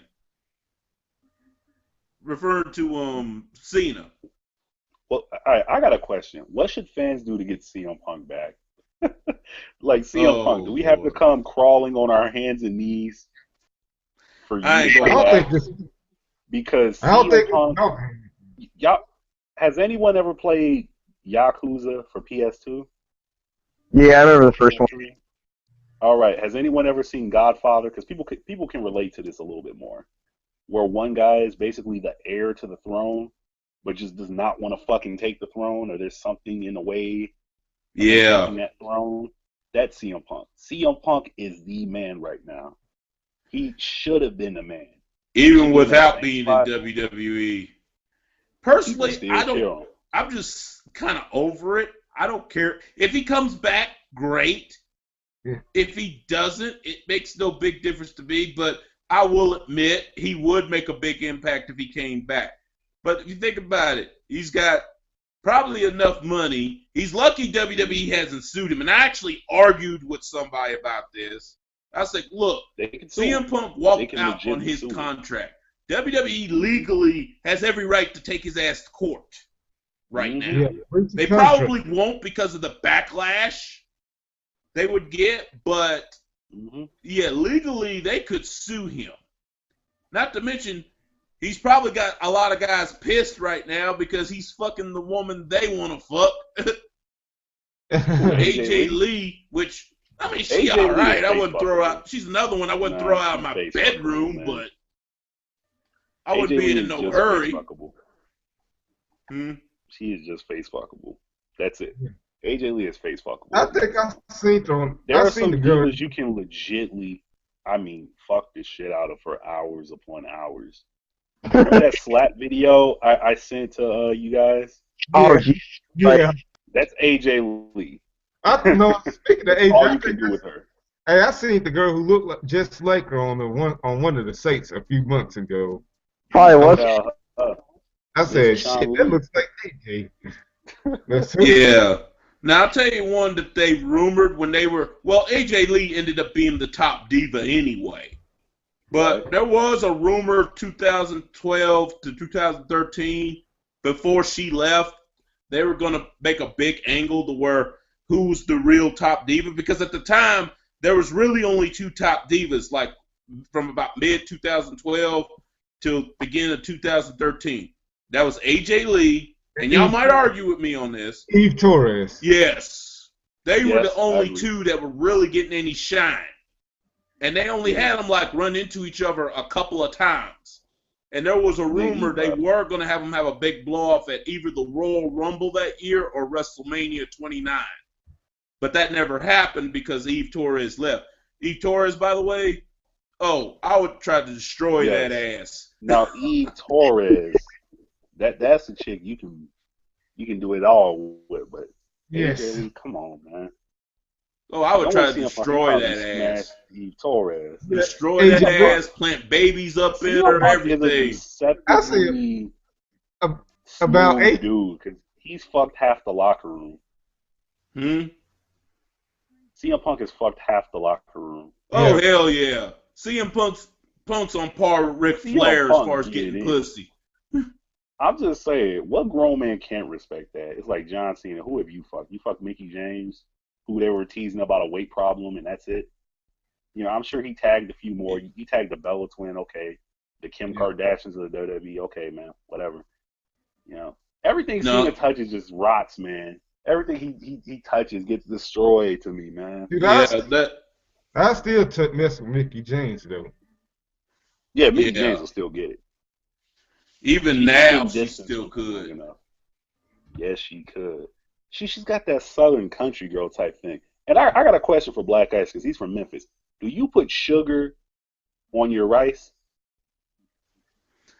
No, not really. But I actually live next to Memphis. What do you mean, not really? I live in I met a girl from Memphis the other night, and it's crazy because I said, "You're from Memphis?" She's like, "Yeah." And so we started talking about food. You know, I guess that's how I talk to women. You know, we start talking about one thing, and we always go back to food because I want to make sure a bitch can cook. You know what I'm saying? So she talked about putting sugar in her rice. Oh. Yeah, that's how we do it down in Memphis. And I'm like, you know what? I got a friend named Brian from Memphis, Black. I'm gonna holler at him.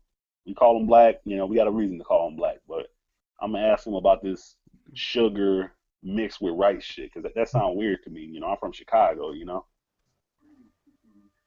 No, the only thing I put with rice is some liver and gravy. I agree. I put butter on my rice. I had to ask that. Yeah, most of the time I butter, but I have done the separate thing with put rice and sugar and milk on it, though. I have done that. I had to ask that. I really did. That's the night where I told you about all that tequila and shit. She said that shit, and I said, I don't know if I'm going to remember that tomorrow, but I have to remember to ask. I had to ask, you know, people about this shit that I know who are from there because that's the first time I've ever heard about sugar and rice going together. Yeah. Speaking of risky angles going there, I don't know if any of you ever watch The Lex Man.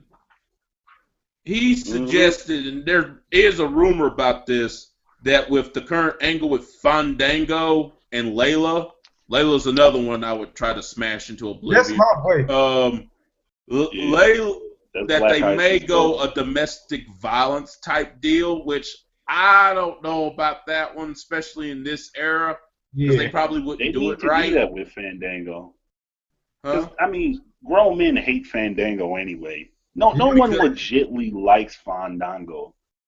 Yeah, except maybe gay dudes or something. I mean, no offense to anybody. I can't even find a gay man. I have a lot of gay friends, but when you watch wrestling, you know, people have a sharp image of their mind of what they're going to see. Fandango is not what pops into your head when you think of pro wrestling.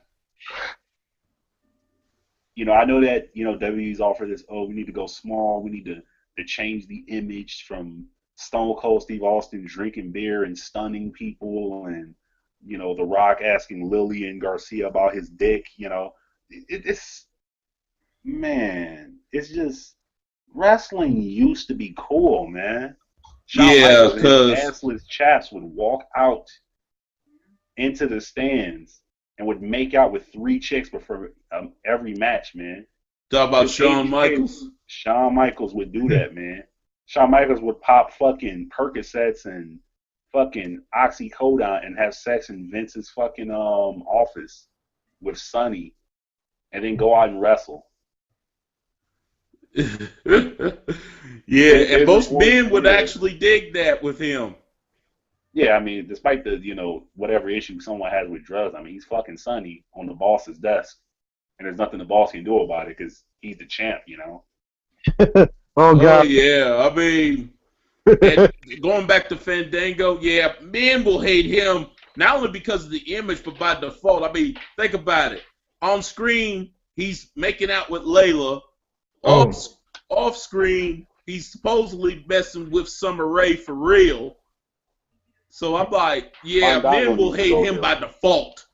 yes. That's what I'm saying. He just needs to go heel, man. It's kind of like, remember when Hogan came back with the NWO? Yeah. This is back when WWE had common sense. But when Hogan would come back in the NWO black and white colors, he's hitting people in the back of the head with hammers and putting them in ambulances and running the ambulance over and shit. But Yeah. fans were cheering him because that's what they wanted to do. So what did Vince say? According to Hogan's book, Vince said, well, they want to cheer you, so let's not fight it. Let's just let's just let you do things that they gonna like. But with some wrestlers like Fandango, Adam Rose, I hate Adam Rose so much, man. I don't know why. I really don't care about him. I just say I hate the Adam Rose character because I see so many characters who could use that time to actually promote themselves. Titus O'Neil.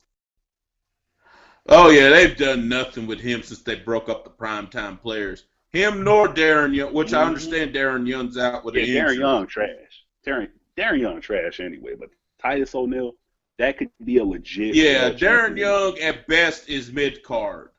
Titus O'Neil they could actually do something with. Yeah. Even if they never put the main belt on him, he could at least be a strong challenger to it. Darren Young already got punked out by Wade Barrett. Like the first time I saw Darren Young was Wade Barrett on NXT mushing him across the face, and Darren Young not doing shit about it. Mm-hmm. Now in the manhood book, you just lost the card. Forget the fact that Darren Young's gay. Like a bitch. But no, it's not because I've known some gay guys that would have never took that. Huh? Mm-hmm. You can be gay and still be manly. I think that's the urban legend of gay men. There's gay men who are some legit badass dudes out there, but those aren't the gay men they put on TV. They want to put these, Fruit Loop hoop jumping guys. There are some legit guys who will fuck you up who are gay. Mm-hmm. Some guys who, if you saw them in a dark alley, you would turn around and go the other fucking way. And I'm not talking like prison rape guys, but some legit bad dudes who you would not fuck with if you really knew them. In other words, they had that Dark Knight Rises Bane factor. You don't want to get near them. Oh. In a negative type way, because they will do something to you, but they're some of the best people you can meet, though, if you're on their good side. If you're friends with them dudes, they got your back. Something go down the bar, they got you. But you up with every girl. Shit. What you say, too. I said they'll hook you up with every girl they know. Yeah. I think that's why during my heyday, every man has his prime, his heyday of collecting skulls, as we say for the Predator, but collecting women during his time. During my heyday, I think the fact that I had so many male gay friends was why I could pull so much, because I would learn so much from them. Like I would go into a bar and I would talk to a chick and I would epically fail. And my friend Dozer, we called him Dozer. This is a fucking diesel-ass dude from Virginia who was very fucking gay. But he would be like, why'd you say that to her? Why didn't I say that to her, man? That's what I was supposed to say. And Dozer go, nah, man, that's not what you say. This is what you say in that situation. And I go, oh, okay. So 2 weeks later, when I meet a similar girl, I know what to say. I'm like, I'm going to try what Dozer said. And it would legitimately work. Yeah. I'll tell you. With the chick. You can learn shit from gay men. Like, shit. Yeah, because look, especially back in the 80s, in his heyday. I'm not calling him gay by no means, but you had to wonder about him. But look at Prince. Yeah. I knew it. Man got more ass than a toilet seat. He probably saw more pussy than a tampon. I mean, damn. Mm-hmm. Prince got Apollonia, man. Now, if we want to do fucked, quality over quantity, he probably fucked Vanity. He probably fucked Apollonia. He did fuck Sheila E. Sheila E. confirmed that they were if you lovers got for fucked by about 3 Prince, years. it's like a badge of honor among women to get fucked by Prince. I think my mom, God rest her soul, wishes Prince fucked her. Oh my God! I legit hope my aunties watch this shit because they could probably come on this show and confirm what I'm saying. But every time I would turn on Purple Rain, no, I have a legit story about this. Multiple accounts of this. You know how they say we have multiple accounts of child molestation against Michael Jackson? I have multiple accounts of Prince molestation against my mom. That's how Prince had it. You know, I remember being a young kid, right? I saw Purple Rain at like the age of 4 or 5 or 6 years old. And every time I would watch that movie, my pops, he'd watch it, but he would talk more so about Prince's talent as a musician, as a guitarist, and the fact that motherfucker fucking Apollonia. You can't tell him nothing. You know, he got Carmen Electra on one arm. Sheena Easton at one point too. Oh yeah, that man, like I said earlier, he got more pussy than a tampon, man. And then when my pops would walk out the room, my moms would walk in the room, and we're watching Prince, you know, get on his motorcycle, go home, get smacked up by his dad, and go do his thing the next day. But my moms would say, I said, Prince is so weird, Mama. And Mama would be like, Prince ain't gay if that's what you're thinking. He got his own style. He got his own style. She would say it like that, like he got his own style. That's why women like him.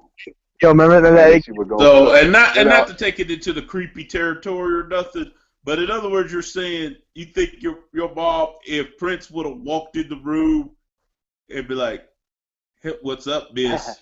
and wanted some, your mom might have. You got to get the Prince voice right. Like, how you doing, lady? What's going on, ma'am? But you know, I'm gathered here today. Right? I'm trying to be respectful to inseminate your life. but that's how Prince was just smooth with it, man. You know, there's only certain men who you look at, and if your girlfriend for 10 years had sex with them, you wouldn't get angry. Yeah. We said this about who did we say last time? Because I was fucked up. I don't remember the last show at all. I was too fucked up. Okay. Yeah, we were fucked up, man. What try to remember, because I think I remember what you're talking about. Oh, yeah. Well, yeah, you remember. I get what you're saying, though. Yeah, if Amarion had sex with your wife, you would kill your wife.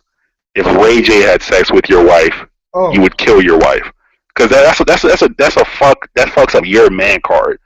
Your wife cheated on you with Ray J. Ray J.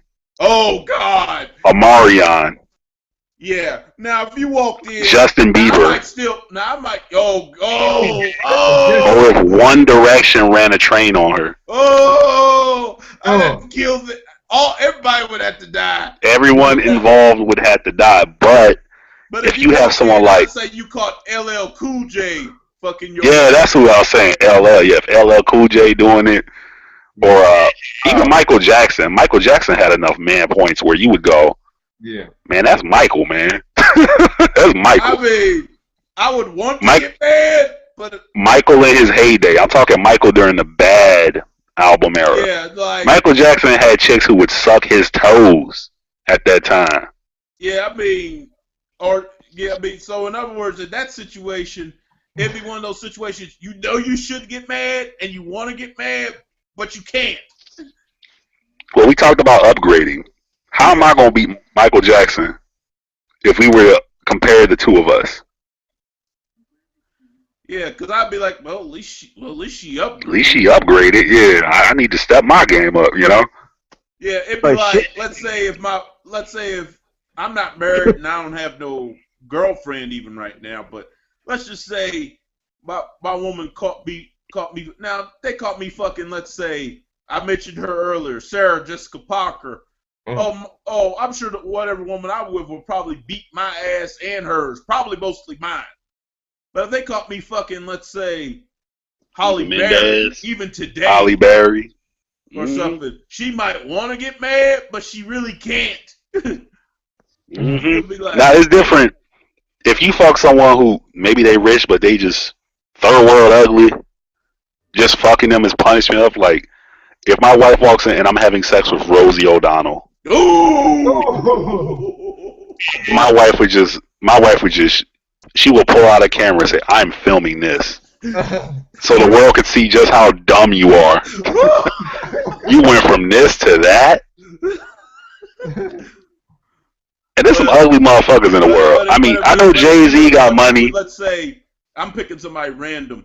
Mel B from the old Spice Girls. I'm talking about Mel B from today. Yeah.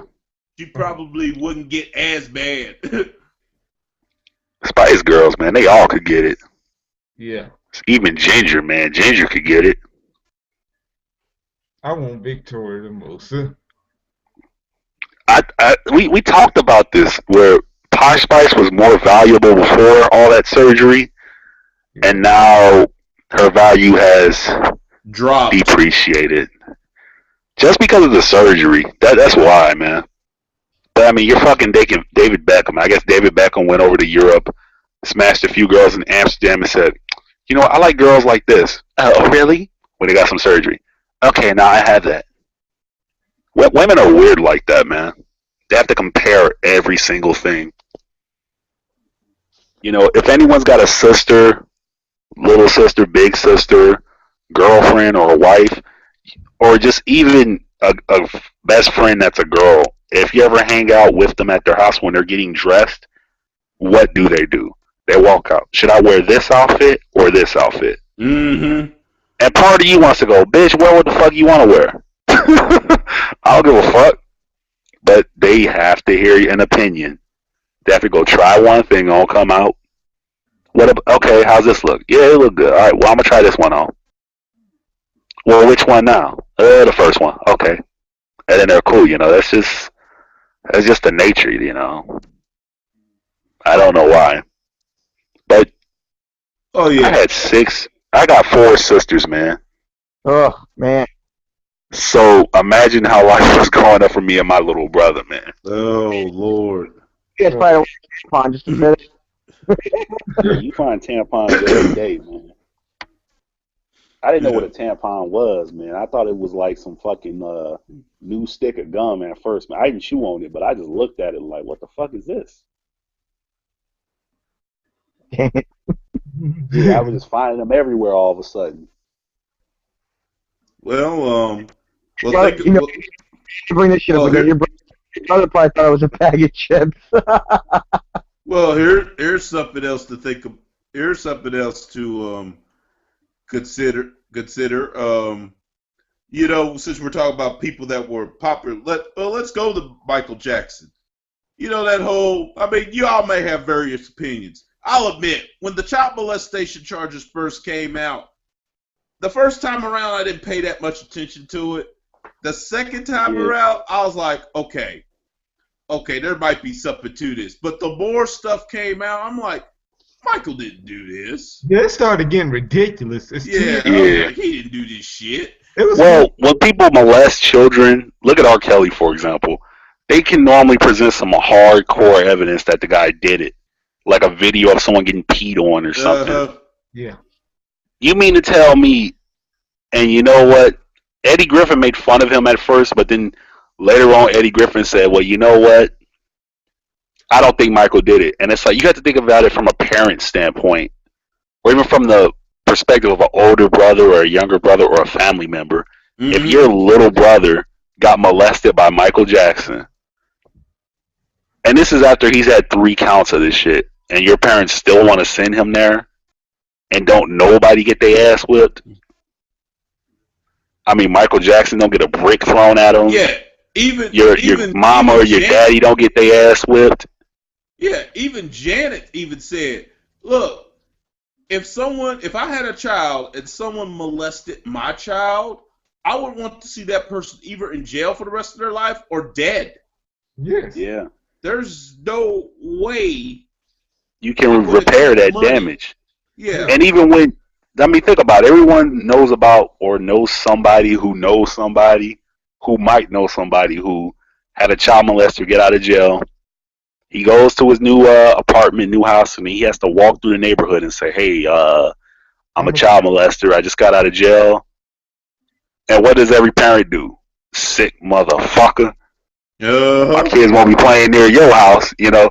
But they didn't do that about Michael Jackson just because he made Thriller. Get the fuck out of here. Yeah, I always thought that mom should have been on trial too. Both, the parents. Because if he really did do what they say, she was at fault as well. Because she knew this shit was going on and really didn't do anything. Yeah, I recently watched the Countdown. I'll tell you what, people that did come out in favor of Michael, especially in the mainstream media, they pretty much got black. Give you a good example. I don't know if you've ever heard of her, named Aphrodite Jones. Her and name she Aphrodite. was in that camp. Huh? She gotta be fine. Her name Aphrodite. White woman. She looks okay now, but you should have seen her like 10, 15 years ago. Yeah. Oh yeah, she was smoking. If your parents name you Aphrodite, your mission in life is to be fine. You don't name someone after the goddess of love, the goddess of basically having sex, sexual relations, or as Mike Tyson would say, yeah, we had fornication. You know, when we was fornicating, you know, he's very selective of that word. And I always thought that was funny. He would always say fornication. Yeah, but Aphrodite Jones, she was in that Michael Jackson did it camp at first. But like me, the more she kept hearing stuff, she was like, wait a minute. This guy didn't do this. Yeah, it sounded. And she quit, and she worked for Fox News at that time. Oh, I think Michael was too soft on it, man. Yeah, way too soft for his image. Because imagine what would happen if a report came out about you being a child molester, and you had 3, 4, 5 months before your court case. Most grown men will be going the fuck off, man. Oh hell! They be trying to look for the motherfucker. Who said that shit? Who said that shit? Sit your ass down before I knock you down. They be going off, man. Yeah, like and how long did that trial go on? For weeks? Years, apparently, because he had like 5 of them. By the time it would have got to court, I would have had so much evidence burying that woman. It wouldn't have lasted that person 5 wouldn't have made weeks. It to court, man. Let's say it lasted 5 weeks. It would have lasted Michael 5 Jackson, days.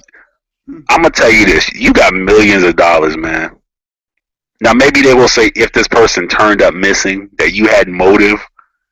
But at the same time, some people would motherfucking disappear. I would go down to Florida, I would hire some Haitians, and that motherfucker would be gone. Gone with the wind, man.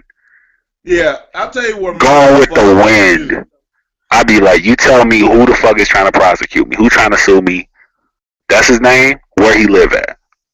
I'm on vacation to Florida. Beat it! Go straight down there. No, I'll tell you where Michael fucked up though. 10 grand. Put this person in the trunk and throw them in the Atlantic Ocean. 10 grand. Or if I don't have the heart to do that, go to Papa Joe. Go to Joe Jackson, the guy that beat the black off of me, and just go, Daddy, I don't know what to do. That was a Ryan reference because Ryan said that funny shit. But go to Joe Jackson. Give Joe Jackson the money. Because Joe Jackson hardcore. Joe Jackson is a fucking pimp.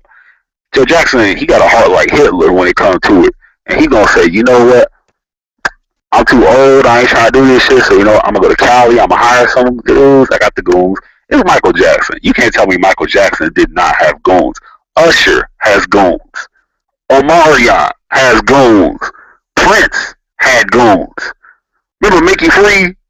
Mickey Free was a goon. Wendy and Lisa were goons. Those were goons, man. Rick James had goons. So you can't tell me Michael Jackson didn't have goons on standby to handle shit. Because Michael didn't just not visit bars or discos in that time. Because Michael was pulling hoes back then. You know he was. Oh, you yeah, know he was. Right after the death of Whitney Houston. a rumor came out that just one time only, Michael Jackson and Whitney Houston actually had a one-night stand. Michael was fucking everybody. When Michael went to the Philippines, and then 10 years later. I'm not going to say it was true, but it wouldn't surprise me. Because they say Whitney Houston was a stone cold freak off camera. Mm-hmm. Kevin Costner, man. Bodyguard, man. They called him Bodyguard for a reason. Yeah. Oh, yeah. But Michael? You mean to tell me Michael Jackson? Now, let's not... I know people like to look at Michael Jackson like he's a Greek god sometimes. Like he just... His dick just doesn't get hard, but he's a man. Yeah, and you got to think... Even as a teenage boy, he's been a star. And as a teenage boy, you can look at aluminum foil and your dick would get hard. Just looking at that shit. Yeah, so going to the Philippines, Japan, China, Europe, and all these other places, you got these girls screaming for you, sneaking into your hotel room, and Michael didn't tap nothing? Get the fuck out of here. Yeah, like the time period that they tried to say that Michael may have slept with Whitney Houston. You got to remember, this was Whitney Houston before she was cracked out. This is Whitney Houston when she was fine. Mm-hmm. Whitney was beautiful back in the day. Oh yeah. Kevin Costner was trying to hit. Oh yeah, and they say Whitney Houston was a freak. And no, Whitney Houston herself admitted this. See, people tried to make her seem like she was some kind of like saint or something that Bobby Brown dirtied up or something. But no, she admitted this. That off screen when she was away from cameras, that she was a bit of a nympho. They said she was sleeping with men and women. So she's a bad. Shit, that's why Bobby said, wipe that up. Someone told him that, because this is back in the 90s, man, where it was taboo to be a lesbian. Now it's cool, so you see girls going to the club and doing it now, but Bobby must have went to the boys in New Edition and said, hey, man, you know, Whitney don't mind getting down with the other girls. They looked at Bobby and said, you need to wipe that up, man. Yeah.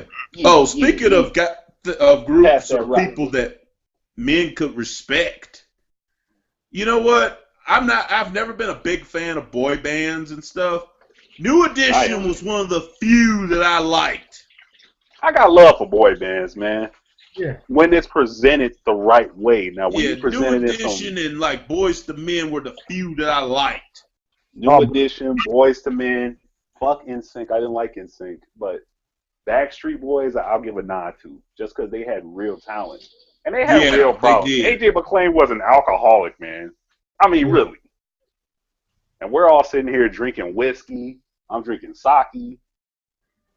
What man can't relate to AJ McClain being an alcoholic? That's what saved the Backstreet Boys' manhood.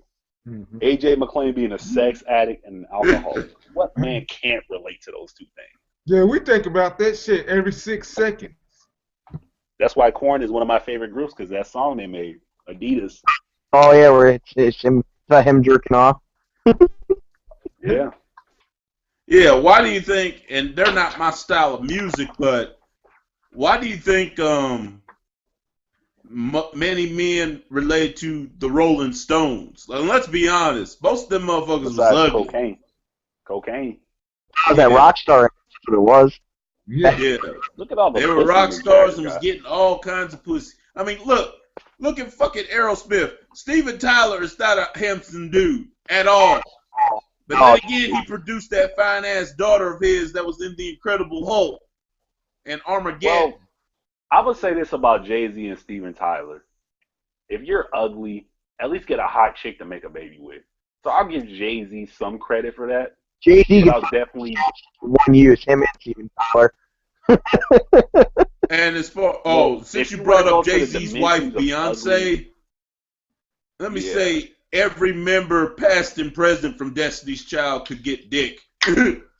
Yeah. Huh? That's one thing Beyonce's dad did right. Yeah. He chose them members. Why? Yeah, throwing the crazy little sister too. Mm-hmm.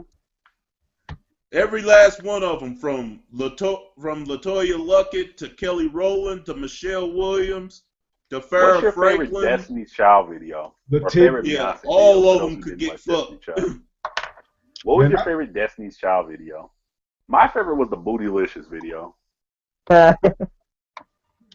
Bootylicious was my favorite video. I'm a little biased towards the original group, to be honest. Mm-hmm. I know Michelle, Beyonce, and Kelly made the most money, but I'm a little biased towards the original 4-person group. Yeah. Why did they get rid of those girls? Does anybody know why they get rid of them? I know. I think I got information because they kept on missing dates and all that. Have shows and concerts. So you had 4 days. Yeah, and then plus Latoya and Latavia both had problems with the management at the time, which just happened to be Beyonce's father. So they had issues with him too. Because that's too bad. Because I actually saw them when they was like 16 and 17. They actually came here to Bluefield. We was having like this little R&B rap type concert, and the promoter managed to get them at the last minute because one of the acts dropped out. And got them, and they were actually, other than Jagged Edge, they were actually the best act. Oh, you said Jagged Edge, man? Yeah, Jagged Edge was down here too. Man, I got a Jagged Edge story, y'all. This isn't about me sneaking into their hotel room and getting a dick in the ass, but it's a Jagged Edge story, man. My first love broke up with me over a Jagged Edge song, man. Really fine Latina named Stephanie Rodriguez, man. Oh my gosh, she was so cute, man. She was my Nadia. We were talking about American Pie 1, Nadia. She was my Nadia, the Nadia of my lifetime. Okay, but over a Jagged Edge song. It was so many fucking bullshit issues, and when you're 15, 16 years old, we were at work, and this was during the Chicago Bulls losing season. I'm manning the door because, you know, we were ushers and everything at the United Center, and she manning the door. We got assigned to the same door. So, you know, I'm going to, you know, in a cheesy way, you know, pump, you know, my ego right here and say, I put that Mac down on that Marvin Gaye shit. You know, she couldn't resist a man, you know. You know how Pimp do it, you know, we rhyme and crime, you know, I told her, you know, I'm the womb invader, the baby maker, you the dick taker, and I'm the money maker. And she said, okay. I'm just joking. It didn't go down like that, boy. It didn't go down like that. Nah, we talked to each other in a classy way. And she said, well, you know what? If you're man enough, you know how Latino women are. They want you to prove, they want you to do some King Leonidas shit where you have to prove you're man enough, you know, to get that ass. So she said, if you're man enough, you'll come to my house. You know, and I'm a little punk here from Chicago. This is in the Latin King neighborhood. If you're black, you don't go to the Latin King neighborhood. But you have to consider how naive I was at that point. I hopped off the bus. You know, I caught the bus to that neighborhood. So I got off the bus and almost got jumped. But one of my boys at the job, Fernando, was over on the side. You know, they ran up on me, man. I was like, what the fuck is going on? Because I was so naive at the time. And Nando was like, G. I'm like, Nando? Yeah, G, what you doing down here, man? It ain't cool for you to be down here, man. I'm like, oh, you know, Steffi. Steffi told me to come see her. Steffi? And he started talking Espanol or some shit. You know, and they said, well, look here, man. We're going to give you a free pass, man. But if you want to see Steffi, man, you need to go to the more rainbow side of Chicago because they will fuck you up if you come down here, man. So they going to give you a pass this time, man. So I went in. You know, some shit happened, some shit didn't happen. Let's just say we watched Finding Nemo because she was babysitting, and then we went to her bedroom. And then in the process of being in her bedroom, Now, keep in mind, nothing happened while we were in her bedroom because I was so naive to the point that she wanted the D. Her pops came home. Ooh. It was strange how it all happened, man, because like I go into the house and everything, and at first she's there by herself with, her little niece and everything. And I'm like, okay, cool. She got the little niece here, cool, cool. I have my jersey at the time on because it was so cool to wear a jersey back then. And we ate some food. We put on Finding Nemo. Her niece was entranced by Finding Nemo, and we went to her room. And she had the Aqua CD. Anybody remember Aqua? That I'm a Barbie girl in a Barbie world. Yeah, she had the Aqua CD. So I had so many jokes to her about that. And in the process of these jokes and everything, she said she wanted the Jagged Edge CD, the new one, because she was such a big fan of theirs. So when we were at work, I had 2 fat bitches there. Y'all know how fat bitches is at work, for those who work with fat bitches. Yep. Fat bitches get jealous real quick. I mean real quick. Fat bitches are some of the most jealous bitches you will ever meet in your life. So, you know me, I'm 15, 16 years old. I'm sitting down bragging. Yeah, man, I put that Marvin Gaye Mac game down, man. And they got back to these 2 fat bitches. So these 2 fat bitches go to the girls' room, start talking crazy. And Steffi's like, hey, I can't see you. Why not? Well, just let me think about it, okay? And, me being 15, 16 years old, I say, you know what? She wanted that $10 Jagged Edge CD. I'm going to get her that Jagged Edge CD. And the new J-Lo album. Y'all remember that song, that Get Right song that J-Lo put out? This was around that time. Yep. So I gave her both the CDs for her birthday. Go see a movie. After the movie and shit, she breaks up with me. Oh. Ooh. Yeah, man. I was fucked up for a long time off of that, man. I was listening to Little Red Corvette on repeat, man. Oh. I guess you should have known by the way you parked your car sideways. Yeah, man. Cause she was so cute, man. If she was an ugly bitch, I wouldn't give a fuck. But it's like, it was the 2 fat bitches, man. I hate these 2 fat bitches to this day, man. Y'all remember The Walking Dead when Tyrese's girl got killed and he was sitting in the cell crying about it the whole season? Mm-hmm. That was me. That was me. Oh, I was so close. That was me. Because of Jagged Edge, man. I think if I never bought that Jagged Edge CD, she would have never just broke on me like that. Because bitches will stay with you until they get what they want out of you, which is something. It's like the stock market for bitches. When they start picking up men, men are like the stock market to women.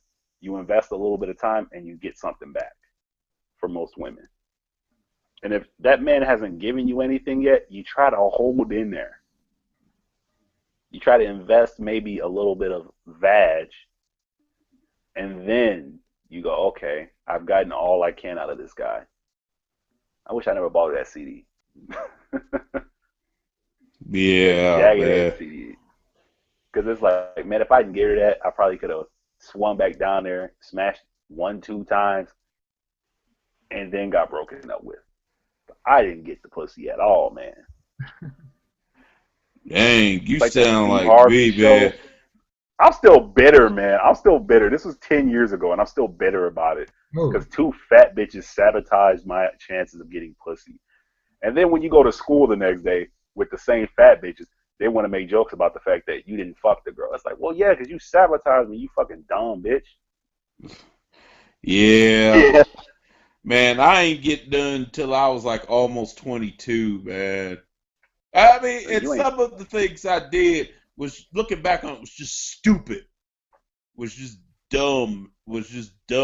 Yeah. But yeah, I've had people sabotage me too. Like later on in my college life, like I said, I didn't get no pussy till I was almost 22. Basically, one of my boys had to hook me up with this one woman that was actually, I was like 22. She was like 35, 36.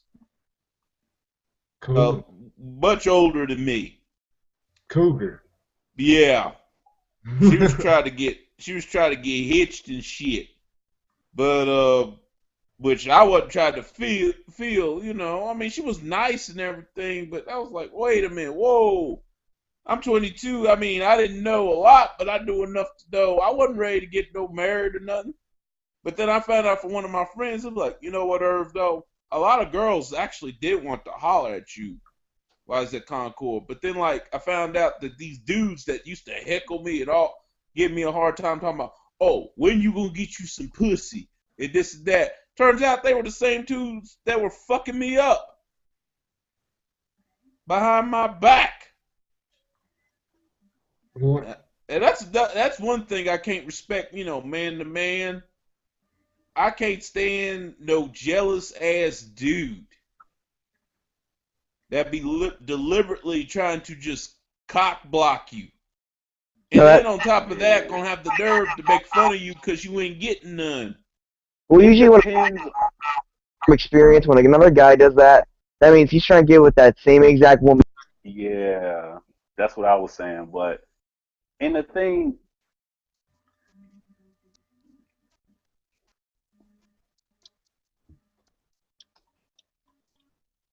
What?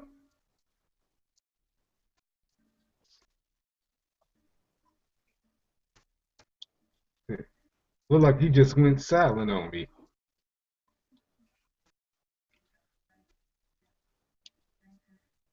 Yep. That's true. Oh, we got it. Yeah, usually dudes are like that. They're usually, I'll just go ahead and use the street saying, they're usually bitch made. Man. Guys that do that to other guys, they're usually bitch made. Because they're so thirsty for that girl, they'll do anything. The cock block, because the cock block you, even if you're the better dude. I got some. You know what? Speaking of bitch made, we got to talk about this bitch made thing, and I got something to say about that. In regards to how black men are being portrayed in the media, and there's probably some counter arguments to balance it out in a way, but I don't know the counter arguments. That's why I was hoping Undertaker Freak would turn up for this episode because he could probably present those things, or maybe someone else got an argument. But has anyone noticed that majority of all the men that are coming out of the closet for the last year or two have been black men? Yes. Yes. Yes. Am I the only one that's noticed that? No. Not at all. That's what I've all noticed. I'm going to say. There's plenty of white men that come out the closet. There's plenty of Hispanic men. There's plenty of Asian men. But they don't make big news about it. Yeah, but every time a black man comes out the closet, it's headline fucking news. Or black woman. I mean, look at all the big remember when Elton John came out the closet? Well, he didn't have to, but go ahead, Ryan. Go ahead. Well, I don't remember when he did. I wasn't even alive when he did it, but probably I don't know. But go ahead and go with you.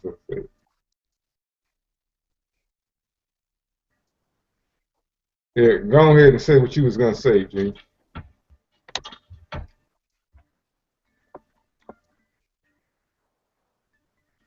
I used to think that. I used to think that, but when you get older, really, as far as I know, I used to think that, but now the more I look at things just from real life experience, and maybe it's because of where I live at, but actually, blacks tend to be more accepting, or at the very least tolerant of the gay community. If anything, and this is no offense to you, Ryan, but if anything, I found white people, especially white men, to be less tolerant. Really, yeah.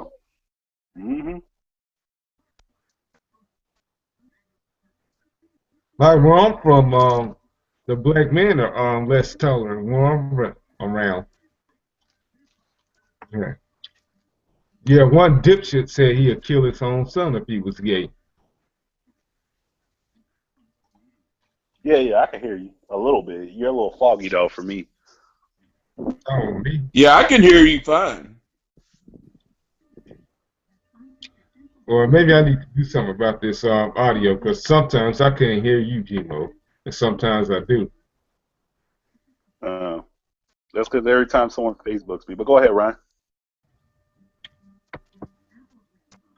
All right, but anyways, like just like I said, one point, like our comments like less tolerant of it and all that, and then they blame it on this TV thing and all that.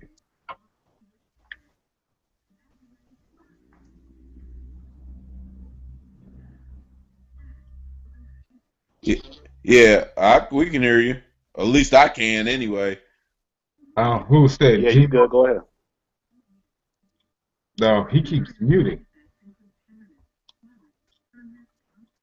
Nah, I'm muting because it kind of sort of helps with the audio if I mute myself. Yeah. Yeah, go ahead, Ryan. Though. Oh, Ryan.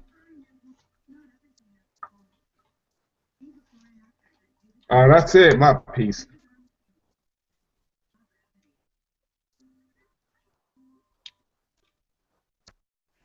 Oh yeah. Now, in certain areas, I'm sure it's probably higher with blacks than everybody else. But as a whole, traditionally, uh,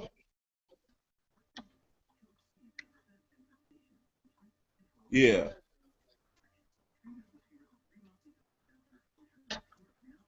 yeah. You know what Well, though? one thing to And keep in this is mind coming is from you a have other people guy that that voted. came from a Christian background. This is coming from a guy that came from a Christian background myself. You know what though? This is what I've come to learn. They talk about, oh, homosexuality is a sin. Please, some of the freakiest people I have ever messed with in my life came from the freaking church. True. Came from the freaking church. Heck, oh, oh no, I'll tell you what. You all have heard of like the people that live like the swinger swap lifestyle and stuff. Hey, During I my got a younger swinger story days, because I kind of sort of used to do that myself. yeah, yeah, during my younger days, I was tapping women. Usually it was white women because you know where I live at, blacks are like 10% of the population. Seriously, they are. Um, I was tapping white women that went to church every Sunday, and they were like either had a man or they were married, and half the time the husbands knew and was cool with it, and I was like, I mean, don't get me wrong. You know, at the time all I was thinking about was getting the pussy, but when I look back at it in retrospect, I was like, you know, that was some fucked up shit. Well, That's speaking some as fucked someone who up came shit. from And most of these people the were swinger going to church lifestyle, and everything. because you know, me and Mr. Griffin we were both ex-swingers or whatever you want to call it, but the first time you actually have sex with a chick in front of her husband, it is ridiculously awkward. Oh yes, it is. It is. Mm. It is so awkward because you don't know if this guy's gonna catch feelings and try to either A, beat your ass, or he's gonna want in on it too. And you may not be 100% down with your dick in a chick and another dude's dick in a chick at the same time. Yeah. Thankfully for me, the only thing I've done with my dick in a chick and another dude with his dick in a chick was, you know, we get kind of just, I got my dick sucked and he got his dick sucked, and you know, he just kind of swapped back and forth. That's the most that Yeah, that's I've all ever that's done. ever happened with me too. Most of the Yeah, guys, most never did when no DP shit. Nah. well, with most of the guy, with most of the guys, most of the time, no.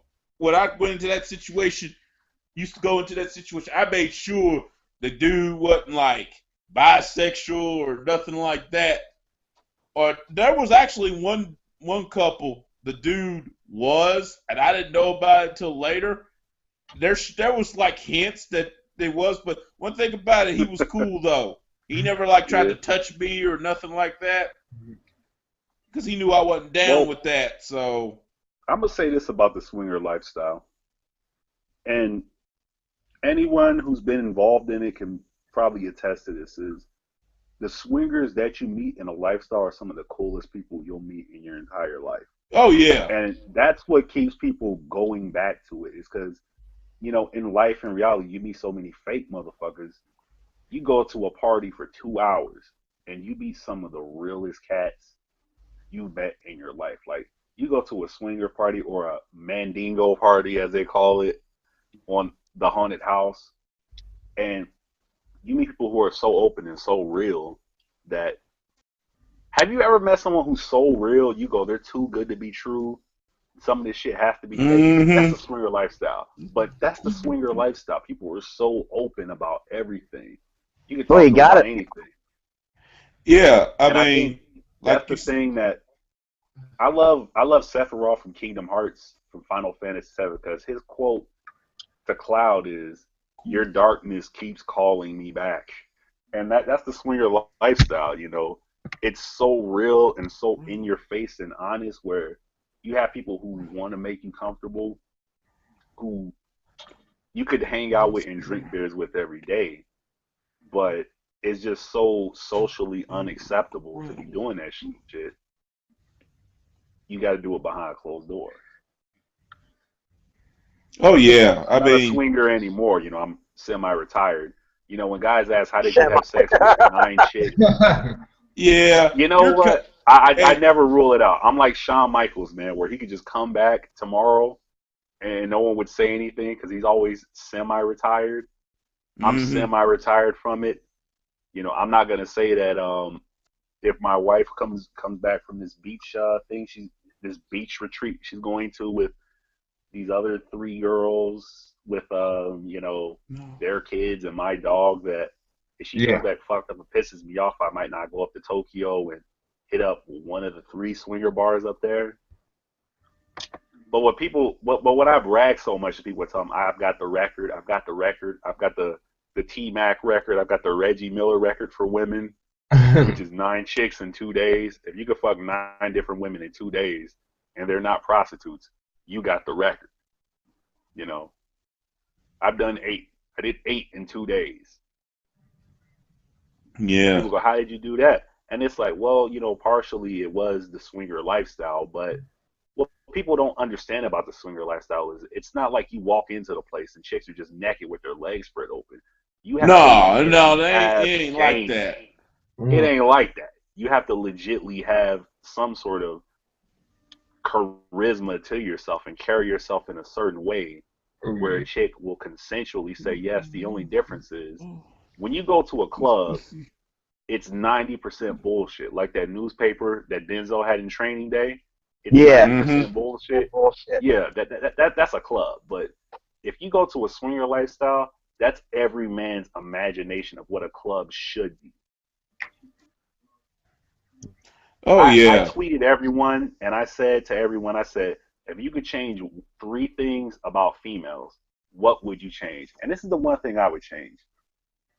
If you're going to a club and you're a woman and all you want is attention, you just want a man to look at you and tell you how good you look, and you're just going to kiss your girlfriends on the cheek and go home, wear a wristband. You don't have to be discreet and wear a T-shirt that says, I'm not DTF, but have a wristband, give us some sort of signal. So, you know, it's like when a straight man goes to a gay club and a gay man walks up to a straight man and asks, hey, how you doing? He doesn't ask it in a creepy way. He asks it in a normal, you know, type of way, but you let him know right away, hey, man, I'm straight. And he goes, oh, okay. You know, I wish women had like armbands or some shit like that. But even if there were armbands, they'd probably take it off because it would get them more attention. Yeah, especially when that's how women just are. Yeah, a lot of that's because the one chick with one armband, everyone will be trying to talk to her. Dudes be running around going, maybe she gonna give me some pussy. I don't know who's. Yeah, but those are basically those are basically attention skanks.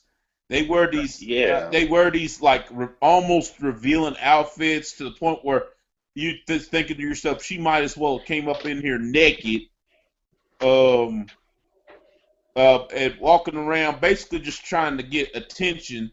You know, getting these guys, you know, flirting with these guys, and then at the end of the night, They said, "Oops, I gotta go. I gotta work in the morning."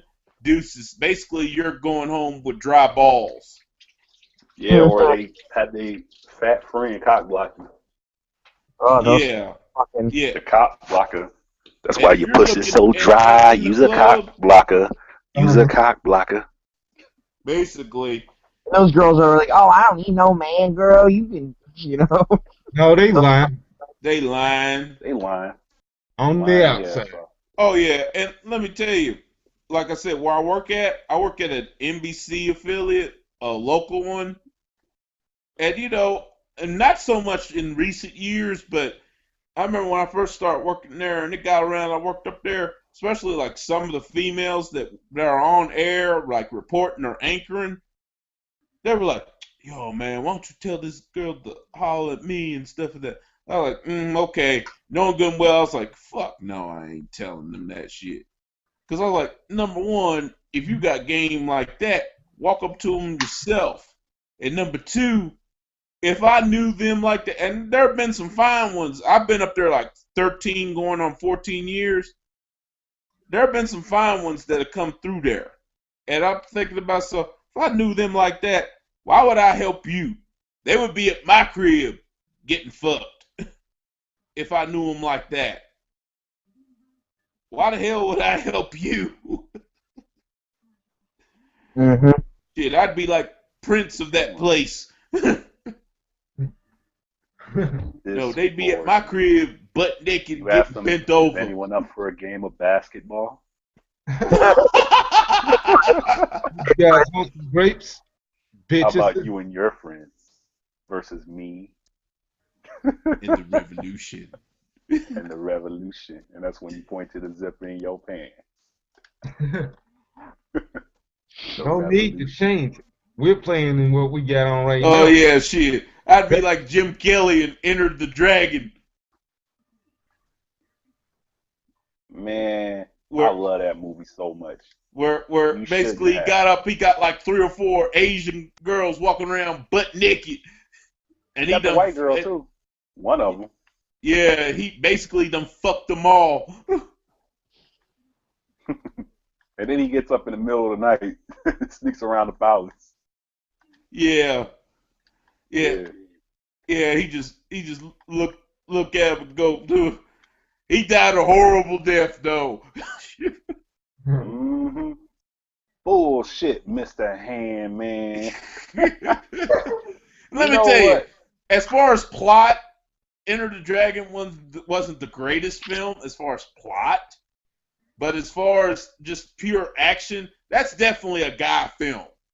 Since we talk about stuff for dudes, that's definitely about a guy film. You don't watch it for the plot, really, because the plot's pretty simplistic. Yeah. You watch it for the girls, and you watch it for the girls, and you watch to see somebody get the ass whooped. It's a movie that, and this goes back to WWE, it's a movie you can vicariously live through. How many grown men can sit down with their son and watch Enter the Dragon?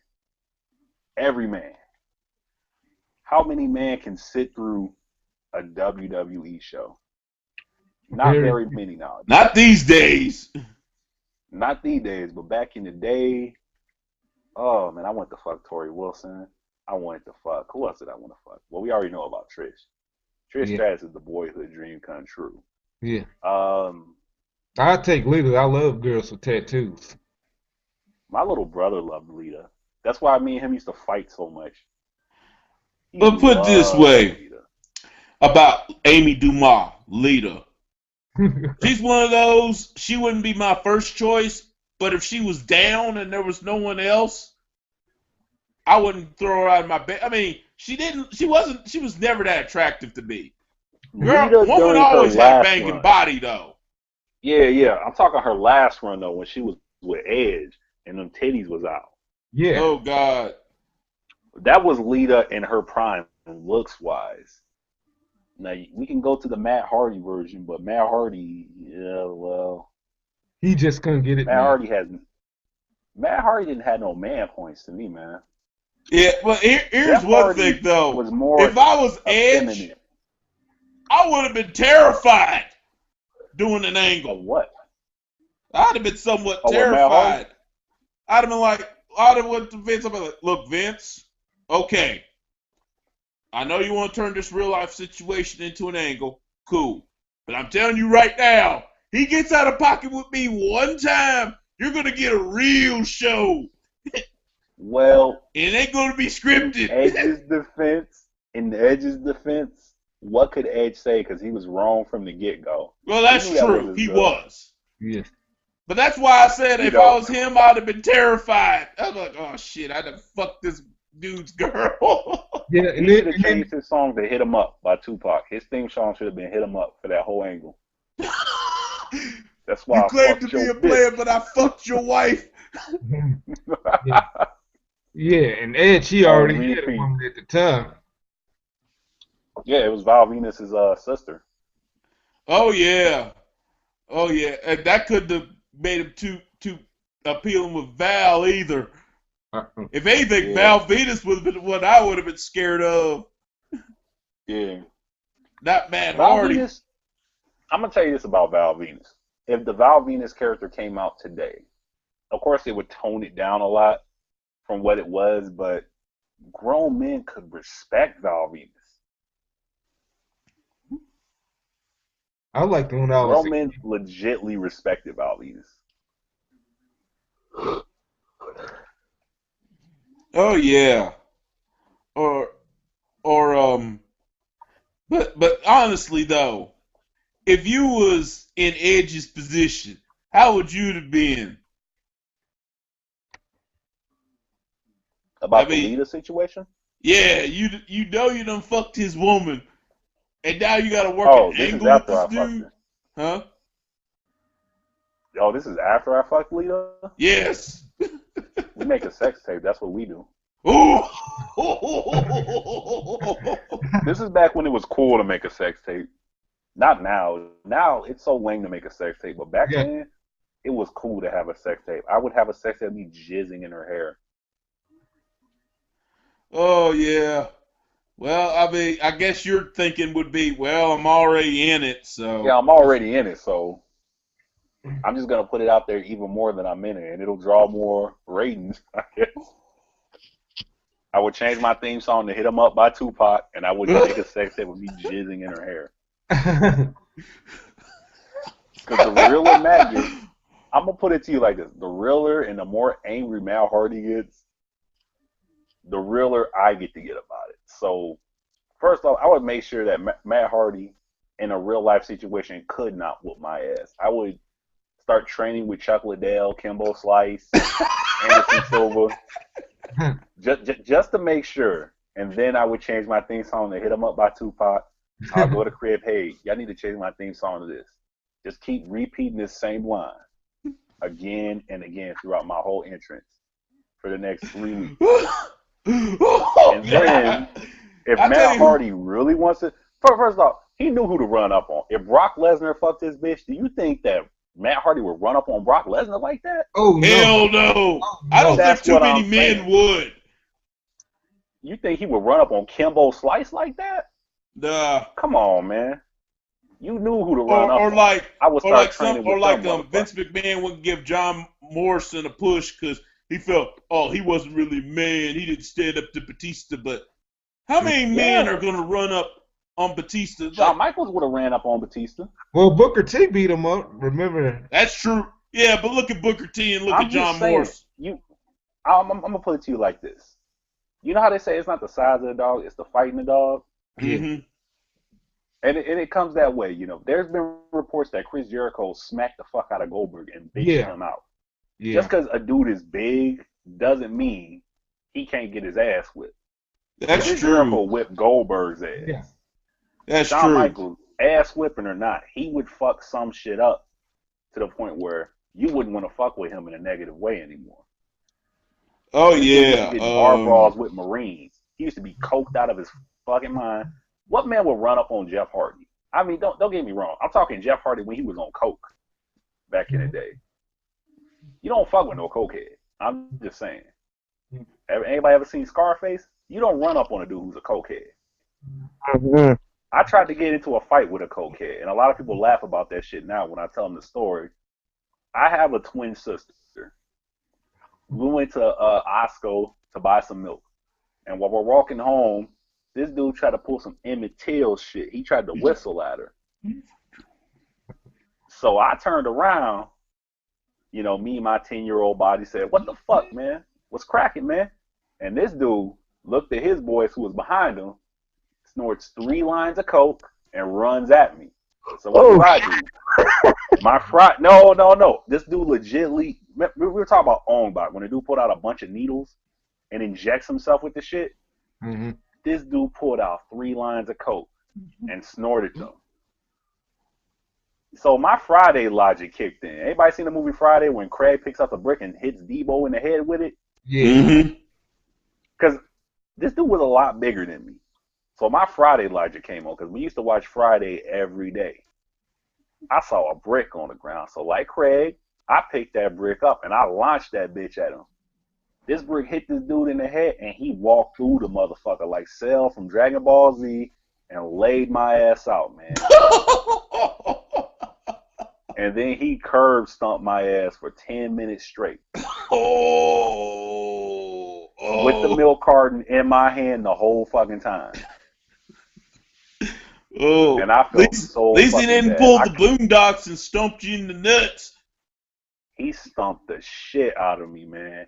And that's, I went home, my sister had more sense than me because she didn't try to fight him. The dude's clearly high on coke. If that brick hitting him in the face at that type of speed didn't hurt him, I'm leaving that motherfucker alone. She took 2 steps back. I got my ass stumped out with the milk carton in my hand. They finally left. I got up, still with the milk carton in my hand, and I walked home with footprints on my T-shirt. Mad as fuck at her, asking why she. Hey, I'll tell you what. Yeah, but get back to messing with girls and how. But if I was Edge, I saw the dude about 6 months, maybe a year later, and everything. This is about a year or 2 later. I was on my way to work and my sister was with me. He didn't whistle that time when I saw him.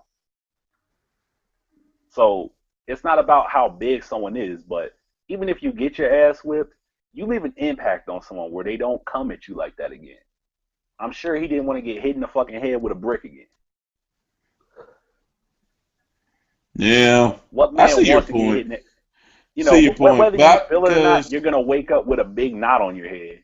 Yeah, and you don't want to deal with that again. I'll tell you, the dude, even though I have my bad feelings about him now, I'll tell you a dude that had some nerve. I mean, people talk about Triple H messing with Stephanie. I'll tell you who had some balls. Jeff Jarrett? Well, Jeff Jarrett, too. Yeah, he's another one you could bring up. Chris Benoit. I already messed with Michelle McCool.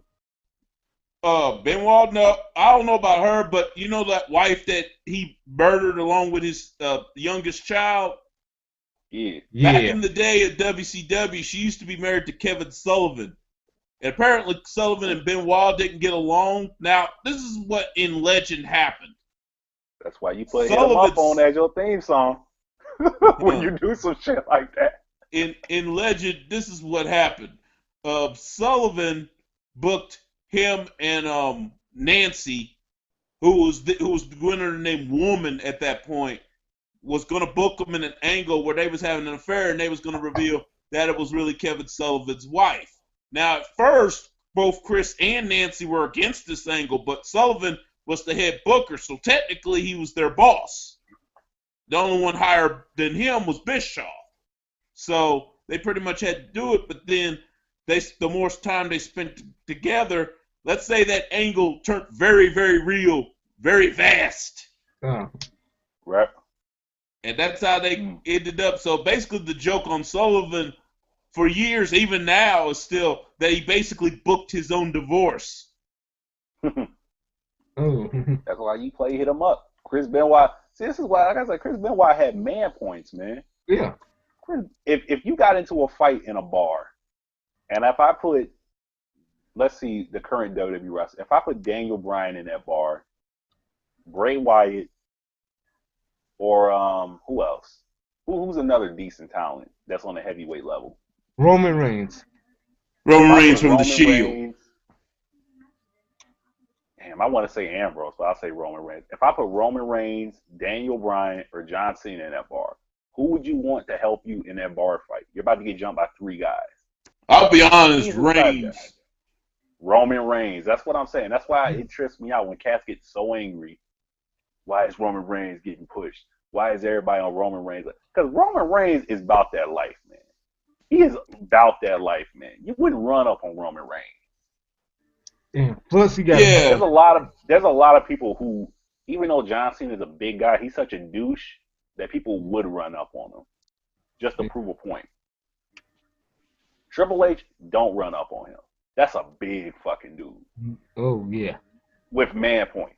John Cena has no man points. You could be a big dude and not have man points. John Cena is a perfect example of that. You don't see Rock's pretty old right now. People don't run up on the Rock. Stone Cold Steve Austin, pretty old now. People don't run up on Stone Cold Steve Austin. Yeah. Nah, it's not about whether or not someone will beat you to a bloody pulp or not. That's part of it, but it's overall having the respect of people. Yeah. You know, T.I. is not a big dude, but grown men can respect T.I. T.I. is what, 5'6", 5'7"? He's not what you would consider a legitly big guy. He's 5'6" and skinny, man. He's as skinny as my fucking table legs. The legs on this table that I got my drink on right now. He is that skinny. You don't see people running up on him like that. Yeah, and really it's about in the past. They didn't ask for respect. They just took it. They earned it, right? John Cena goes every week. Hey, I'm helping the kids. Give me some respect. Yeah. I'm I'm starting to learn that in my personal life too. You don't ask for respect. You just basically just take it. Or something that Beyonce said once. She said, "You don't have to power is not given; it's taken." Mm-hmm. Which she was right about that. And I'm just relating what she said in terms of this discussion. Yeah, but like I said, real people respect real people. Yeah, like I said, prior to him killing his wife and youngest son, like you said, nobody ran up on Roman Reigns or some people like that. Nobody ran up on Chris Benoit. Sure did. No, you never heard about that. You never heard about people running up on. You heard about like early in his career, Eddie Guerrero got ran up on, but this is early in his career when he was just a kid. But later in his career, nobody ran up on Eddie Guerrero. You had one fan who got drunk and poured beer on him, and Eddie Guerrero reached across that barrier and fucked that dude up. And I heard another story. Yeah, he fucked that dude up, man. I heard another story because he had just gotten out of rehab, and he was fresh out of the whole alcohol thing. Because he'd been addicted to it. That dude poured beer on him while he was knocked out at ringside, and Eddie Guerrero fucked this dude up, man. Well, after he did it, he got in the ring and apologized and explained to the fans why he did it. And people say, you know what? Respect. I'm going to say this. I got another story. Like, Eddie had his family with him when he was world champion. Somebody threw something at his family. He went straight after that motherfucker. Hell yeah, he should have. But that's what I'm saying. Real men can respect real men. Mm-hmm. That just or like that. Like when you watch guys on YouTube. We got to bring YouTube into this now. You watch some cats on YouTube. Some of them will be talking greasy. Some of them just giving their opinions. They're being real men about how they feel about something. And you can respect some people's opinions. Remember McKelvey 85? Remember Spinnernet? For those who do remember Spinnernet, Spinnernet never portrayed himself to be a tough guy.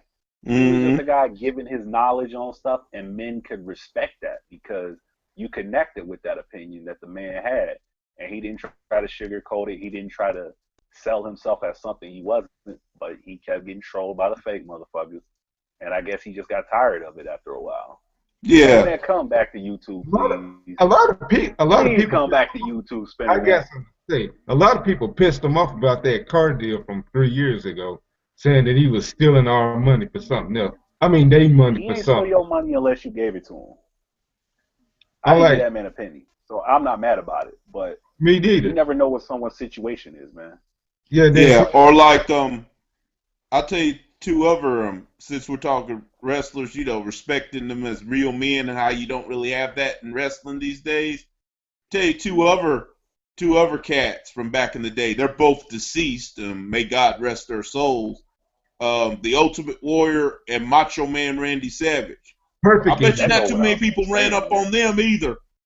Nah, Those are maniacs. Well, Macho Man, he was. Macho Man especially.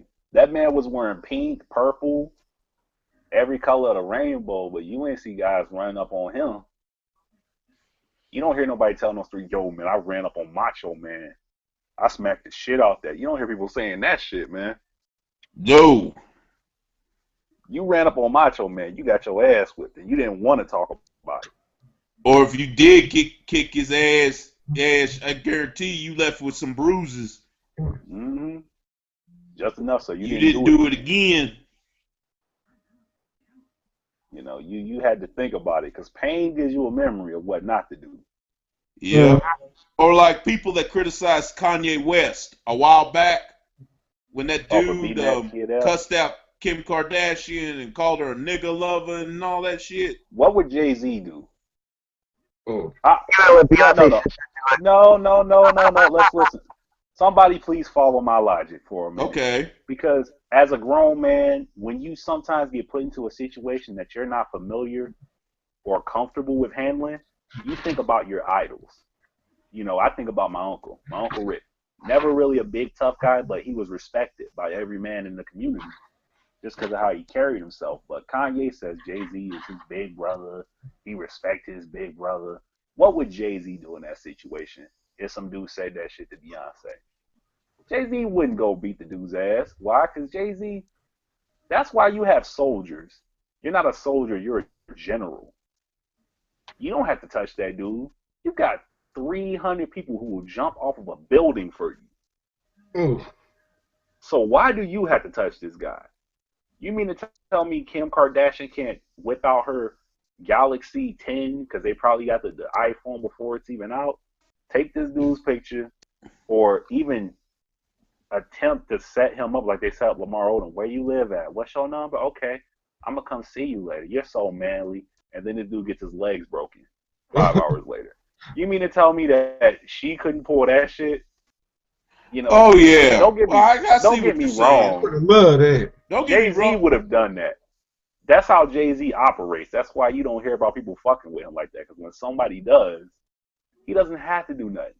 Remember back in the day when rap was real, when hip-hop was real? Mm-hmm. LL got jumped at the bar, and he legitimately had to fight his way out.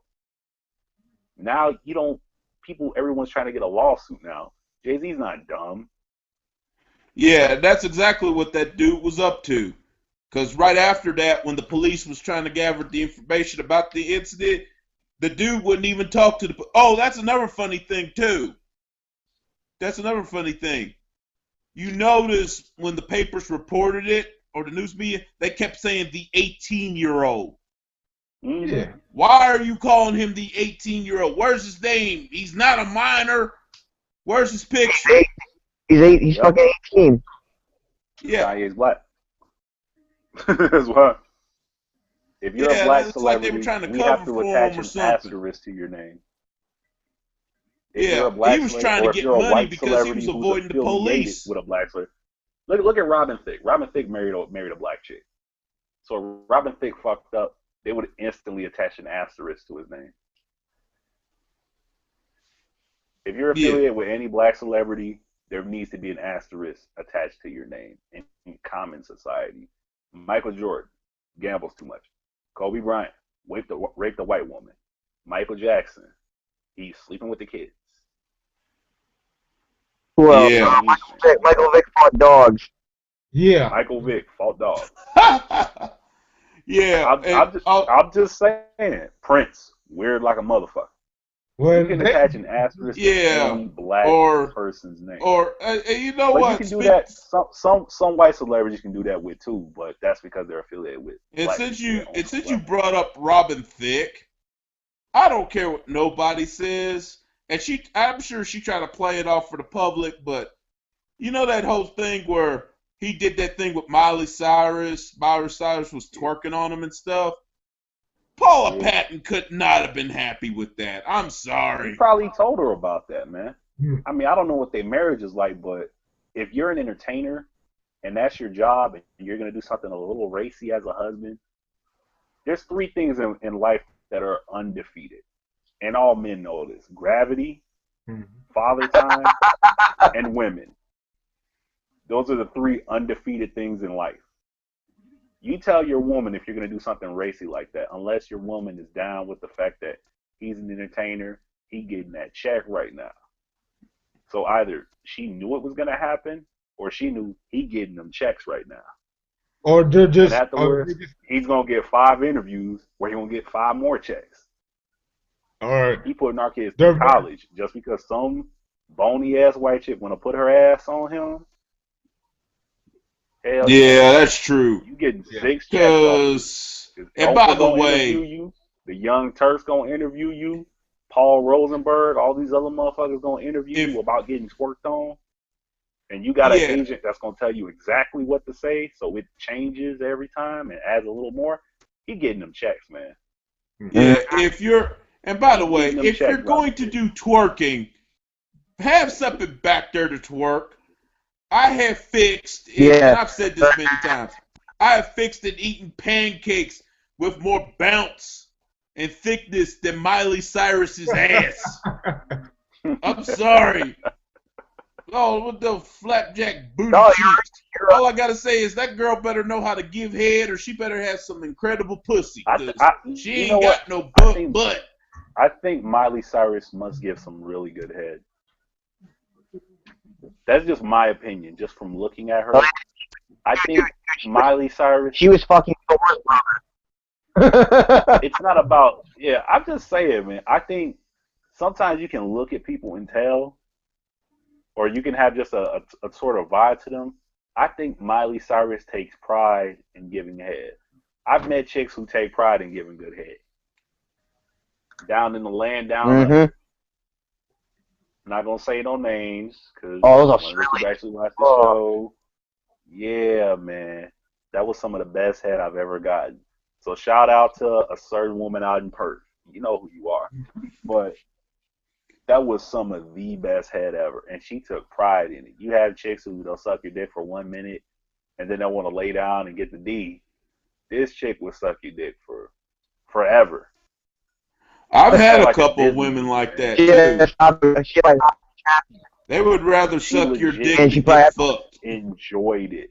And then you ask them why. Put some chapstick and a drink of water and go right back into it. Yeah, you know, she said it's power to her. You know, you grab a man's nuts and you got him. You can control them from that point, according to her perspective of it. But I think Miley Cyrus is one of them girls. Oh yeah, I mean, I'm like, okay, Miley, if you're gonna insist on twerking, at least work out and get some muscles in that booty cheeks or something. I mean, damn. I've seen some, but like, I don't know if any of y'all look at adult films or looked at any from like late '80s on, but there used to be this chick you might have heard of her. Named Heather Hunter back in the day. Yeah, I remember her. Woman had this, like, she was skinny, but she wasn't like bony skinny. She was like athletic, like she did track or something. Like Pele or some shit like that. Yeah, she had this incredibly fit body. I mean, she had this unbelievably, everything was, she had like muscular arms, but they weren't like freaky muscular. They were like that slim, sexy muscular. She had abs. And her ass was, she didn't have no badonkadonk type butt, but she had that nice, athletic, muscular butt. Mm-hmm. And Miley Cyrus needs to talk to Coco. Somebody. Yes. Or she needs to recruit a certain somebody to be her boyfriend. Because It'd be funny too. My wife get compliments all the time from all the other Japanese ladies about how well shaped her ass is, and they always ask her how did she get that way, and I always give that Dave Chappelle laugh in the background.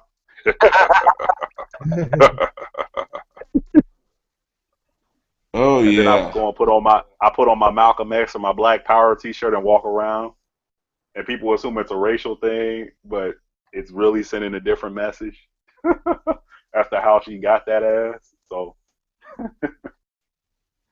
Ice-T said it best. You either, work out a certain way, eat a certain way, or you get a black boyfriend. Oh yeah. Now I'll tell you, since we're back Or you on go get some women, Brazilian ass injections. did y'all ever watch a show that used to be on? Talk about shows that ended on cliffhangers. Yeah. That pissed me off. A show that used to be on called Half and Half Yeah. with Essence Atkins Oh. and Rachel True playing half sisters. Oh, That I didn't see that. Huh? I know the show. I ain't It seen it. depends on the time frame that it was in, because if it was between It was 2 years 06 and ago. 2000, It was the early that's wild. 2000s. And both of these girls, even though they played pretty young, both of these girls were playing younger than what they were. But they could get away with it, though, because they looked kind of young. Because Rachel True is almost mid-40s. She was like early 40s when she was playing, but she was playing 20-something. But she could get away with it. You might also remember her from that Dave Chappelle film. Half Baked. Yeah. Yeah, Half Baked. Yeah. She was the black girl in Half Baked. Essence Atkins, you might remember her from later. She did that a haunted house film, and she also did that show the show version of Are We There Yet? Yeah, I watched that show.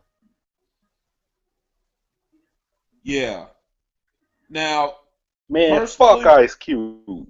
Speaking of that.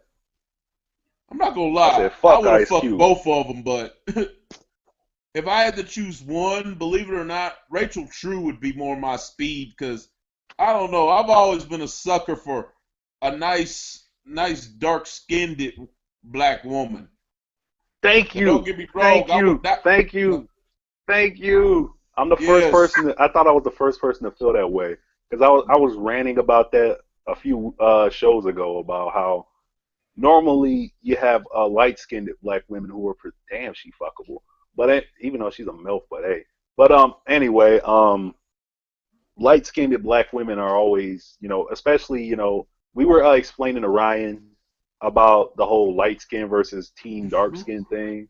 Yeah. How it works depending on what region you're from, because it confuses some people who don't have to deal with it consistently. So what's your take on it as an OG? Because you're from way, way back. Yeah.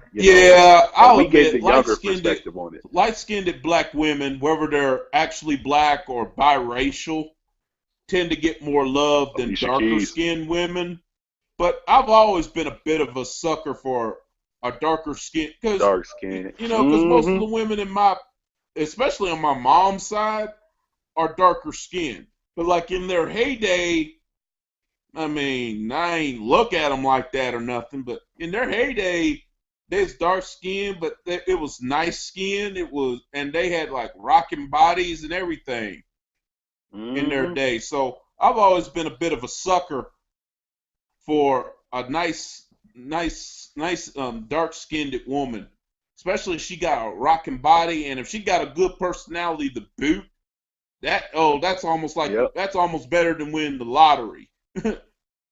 Keyword there almost. Mr. Griffin, I'm gonna put this out here because it all depends on what your image is set on. Like when you think white women, who pops in your head? When you think dark-skinned black women, who pops in your head? When you think light-skinned black woman, who pops in your head? You said you got your family to look at, but me, when I think dark-skinned black women, I think of, the Naomi Campbells. I think of this girl from Jamaica that I grew up with named Jeffra, who was just so fucking sexy.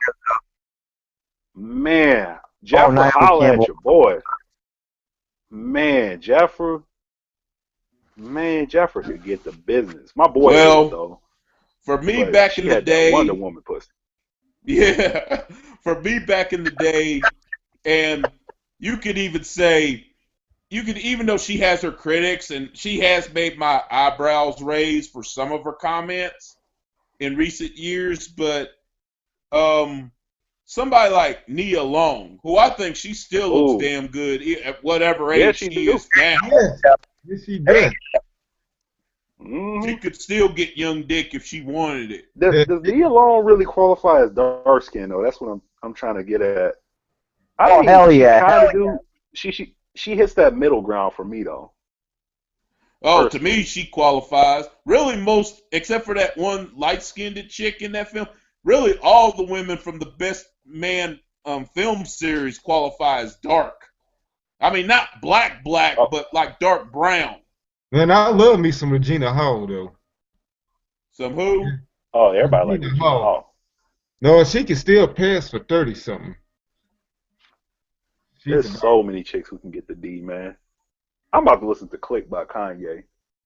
I Oh got yeah. accused of being Kanye by one of my boys because I got a friend from Chicago who watches our show. He's watched every episode, and he always said, I'm Kanyeing too much. Sometimes he said, man, he said, does anybody remember the Cruel Summer album that Good Music put out with Lamborghini Mercy, Yo bitch she's so thirsty Mm. on it, and then you had Click, and then Kanye put out the Yeezus album, and it's like if those two tracks would have been on the Yeezus album, it would have been good. He accused me of Kanyeing. He said, man, he said you save so much of the good stuff for the show, and I'm like, I gotta do that, man. It's more Yeah. fun to talk about these topics when you have other people with you than you're Yeah. just talking at a screen. You're And we you're Zordon. You're a floating head. Yeah. You're just Oh, talking to a screen. I'll bring up another one that you don't think about either. Um, and this was back in the day, and I still check out old episodes of them, and even of the other versions of this series that I'm about to bring up.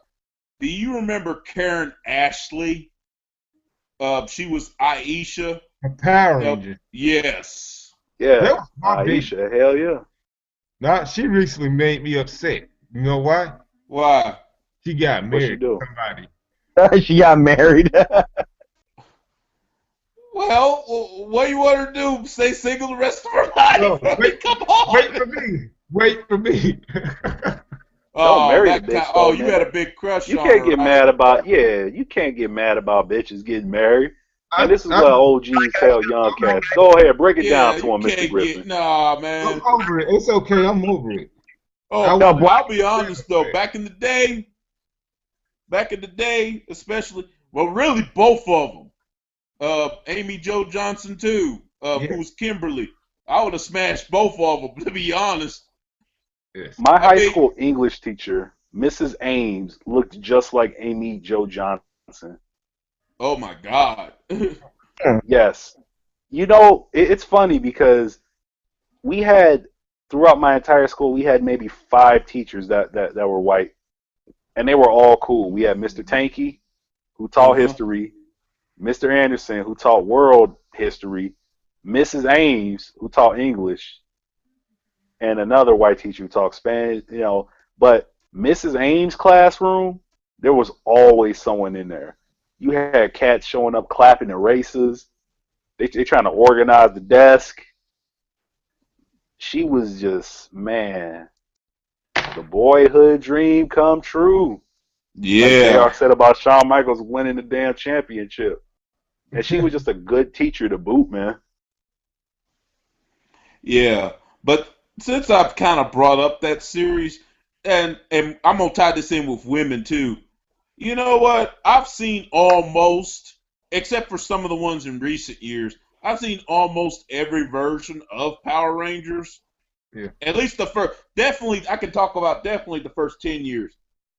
There's Yeah. there's hardly, on every season, there's at least one hot chick, and it didn't matter what race she was, that every dude that watched there wanted to fuck. Well, that's the same with almost every show. Want to screw remember when WWE lost all of its really hot chicks, and every chick was average? You have to pick one that's the most fuckable. It's like going to a whorehouse. For people who've been to whorehouses, I've been to quite a few of them in my life. But for anyone who's been to, hey, I was in the Navy, man. I was in the Navy. But you find yourself in a whorehouse, and you know the hottest bitch. You know, you see her picture on the wall because that's how they promo it. But she's already taken. It's like Forrest Gump. Seeds taken. Taken. Yeah. It's and like that, yeah. And like back in the day, like, I'll be honest. There was two characters on the original series that I wanted to be. One was naturally kind of wanted to be Zach. Even though I wouldn't have been as corny. Kind of wanted to be Zach, you know, just representing. Thank you. Yeah, he's my thank you. Just represent. The other one I would have chosen to be would have been Tommy, because one, he got to bang Kimberly, and two, his character was a badass. Even though he had the limited powers as the Green Ranger, when it was time for him to go up, him to power up and stuff, he go in there and just whip ass and leave. Yeah. There was a 15-second clip of the Green Ranger that made grown men respect him and teenage boys. When Tommy gets trapped in an alley by like an army of like 100 putties, and I'll never forget this. He had no morphin badge. He was by himself, man. There was no one coming to save him. There was no alpha. Ay. Y'all need to save this motherfucker Tommy. There was no one there. He was by himself in an alley. He had just finished working out for 2 hours, and he gets swarmed. He gets surrounded. And what does Tommy do? He yelled it after. He said, he was on some Vegeta shit. That man said, I'll take you all on. And everybody said, oh, shit. He about that life. And it goes to a commercial. Why do you think he still reappears in some of the other Ranger series? Because he was the man. That 15-second clip. That was 15 seconds of what sold him as a man. Because it's like, if you're a grown man and you're about to get jumped in an alley by 100 midgets. He literally pulled a Xerxes. That's what that was. Not a Xerxes, a Leonidas. I mean, even 100 midgets will fuck a fully grown man up. Eventually, if you put Brock Lesnar in an alley with 300 midgets with baseball bats and sticks, he will get fucked up eventually by at least one of them. He'll probably throw the first 100 of them around, but it's the numbers game that's going to get on him. This motherfucker Tommy said, I'll take you all on. If people, especially if you're a little kid at that time, you went crazy. Yeah. Just hearing him say one sentence. Yeah. You went crazy. And why do you think I think that's the main reason that character still appears in some versions. Like, he was there from Mighty Morphin up through the beginning of Power Rangers Turbo. Yeah. And then he reappeared later in Dino Thunder. He was in That's why. If Zach turned up tomorrow and said, hey, I'll reappear if y'all give me this much money, they're going to be, no, we're going to give you half. Now, if Tommy pops up and said, I'll reappear for this much money, they're going to give it to him. Yeah. That's the difference. It's like, Zach, you were corny. You were corny, Zach. Let's be real. Yeah, and you were pretty corny. The sad part. Most people, when they think of Mighty Morphin Power Rangers, they remember Tommy, Kimberly, Billy, Aisha, Rocky, and Adam. They don't remember Zach. Well, they kind of remember Jason, because Jason reappeared later. Yeah, because Jason was the first leader of the group. Yeah, they kind of remember Jason, but they don't remember, like, and may she rest in peace, too, Thwai Trang as Trini. Yeah. They don't remember her. I used to watch The Crow and want to just do nasty things to her. Oh, yeah. She was a fine Asian woman. It was so bad. A good person to boot. I feel bad because I feel like sometimes as a child I was just raised completely incorrectly. I watched Apollonia jump butt naked in a lake at the age of 4. I watched The Crow. I watched Scarface. I watched all these movies at a young age. And then I stole my uncle's porno at the age of 8 and watched it. Yeah, and You know, and don't give me don't. And I don't want to talk disrespectful of the dead. I'll just keep it simple. Thor Train could have got some from me. she could have got a lot of things. Yes. She could have got some from me.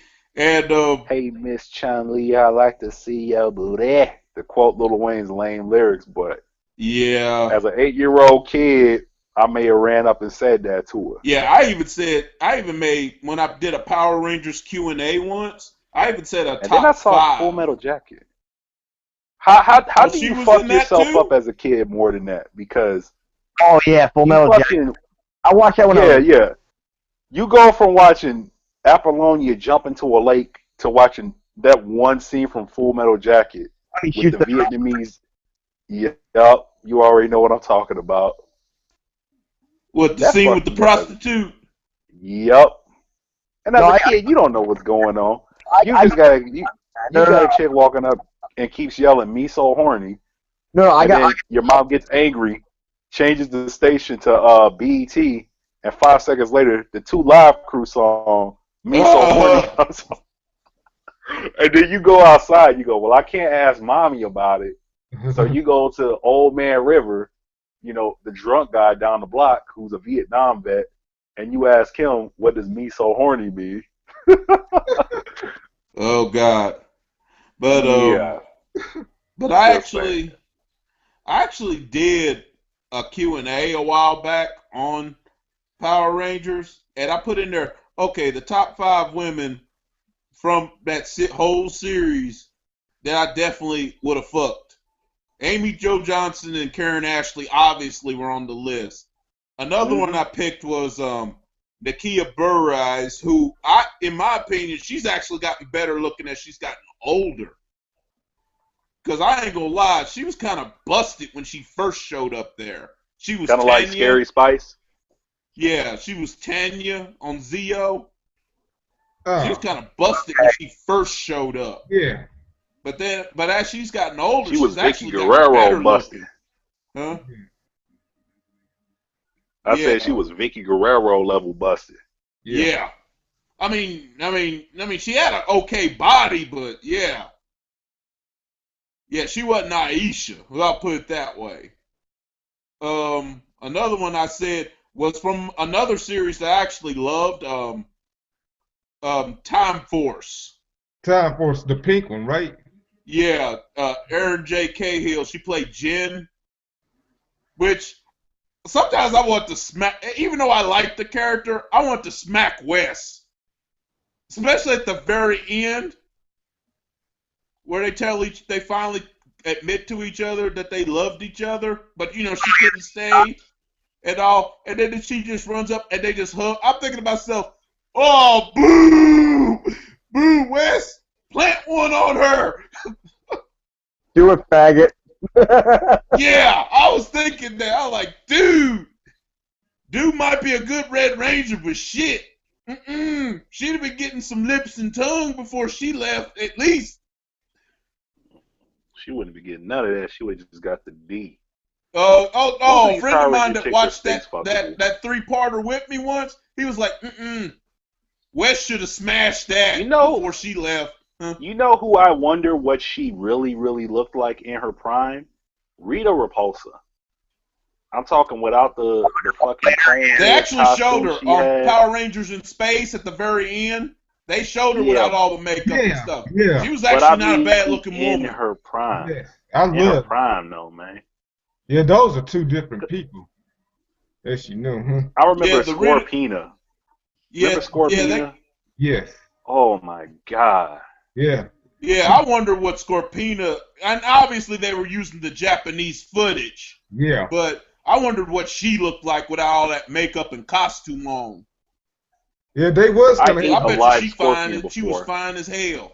They did have American Virgin for one time only on the 2nd season. They was gonna have her as a regular, but they fired her. Yeah. That's actually what convinced me to eat a live scorpion when I traveled to India. And me and the boys got trashed, and there was a street merchant. You could eat a spider, you could eat scorpions, you could eat live ants just to prove you were so much of a man. And they held up a scorpion. And my boy Jay was like, "You got to eat the scorpion, man. You've got to eat the scorpion." And I was like, "Nah, man, I don't fuck with that crazy shit, man." He said, "Come on, man. Remember Power Rangers? Remember Scorpina? That's Scorpina, man." So I ate the scorpion, man. Yo, God. Yeah, Oh, another one. No, now keep in mind, it wasn't a big scorpion. This scorpion was smaller than the phone in my hand. It was the size of a beer can. But That's a big fucking scorpion, man. Yeah.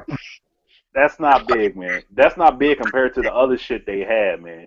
They had scorpions the size of PlayStations over there. Oh, God damn. This was a moderately sized scorpion, man. But when I ate it, has anyone eaten a shrimp before? And then you eat it without the shell off? Has anyone ever did that? Mm-hmm. Yeah. It's kind of like that, but once you get through the shell, it tastes just like chicken. ugh. And I That's pulled a one of Tommy those Dreamer. things. I said, If I eat it and like it, don't tell me what it is. you got to take the tail off at first, obviously, but I pulled a Tommy Dreamer after he ate Undertaker spit. That shit was pretty good, man. You got some more?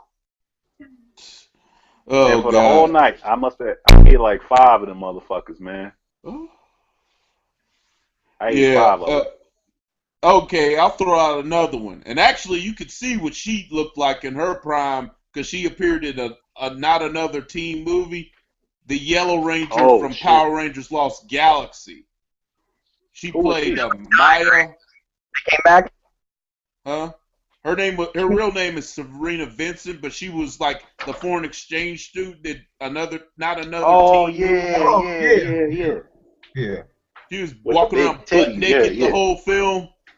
Yes. The most fuckable chick in Not Another Teen movie was not her, though. Huh? As creepy as it was, the most fuckable chick in the movie was that guy's sister. Oh, it was? The girl who talked about doing anal. I'm sorry, a chick who is down for anal is more fuckable than any other chick. Just because it's so difficult to get a chick to do anal. No, really. Yeah, not too many, and I know this from my personal experience. Go with white. Too many women are down for that. Yeah. White anal. Well, you need to tell them to holler at me, then, especially if they're good looking. Yeah, a lot. Tell them to holler at me. Most of the ones that I've ran into usually were white. I've only met most one black girl chicks that I've was messed down with, for they usually weren't down with that. But that chick in Not Another Teen movie said she was proud of doing it and taking a dump on people. Oh yeah. Oh my God. Oh, hey man, here's one that's your speed. I put her in honorable mention because I was like, she way too young for me. But if I was like 10 years younger, I might have looked at her. She was on one of the more recent ones, Samurai. Her real name is Erica Fong, but she played Mia. Mm-hmm.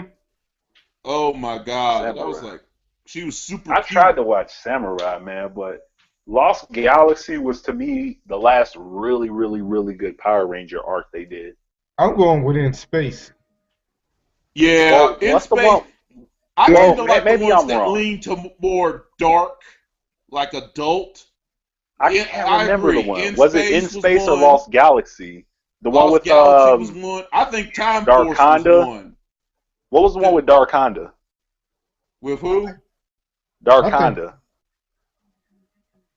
I don't know. Dark Honda and Ecliptor. That might have been one of the later ones. No. It was either In Space or Lost Galaxy. Well, and Android Girl was the. What the fuck was her name? I think I know what you're talking about. You had Ecliptor, man. The dude who his head would come off and his head would float around and shoot laser beams and reattach. That might have been Lost Galaxy then, because I don't remember that in Space. Yeah, I think so, man. Ecliptor and Dark Honda were the villains. Had the Silver Ranger. Fuck, man, I can't remember, man. The Silver Ranger Ecliptor, man.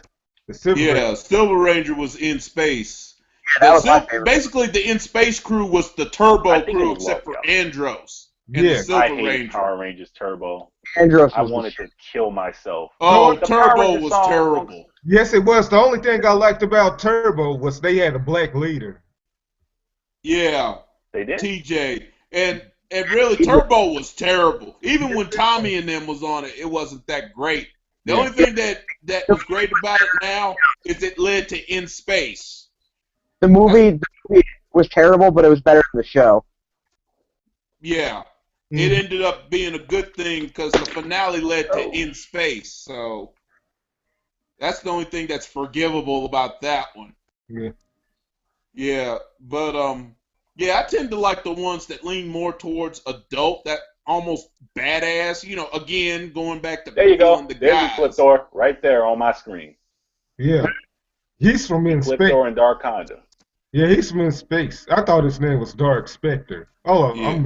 no, never mind. Dark Spectre was the big bad guy that you never that's saw. right. That's Darkonda. Yeah. Yeah, Yeah, that's In Space. That's In Space. Yeah, that was the best one after the whole original arc to me. Yeah, the really, Ninja that was the Rangers. In Space was pretty much the end of the Angel Grove era too. I remember the old Power Ranger. Oh my gosh, she was so face fuckable. Yes. I like the with her So purple face wig fuckable. better. When she had the purple wig, that's when I liked her. Yeah, I can't remember her Oh, name. though. Astromina.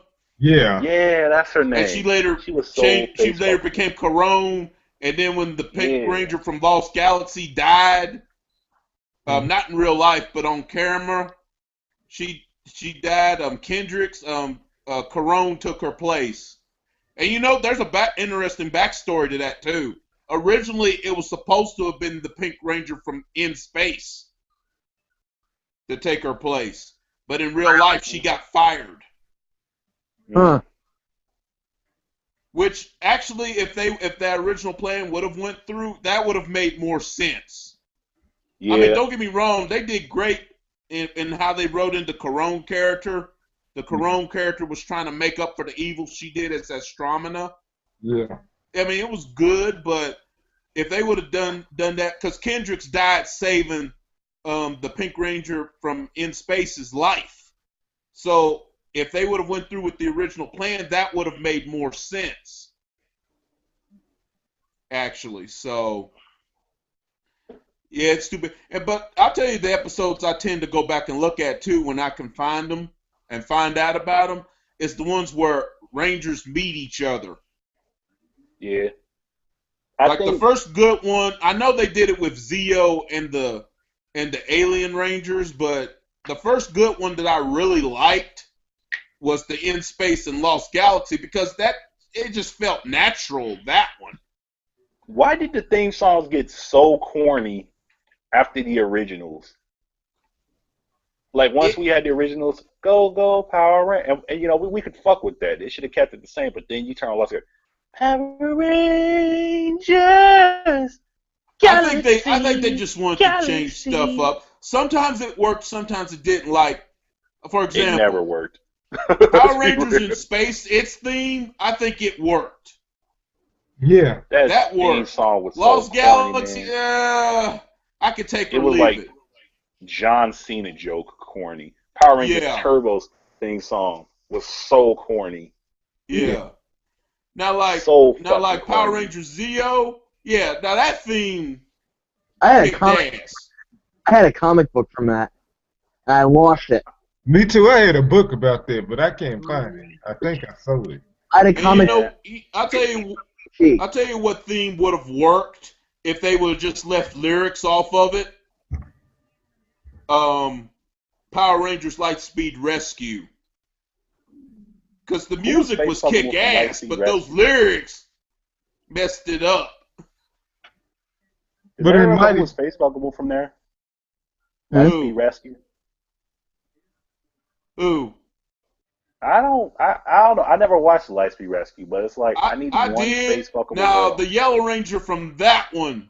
Oh, I ain't gonna lie. I want to fuck her so bad. Her and the Doctor off of there. Oh, the doctor. Yeah, she had a doctor. She had a whole huge base and everything. Staff. Yeah. I The remember doctor, like, there's she some had this video whole. game characters that I would deem face fuckable. Chun-Li Oh, hell yeah. or No, Chung Li some could get it all. Chun-Li get it all. You get it Especially, all, little Chun-Li. especially the version. You ever seen Street Fighter 2, the animated movie? Yes. Yeah, When she was we in were that talking shower. about that one. When she was in that shower. Oh, yeah. Hmm I was like, if Chung Li was a real woman, she could get it all. Yes. You know what I appreciate about history? I appreciate the movie Revenge of the Nerds because Oh this yeah. was a prophecy to me. This was a prophecy when they said the geek shall inherit the earth.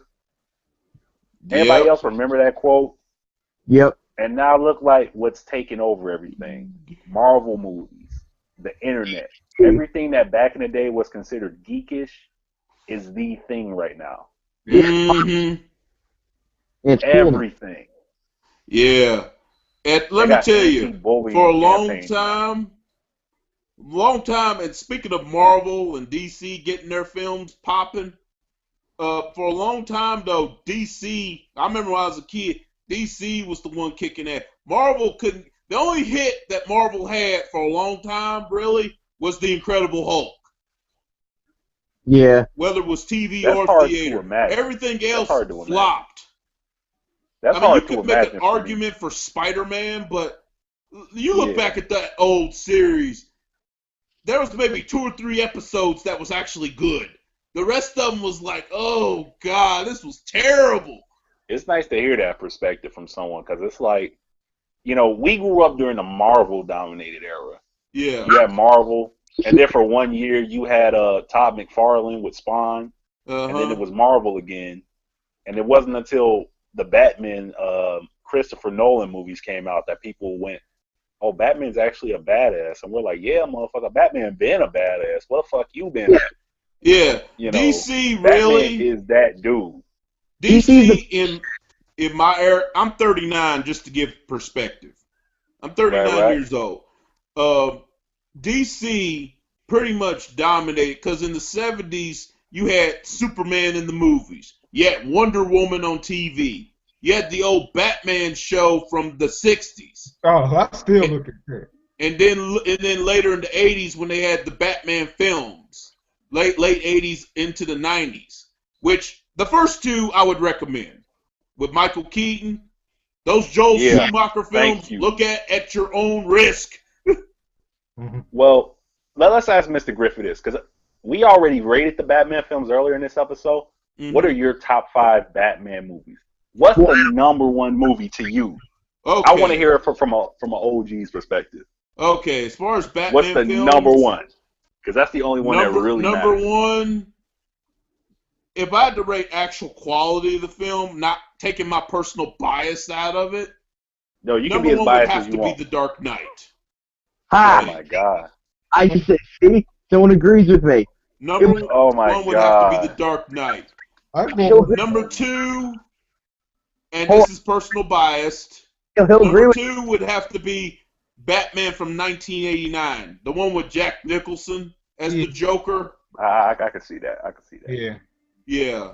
Number 3 would probably be Batman Begins, which is actually my favorite of the trilogy, to be honest. I know, right? It's actually my favorite of the trilogy. Mm-hmm. Number 3.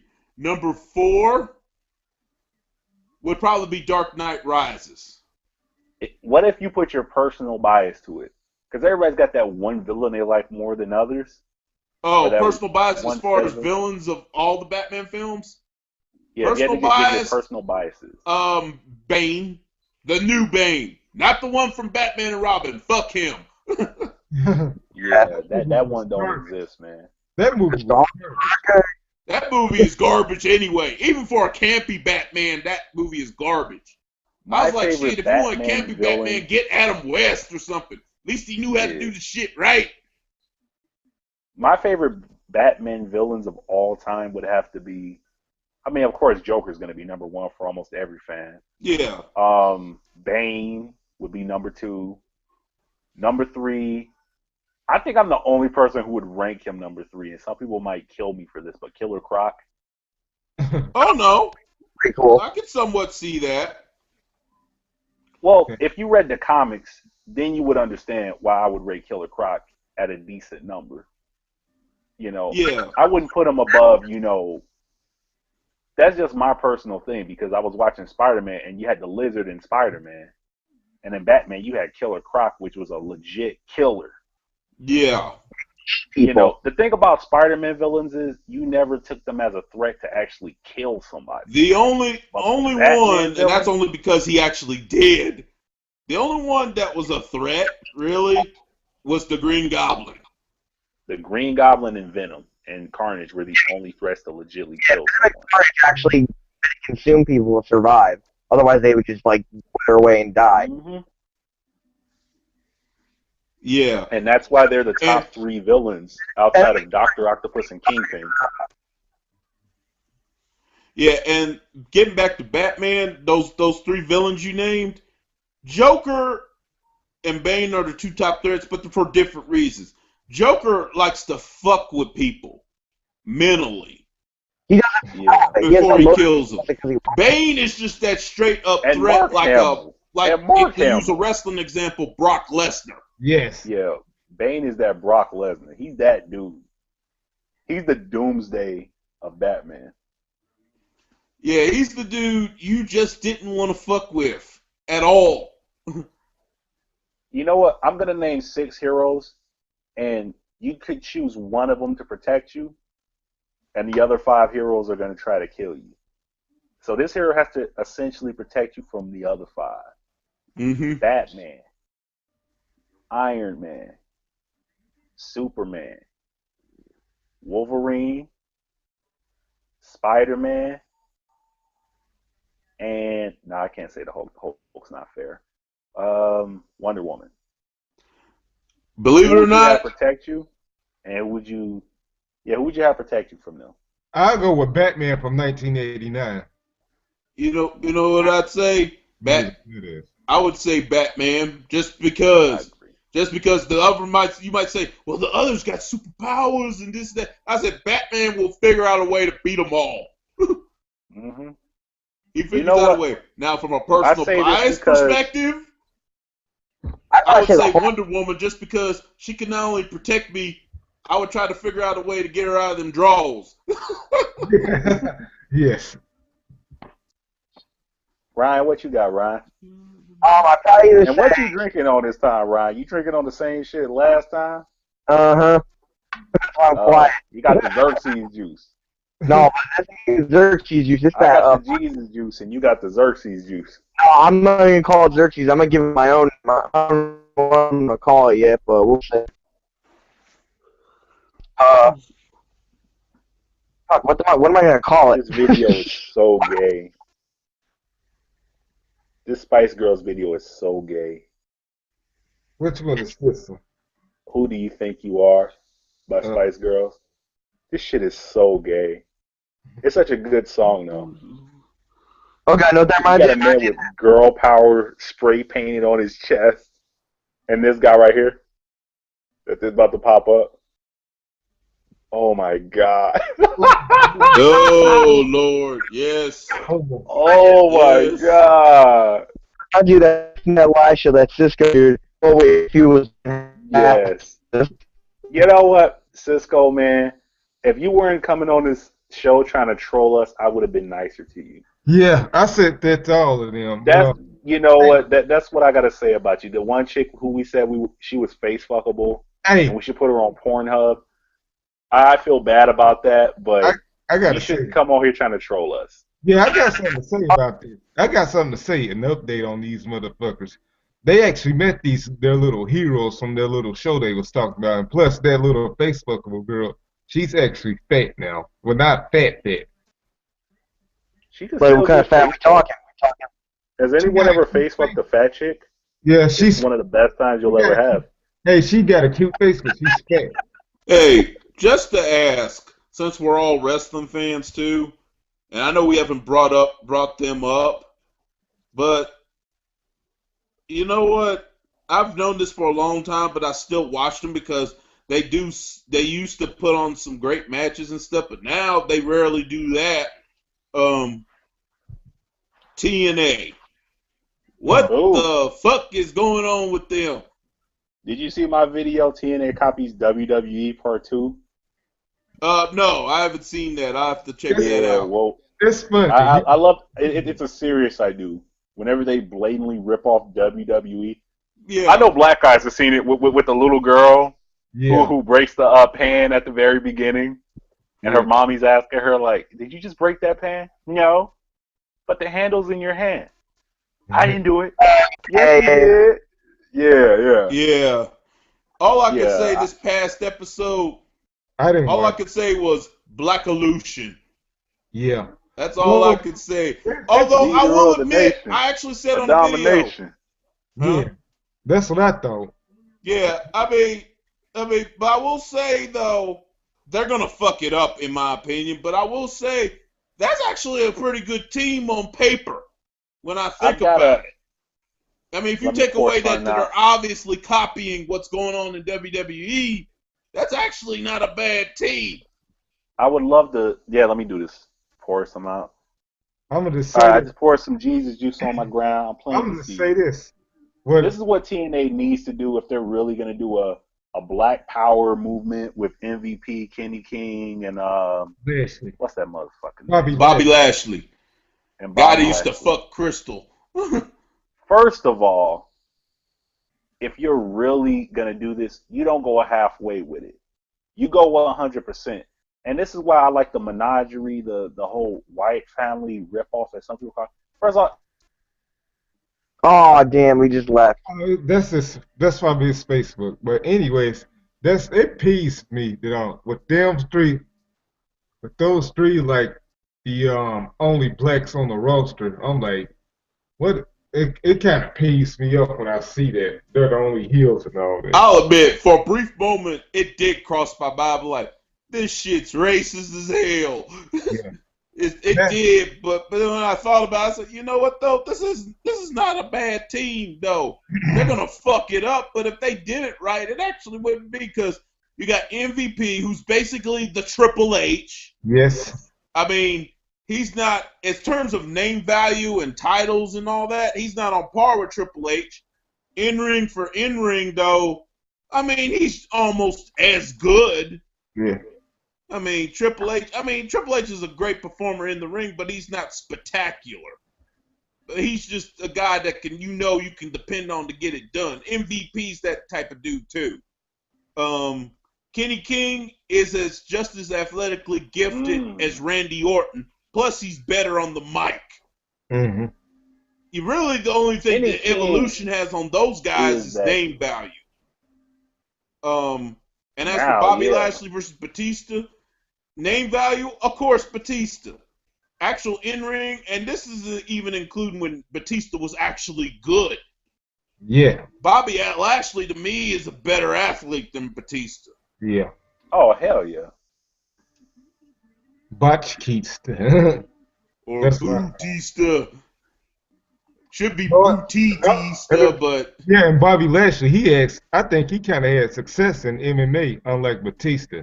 Bobby Lashley had not like Bobby Brock Lesnar. Bobby Lashley is not a legit badass dude like Lesnar is. He is not. I know that we like to portray him as, or wish that he would have that appeal, but he doesn't. He does not have that appeal as this big ass, badass conqueror, this Julius Caesar, Alexander the Great, Zeus from Olympus. He doesn't have that appeal to him. There was a point where he did have it, and then he spoke into the microphone and he said, "Hi guys, I'm Bobby Lashley." Yeah, and that's one thing. If I gave Batista over Bobby Lashley on anything, I will say this: Batista can talk better than Bobby Lashley, if anything. But I think maybe Lashley. Remember when Batista was a babyface and they just didn't feel 100% legit? But later in his first run, where he went evil and he was just saying, "Man, fuck you, John Cena. Fuck these people. So you know what? You want to do Make-A-Wish Foundation? You want to be hugging fat girls and retarded fucking kids? I don't give a fuck. I'm making money, motherfucker. Everybody was like, ooh, because you could feel it. It felt genuine and real. Him saying that. Better as a heel, anyway. Yes, he is. But right now, he's not able to showcase that. So if you're a fan of wrestling and you're saying, oh, Batista ain't doing shit, Batista's not being put in a role where he can show himself in that way. Yeah, because like The Rock took a lot of criticism for his comeback. He's like, oh, man, this is weak. This ain't The Rock. I was like, look, The Rock can't cut Rock promos in this era. Yeah, he can't. I mean, he's saying some funny shit about Vicky Guerrero, but although his stuff, I'm gonna say this about all the guys that keep coming back. Whenever you see a guy coming back from the old school, this is what you need to think. Stop thinking about the Attitude Era, the Ruthless Aggression era, or your past childhood memories of the Green Ranger, Spider-Man, jacking off to Hotel Erotica. You need to think about one thing, one sentence, and just go, Hotel keep Erotica. getting them checks. Man. Keep getting them checks, because that's why they're coming back. They're not coming back for you. They're not coming back for the people. They're not doing a Rikishi. I did it for The Rock. I did it for the people. They're not coming back for you. You think they honestly give a fuck about you? No. You're not walking up to their doorstep paying their fucking bills. You want to know how you spend $5,000 in one day? Because I've done it before, man. Cocaine and Vegas strippers. That shit'll go in 3 fucking hours. Trust me from experience. Oh man. So with all the money they make, you said Hotel Erotica. Oh man. Yeah, classic with Asia Kiera and Kobe Ty. Yep. Yeah. I'm just being real. Did I used to do coke? Yeah. Yeah. But do I do it anymore? No. I live in Japan, man. Drugs ain't nothing to fuck with over here. Number one, it's too expensive. Number two, you get caught with that shit, you going to jail for 30-odd years over here, man. They don't fuck around with that shit. Damn. They crack down on that over there. Don't fuck around over here. But yeah. But we was talking about, before you got cut off, we was talking about the comparison to the new team of MVP, Kenny King and Bobby Lashley compared to Evolution, which is obviously they're copying WWE. Yeah. But we was talking about the comparisons individually. I said that in terms of name, they need to tighten up the characters. Yeah, yeah. Don't give them titles. Let them. Well, you need to flesh out the characters more, and this is what TNA doesn't do. Yeah. Rather than let a man establish himself as a man first, they feel like they had to give this guy, make him the world champion, make him this champion, make him that champion. People will take him seriously. If you can't stand on your own without a title, the title is not going to mean anything. So, Remember when R-Truth had the angry black man gimmick in WWE? Uh-huh. Where he was talking about Little Jimmy. And whenever he saw Cena merchandise, he called John Cena the man. The white man keeping me down. And he started throwing shit. But that character was so loved by people where it didn't matter if he had a title or not. But if he had a title, it was the icing on the cake. Just like when The Rock, he didn't need a title. When The Rock would lose a match and he would lose the championship, he would cut a promo the next day. Michael called that, Rock, Triple H and they kicked my ass, Michael Cole. Why don't you just say it? Well, Rock. You know what, Michael Cole? The Rock got his ass whipped last night. Wasn't the first time. Wasn't the last time. Triple H needed 6 motherfuckers to jump me, but you know what? The Rock will be WWE champion again. You can guarantee that. Because if Triple H saw me one-on-one, he know he couldn't fuck with me. And people would hear that, and they would believe it. Oh, yeah. Oh, yeah. But that's what I'm saying. That's what I'm saying. You have to carry a person in that manner. Yeah. That's why you saw The Rock in Wyclef Jean videos. You saw The Rock fucking Scarlett Johansson's and Kate Beckinsale's. The Rock was untouchable at that point. You saw him making terrible rap songs. Remember that Pie song he had with Coach? It's tough to be The Rock. Oh, God. That song was so terrible, but I bought that album anyway. because he was such a lightning rod of just energy, of just manliness. No homo, no homo. Y'all gotta keep in mind, man. I owned every Rock shirt that he came Yeah, out I with. mean, The Rock. I was that dude. I was going to school with the eyebrow. When Goldust painted the eyebrow on, I was doing the same fucking thing. I had the eyebrow painted on. I was that dude, man. And you know, The Rock. LeBron James. He was that character. He appealed to everybody. He appealed to kids. He was larger than life, and he didn't need a championship. He appealed to men. He appealed to women. I mean, how many dudes can say, whether on camera or in real life, could say, I French kissed Trish Stratus? Yeah. He The Rock, man. And that's what we were saying last video. We were saying if The Rock smashed Brie Bella, she would not be looking at John Cena. Yeah, you mean Nikki Bella. Real, man. Yeah, Nikki. Or whoever. I don't know them bitches, man. I only know them because of the men they're with. Yeah. I think that's the if they were smashing someone who was respectable on a man's level, you would know him. Daniel Bryan is not. On that. And if you're, you know what? People like who is a Daniel Bryan. No. I don't give a fuck what people like. I'm saying this right now. If you are a grown man and you want to be Daniel Bryan, you need to look in the fucking mirror and say, no, it's like this. People like Daniel Bryan. People love The Rock. Or let me use another comparison I used earlier, because people like to compare these two a lot. People like Daniel Bryan. Now, if you're a people grown love man and you look at Chris Benoit and you say, yeah. And I even had an argument once about. In fact, I even submitted. I don't know if you ever listened to this guy named Good Mic Work. I even submitted a question once on video asking him who would win a match between Daniel Bryan and Chris Benoit, and he was honest. He said as much as he loves Daniel Bryan, if they would have had a match, he said, and I'm paraphrasing him. Okay. But he pretty much said Benoit would beat his ass. Oh yeah. He said, wrestling-wise, they're about even, but Benoit, you got to remember, even though he wasn't big compared to the other wrestlers, he was a bigger dude. Yeah. He's a little taller than Daniel. Yeah, he said, and you got to remember, Benoit came from that heart dungeon. You come out of that heart dungeon, you ready to go. Yeah, so, yeah. I'm not saying Daniel Bryan couldn't have beaten Chris Benoit, but he would have to almost fight to the death. Oh. You have to shoot Chris Benoit with a shotgun to take him out. Yeah. Yeah, or hope he has a fugue moment or something. Oh, boy.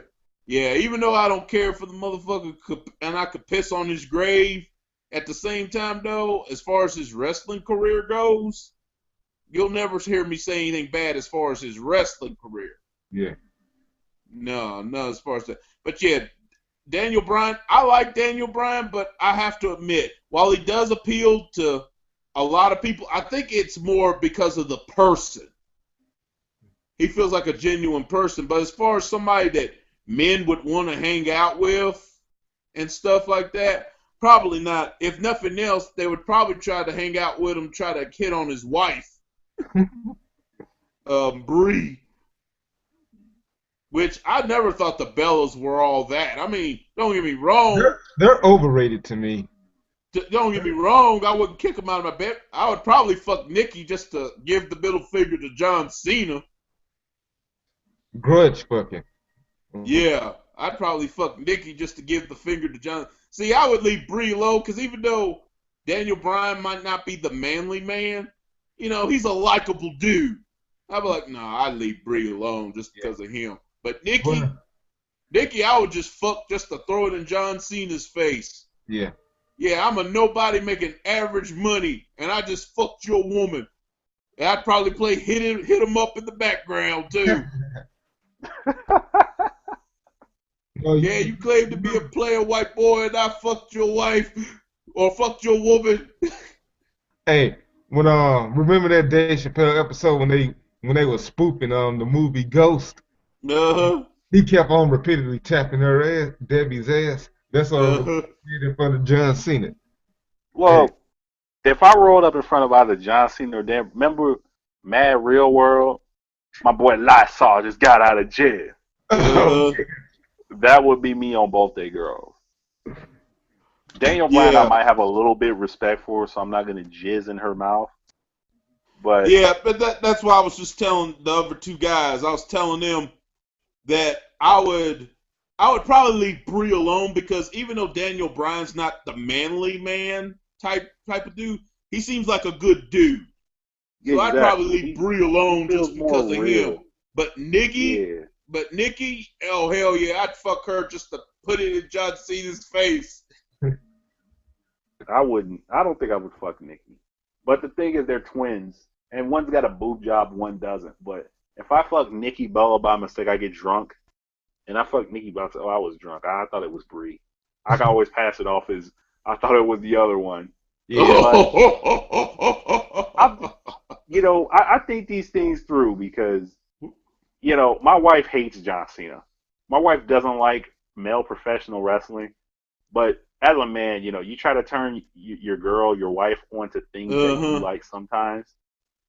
And she watched professional wrestling. She watched Raw one time, and there was only three things she liked about it. Like at first, she said she fucking hated it, and then we watched it for 15 minutes, and we fast forwarded, and she stopped it on a CM Punk segment. Oh, Uh-oh. She would watch CM Punk. She would watch The the pussy Shield, magnet. and she would watch the Wyatt family, and she would watch some of the women's stuff, the women's matches. Uh-huh. But she hates Paige, and I'm Oh, so oh, happy oh, she the chick does. from NXT that won the I belt said from AJ Lee. yes. We gotta I talk said you about hate her. Paige too. Yes, We Paige's got whole title reign is a fuckery. we gotta talk about that So because far it is, after yeah. last Monday, especially Well, after last this Monday. is why. This is what they fucked up about Paige to me. Because at first I was on her side, but did anyone see Stone Cold Alicia Fox? Because that's Yeah. what we're calling her now. Oh Stone my Cold Alicia God. Fox. Oh yeah. And I've never really liked Alicia Fox. Never, I've always but I liked was Alicia like, what the fuck? Alicia What's got Fox into is Alicia so Fox? fuckable. Oh yeah, I would Hey, fuck the shit out of her, but Alicia as a Fox, wrestler, I was like, had no she use is for her, but anal available for me. I would give her anal Yes. in a slow way. Not in a hard, I just want to really fuck your asshole into 10 pieces. Alicia Fox would get in a slow, I just want to be gentle with you way. In the same way Trish Stratus would get it, that's how Alicia Fox would get it. That's how Gail Kim would get it from me. Yes. oh Alicia yeah. Fox is sexy. She is sexy. Now, if you want to talk about ugly bitches that you just go, oh man, I gotta take one for the team and fuck. Nicole Bass. Oh. Oh I would run away no, from. I would run away from. Oh. I would legitimately no, run away from Yes. Nicole Bass. I'd jump out the window. I'd jump out the window. no. Y'all remember Scary Movie 2? The dude in the wheelchair who's hanging onto the windsill? Yeah. Yeah. Help! Help! And the dude comes out, here, take my hand. That's Nicole Bass. Take my hand. You just fall to your death and die. I'd have been like, no. I'd be like, give Fall to me your China before this Yeah. thing. Yeah. No. At I least mean, at China's least China fucking. got a decent body. Yeah. But I would just tell her just bend over because I don't want to see the face. But China's face fuckable. yeah, but Or maybe I'm just fucked up at the point, so I don't know. No, but not. Lady Gaga is face fuckable. When she was in China, shape, I like. no, Lady Gaga. Oh, that that's I, no. You can only fuck Lady Gaga's face. No, I'll pass on her. no, no. If she bend over, I'd probably give her some because I don't know. I think she got a decent body. Man, no, she ain't got nobody.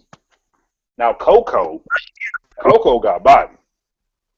Nah, Ice T. No, Ice T could have that. There's something Just too Ice-T plastic though, about man. her. She's real though, man. Yeah. They showed the fucking test on screen. They tested her ass. This isn't. Yeah. I'm trying to think of what's a good example of a chick who might have a fake ass. Kim Kardashian, that might be real. Coco, I think it's 90% real. No, Kim Kardashian, I think so. I consistently stick behind the black dick theory, and that's racial for me. Just because I started fucking my wife when she had no ass, and now she mysteriously has an ass. Yeah. So I will consistently stick behind the black dick theory. Just from life experience on me. Oh yeah. Speaking of which, going back to TNA, you know what? Even the one thing that they had going for them, since we're talking about ladies wrestling, the Knockouts division, even that's been deflated. Basically, they're like recycling old feuds and stuff. Yeah. Even with old Gail Kim, which Gail Kim I've always liked. She's always been a great in-ring performer. Only weakness I ever saw in her really was she has no character. Not really. They never give her a character. And in a way, neither federation has. If this was the old school, they would say it's her fault for not creating her own character, because that's what they used to do in the old school. Macho Man created his own character. Stone Cold Steve Austin partially created his own character. But a lot of it was Vince Russo. The Rock came up with the idea of his character. But nowadays, you have to have a creative team of soap opera writers make your character for you. And and both federations have taken has to take blame for this one. Yeah. They've never really given Gail Kim a character. But then again, they say that she really is not into that. She's more into actually just wrestling, which Gail about Kim maybe 20 years ago, that would have been fine. Huh? Yeah, she needs to go to Ring of Honor if that's how she feels. Yeah. Yeah.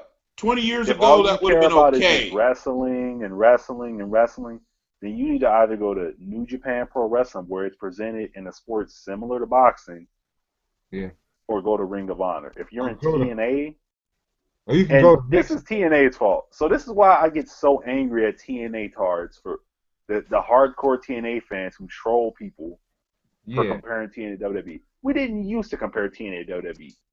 TNA made this big announcement saying, we're WWE's competition. We're going to bring the Monday Night War back. That's on them. They said that shit. Yeah. No one created this illusion in their head. Because TNA had this illusion that they're like WCW. No, you're not. Yeah, they probably got confused with the years. They probably thought that 2010 was 1994 when Hulk Hogan came in.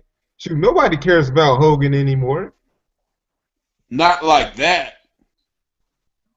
No. Not like that There's anymore. Still some people. He'll still put some asses in seats if you go to the right spot, but not like back then. And if you're gonna say that, there's no use crying over spilled milk. No matter what TNA does, TNA could make a statement next week saying we're not WWE's competition, but it's already been said, so you're already gonna be compared anyway. So the best thing you can do is create some original fucking storylines, being the big thing, and stop. Oh my, there's so many things fucked up about TNA wrestling. Do it. Like, we don't have enough time to talk about everything that's fucked up about TNA wrestling. Yeah. Yeah. That would take, now, I'll tell you the one thing WWE did steal. Video. A 5-day long video nonstop. Yeah. I'll tell you one thing WWE did steal from TNA. If they stole anything, you remember Layla and Michelle Cool? Yeah. Mm-hmm. Beautiful people. Yeah, because Beautiful People was first. Yeah. Yep. If WWE ever stole anything from TNA, it was that. I think I know the reason why. I know they did that because the Beautiful People, they did give TNA a little bit of ratings. Velvet Sky asked got people's ratings. Yeah, my best friend is in love with her. And Velvet Sky. I'm gonna put it to you like this. I'm gonna put it to you like this about Velvet Sky. There's some chicks who I don't fucking know what to say about them, but with Velvet Sky, I could YouTube her ring entrance right now, where the camera just zooms in on her ass, and you just go, man, girl, if you ain't down to do anal, stop doing that. Yes. Oh my God, timeout. We gotta do a timeout because I'm looking at Rick James in a blue thong with a black chick and a white chick licking his chest right now. So I'm thinking about this. Oh, If you had to holla at, this is a legit picture from one of his albums because I got this same album, but yeah, he got the Scott Steiner shit on his chest too, but it was the 80s. But if you had to legitly holla, for example, who's your favorite? If you could fuck one knockout or diva within the next 15, I'm not talking about right now. I don't know. Some of us jacked off before this show, busted a nut, so we might not be in our prime to fuck. But if you got 30 minutes later, this knockout or this diva, past or present, is going to be knocking on your door to fuck.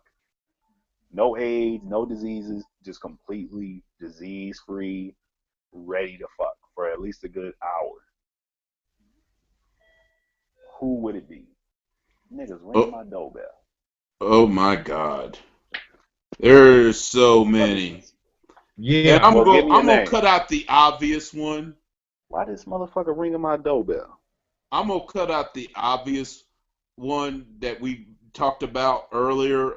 Trish Stratus. I'm gonna put her out because she'd be too obvious. She's an all-star. Let's take out all the all-stars that we are. Yeah. Take out Trish. Take out Layla.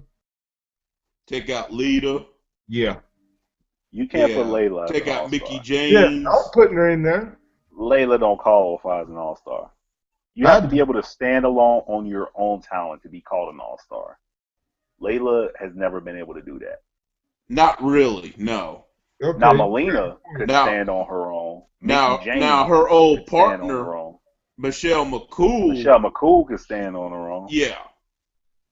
But if Layla could really stand on her own with the sad state that the divas have been in for the last nearly a decade, they would have showcased her in that way before. Alicia Fox could stand on her own, I believe. If they do that character, especially if they do that new character of hers right. Yeah.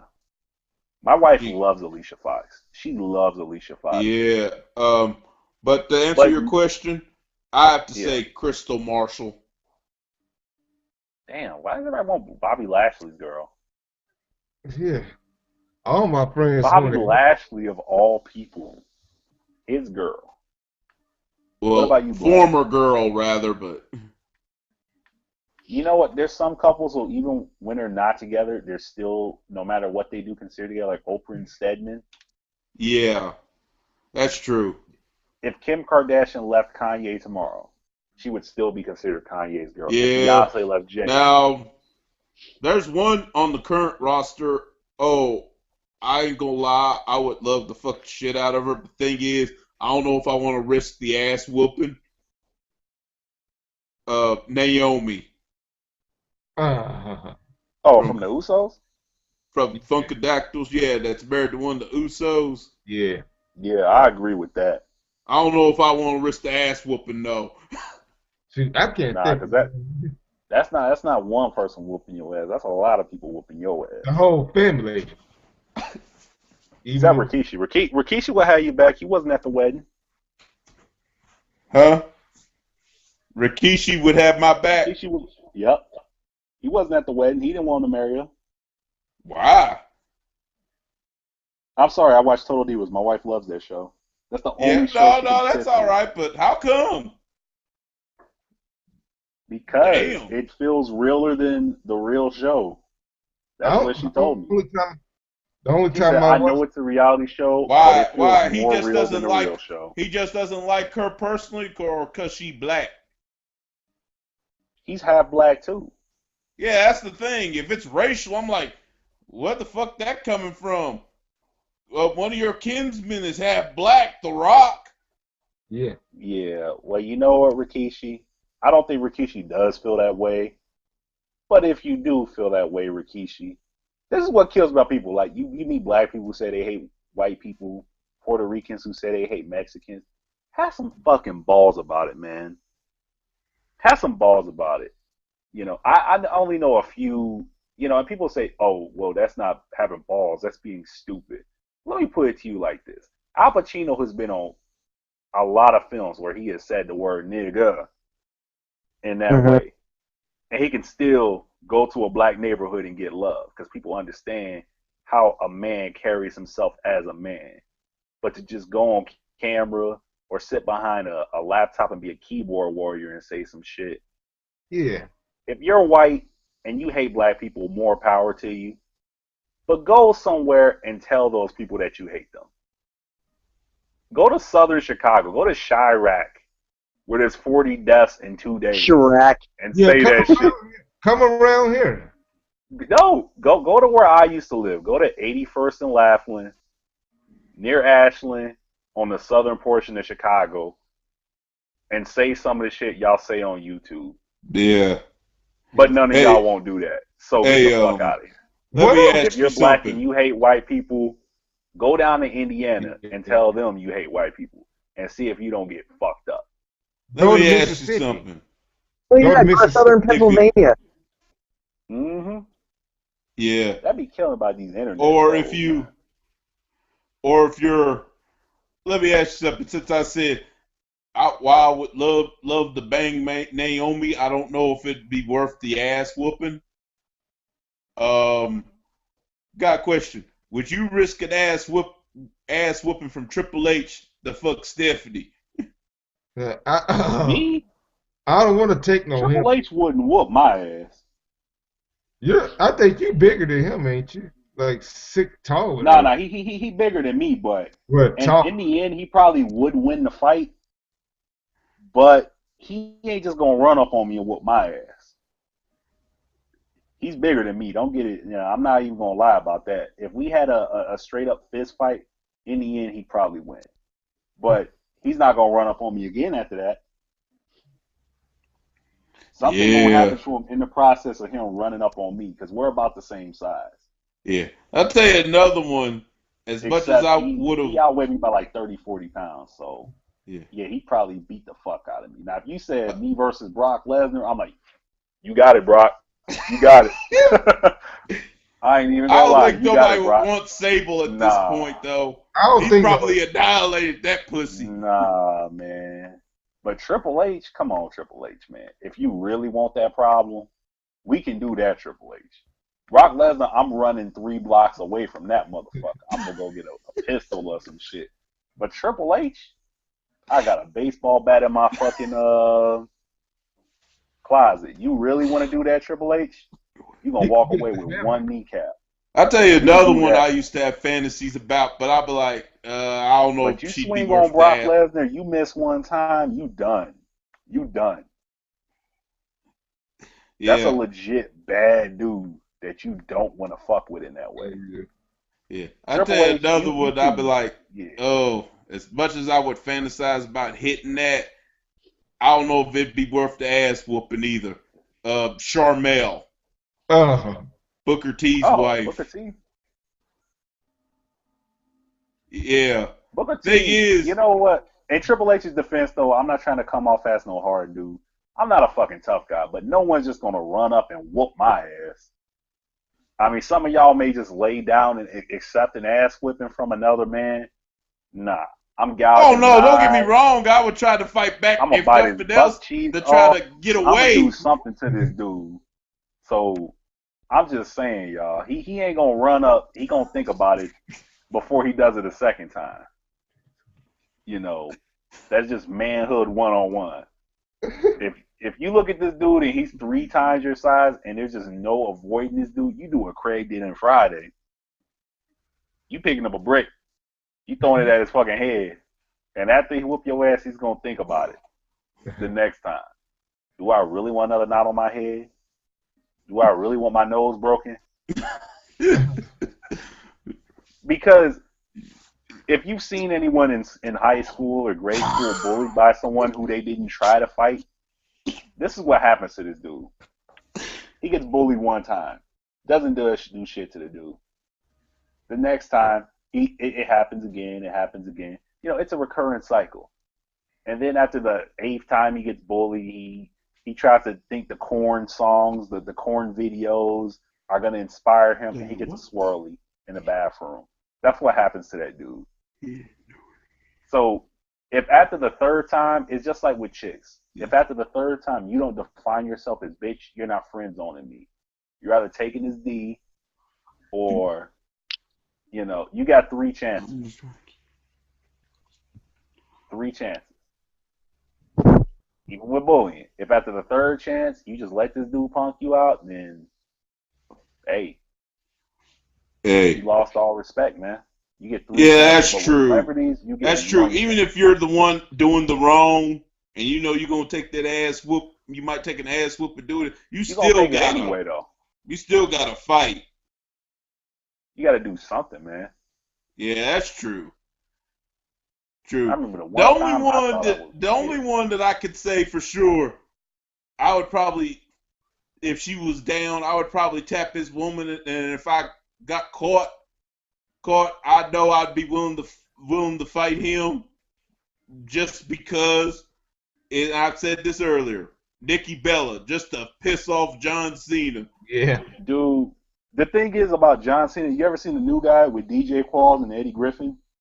No, I haven't seen him. Has anyone else seen that movie? The movie. Oh, I remember that movie. Yeah, I remember that movie. When the guy from his old school walks up and tries to fight him, he said, "Nah, y'all, this is my fight." And then the whole school runs up on him and beats his ass for him. Mm. That's what would happen with John Cena. John Cena would run up on you, and you would have 5,000 pissed off wrestling fans run up on him. And you would just have to sit back and watch him get his ass whipped. Oh, well, if that was the situation, what would happen. You know what? I would have. You don't have to be scared of John Cena. I would keep plowing into Nikki Bella then. While he's taking that ass Triple H he's looking. Triple H has legit fans. Yeah. Who you're either 50-50 or you 100% hate him or you 100% like him. John Cena has fans that are either 50-50 or they hate him. Yeah. There are fans out there who are die-hard Triple H fans. Triple H used to work out with Navy SEALs and Army Rangers, man. And that's the thing about Daniel Bryan. You can't send Daniel Bryan to go work out with Army Rangers. No. You can't send him to go work out with Navy SEAls. I mean, if you watch no, you can't do that, man. As a pre-military guy, I'm an ex-military guy. If Triple H showed up to work out, if The Rock showed up to work out, if Steve Austin showed up to work out, we working out. We working the fuck out. We working out all day. Now, if Daniel Bryan show up, we doing 10 jumping jacks and we going back to our job. Mm-hmm. You can't expect no 6'5", 240-pound grown man or a room of,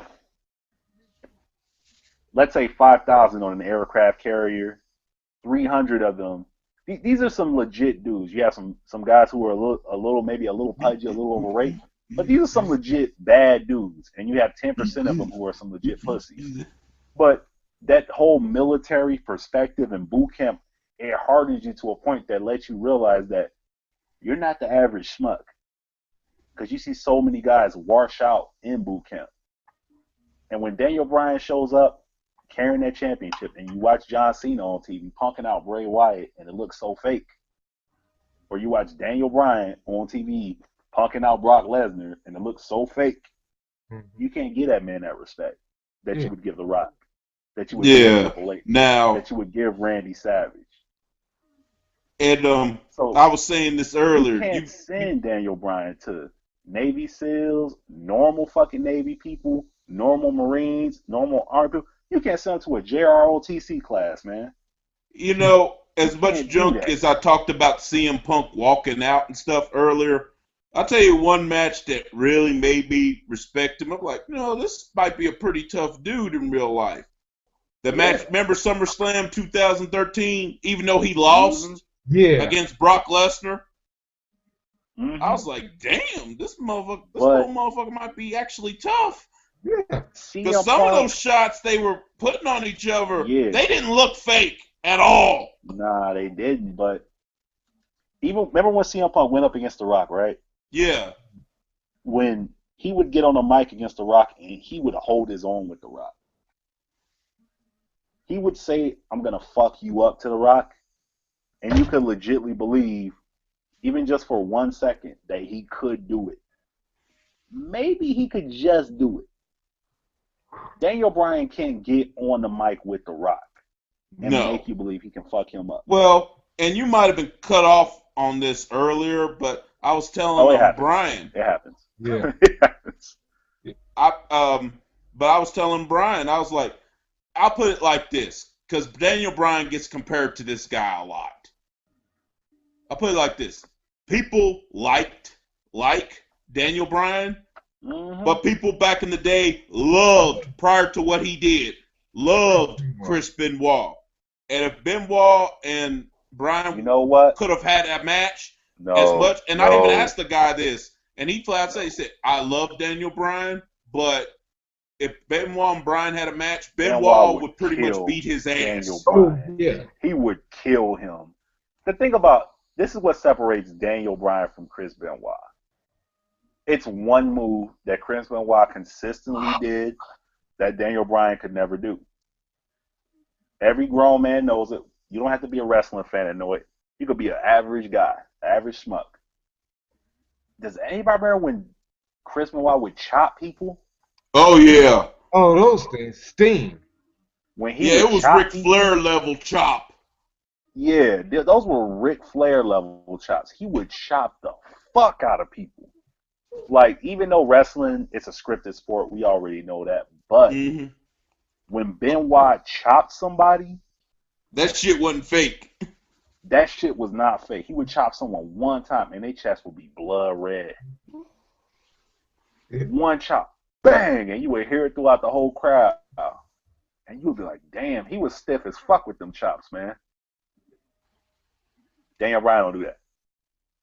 Yeah, not in WWE. Probably way, now in ROH, yes, he did. We can't bring up ROH, man. ROH, Daniel Bryan, and WWE are two different things. Yeah, I know, but I'm just saying. Two different things. In ROH, he was allowed to wrestle a rougher style than he is now. I talked to my man Mad Genius about that. Shout out to my man Mad Genius from Detroit. You know, we tweeted about this, I think, a long fucking time ago. Or maybe I was fucked up at the time, but you know, because he's such a big ROH fan, and he hates WWE. He hates the fact that they watered Daniel Bryan down so much. But you can't compare ROH Daniel Bryan to WWE Daniel Bryan. WWE, it's more of a business mindset. Yeah, an ass kicker. It is. You have that Pittsburgh Steeler, work hard, kick-ass mentality. But if you're not selling T-shirts, you're not going to win a championship. That's why the Yes movement is dead now. It's dead. It is dead. Like I said before, it ain't going to be long before he assumes the Chris Jericho position. Back to mid-card. No. Oh, yeah. He probably will after. No, I wasn't expecting no long. You know what? Chris Jericho and Triple H has even been if things went a right. legit rivalry. Even after Chris Jericho semi-retired from wrestling, Triple H still beasts with him. Still beasts with Edge. If you were a white guy with long hair and was more attractive than Triple H, and I guess Stephanie had your poster on her wall, Triple H had a beef with you at some point. Oh yeah, did you hear the story about the Triple H Stephanie Chris Jericho angle from 2002, which main evented WrestleMania 18? Yeah, I never heard the whole story, but it's like you can tell something just wasn't right about it, you know. Well, originally. And rumor was Triple H somehow got it vetoed. Because Stephanie was actually cool to do this. Originally, they was going to heat up the angle by revealing, while Triple H was out with the quad injury, when he won his title shot against Jericho, they was going to reveal that Stephanie and Chris Jericho, given their past relationship on camera, going at each other and stuff, they were going to have an angle. Jericho actually suggested this, an angle where it was revealed that Stephanie and Jericho had an affair. Because Chris Jericho actually listens to what fans say. Yeah. And that whole thing has been suggested. Yeah, since, and Stephanie, from what I heard, was cool with it, but Triple H somehow got it vetoed. We need to laugh. Anyone who's a fan, I mean, literally laugh right now. Y'all remember Shrek when Lord Farquaad would have the signs and he would hold the laugh sign or clap 2 times sign?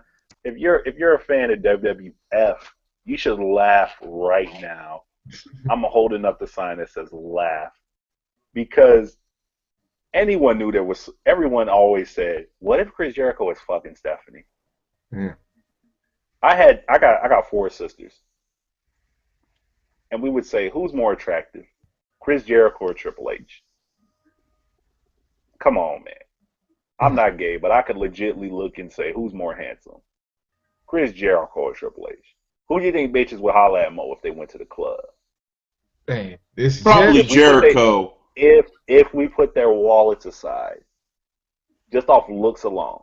Probably Jericho. Yeah. Chris Jericho. Obviously. At least Chris Jericho knows how to pick his spots.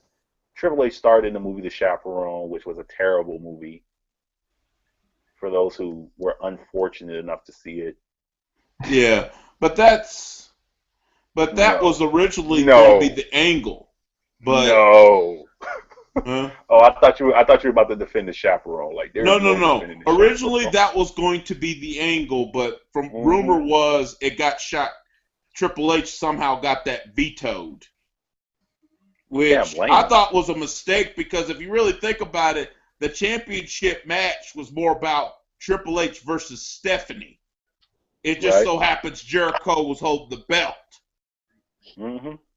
Well, Triple Whereas H if they would have gone with that angle, he did what Biggie that match. Oh, it still wouldn't have outshined Rock Hogan, by the way. But it would have been better. I agree. Yeah. Yeah, it would have been a whole lot better. This is back when Wolfman watched wrestling, so he could kind of relate to it. Yeah. If Stephanie had an affair with Chris Jericho during the 2000 when we were all high school kids era, yeah, it would have made the match more important. But you see how we just joked about Matt Hardy and Edge's thing years and years and years and years later? Yeah. Triple H was a man about that. Triple H's idol was Ric Flair. He's admitted that. He didn't say, my daddy was my idol on some Lil Wayne shit. He said, Ric Flair was my idol with a straight face. What would Ric Flair do in a position where you're about to be embarrassed and humiliated? This isn't Sable. This isn't Tori Wilson. This isn't a chick like Stacy Keibler who's going to be in the business. Oh, damn, them bitches is bad. But anyway, this isn't some chick who's going to be in the business for 1 year, 2 years, and disappear. This is someone whose life is based in the wrestling business. So he's going to hear about this shit for the rest of his life. So if that shit did happen, Triple H goes to the club today, right now, in New York. You know what song comes on as soon as he walks in? Hit 'em up by Tupac. He leaves the club. He goes to Atlanta. You know what song comes on in Atlanta? Hit 'em up by Tupac. He goes to Chicago. You know what song comes on in Chicago? Take 3 guesses. Hit 'em up. They're going to play that shit every time him and Chris Jericho is in the club together. Is that going to be like our official song now, or? Oh, yeah. Even though it wasn't in the angle, I think Chris Jericho tapped a few bitches back then. Yeah. Oh, yeah. Oh, Chris Jericho is a real life they say rock star. The wrestling business, we talked about swinging swapping earlier. They say the wrestling business is full of that. Yeah, I heard back in the 90s that Eric Bischoff and DDP used to swap each other's wives. Back in the 90s. Yeah, that Eric Bischoff DDP actually doing fucked. that. And speaking of, she gets forgotten. DDP's now ex-wife, Kimberly. Forgot. Oh, my God. Oh. Kimberly wasn't that good looking, man. Yes, she Not in the face. I'm talking about the body. Yeah. She's Sarah J, man. I liked her with her hair down, not that little wild curly hair, natural hair. Yeah, I'm talking about the body. I ain't talking about the face. That. Yeah, the body was on point, but Kind of like, we men. I guess the Only men comparison say today this would shit. be Brooke Tessmacher.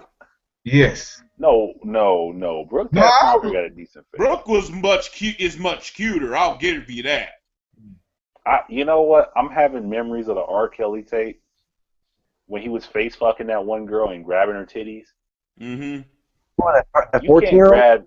You can't grab Stacy Keibler's titties, but you can grab Brooke Tessmacher's titties. Yeah. And we was talking about, white women with no ass. You can't say that. Oh my God! DJ Khaled is so terrible. Yeah. Pitbull and Akon. I remember that song. I used and they just come snatch this motherfucker up and no one does anything. But he's in a white neighborhood and they just snatched him up. Yeah. Let's be real, y'all. Yeah. But get back to wrestling rumors, though. Yeah. Sorry. Wrestling rumors, though. Yeah, there's been rumors of swinging and swapping for years. In fact, prior to his death, the Ultimate Warrior claimed in a shoot that he once was propositioned by Hulk Hogan to fuck his then wife, Linda. Yeah. Back in the day when she actually looked good. Yeah, I heard he turned her down. But I heard he turned it. What but you talking about? She still down. look good. Huh? No, they say Ted DiBiase used to have swing swaps all the time, parties. Well, we talked about we were just chatting about a while ago about how real the swinger lifestyle is. It's not the sexual debauchery or all that crazy shit that draws people to it.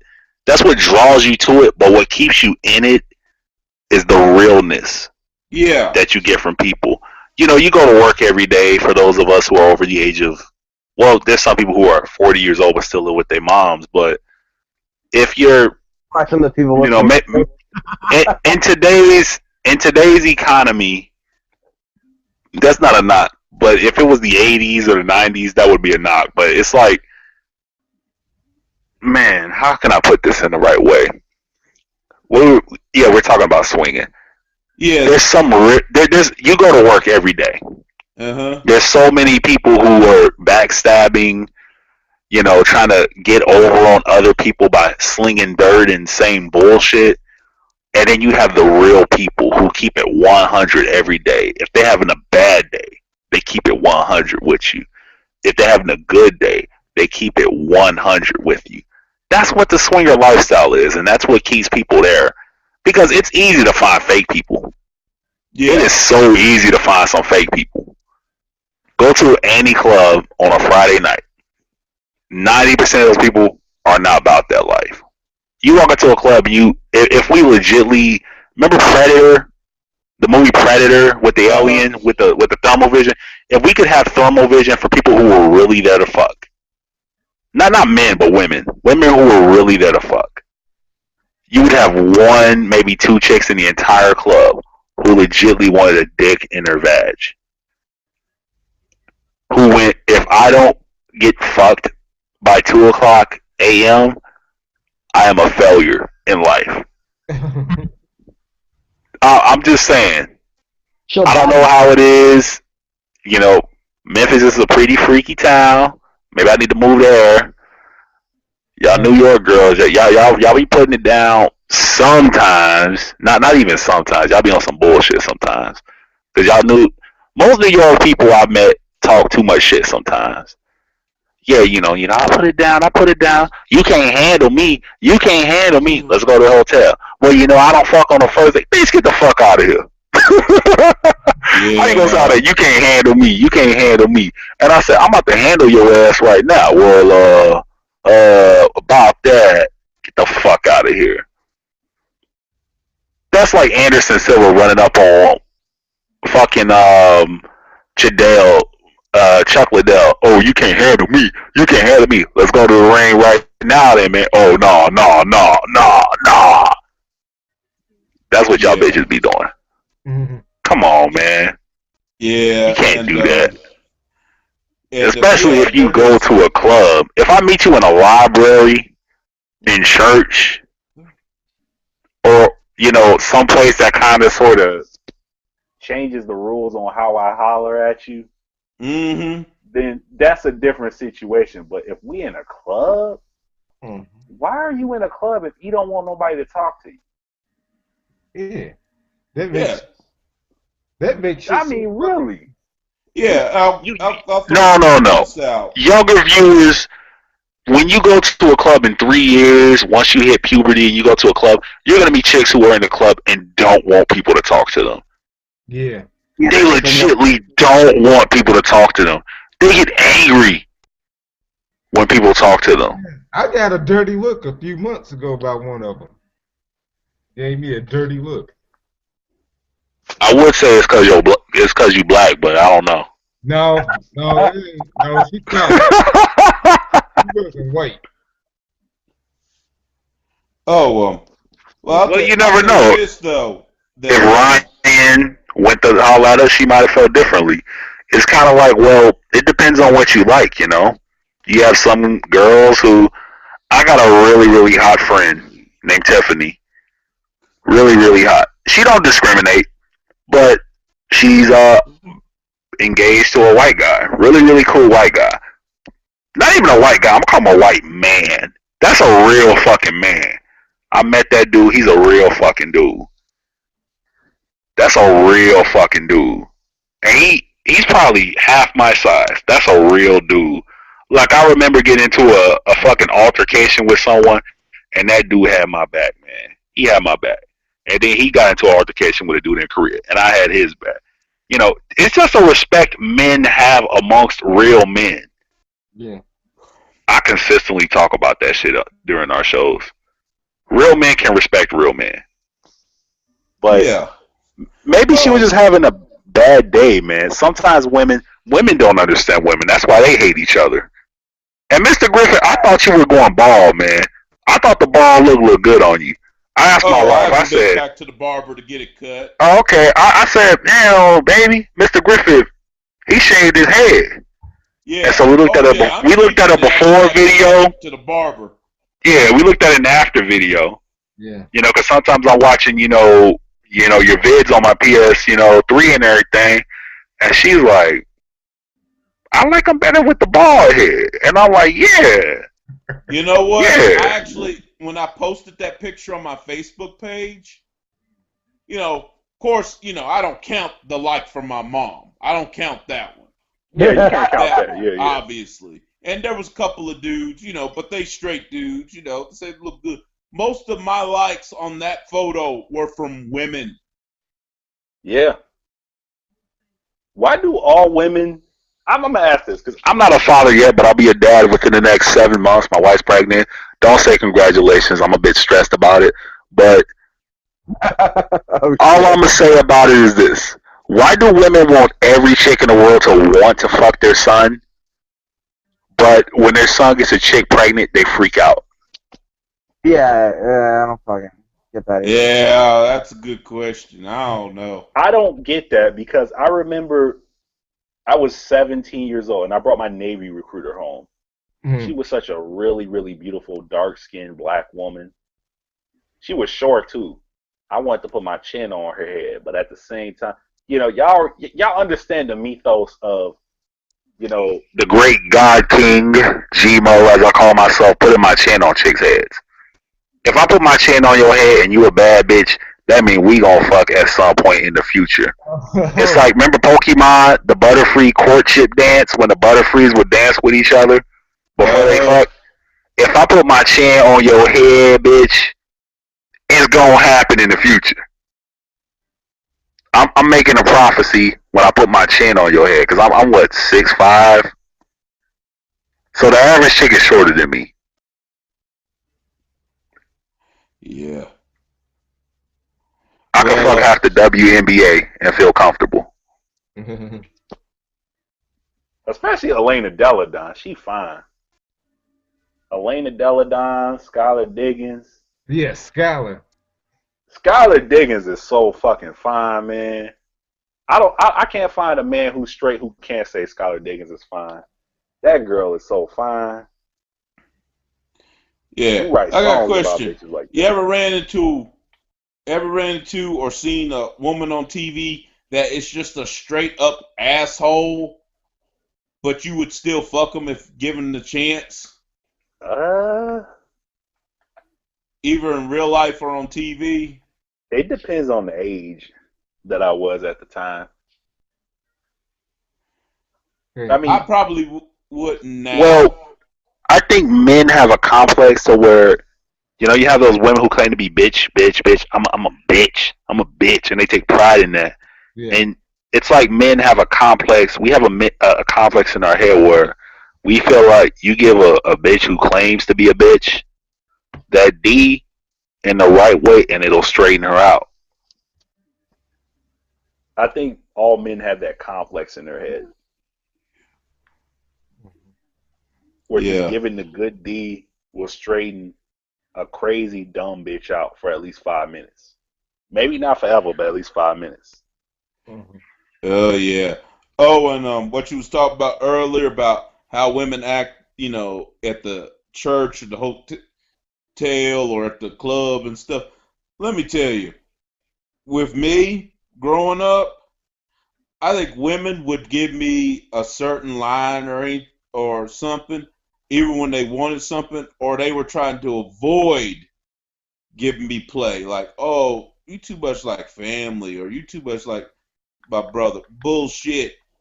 Then they go on to the next dude that everyone knows. They even know is all wrong for them.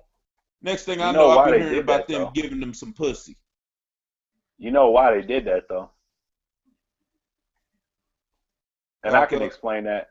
When you get married, there's some secrets about it's like joining the Illuminati when you get married. You literally learn the secrets of women that you wouldn't learn otherwise unless you were submerged in it for such a long time. I'm no expert on women. There's no man out there that's an expert on women.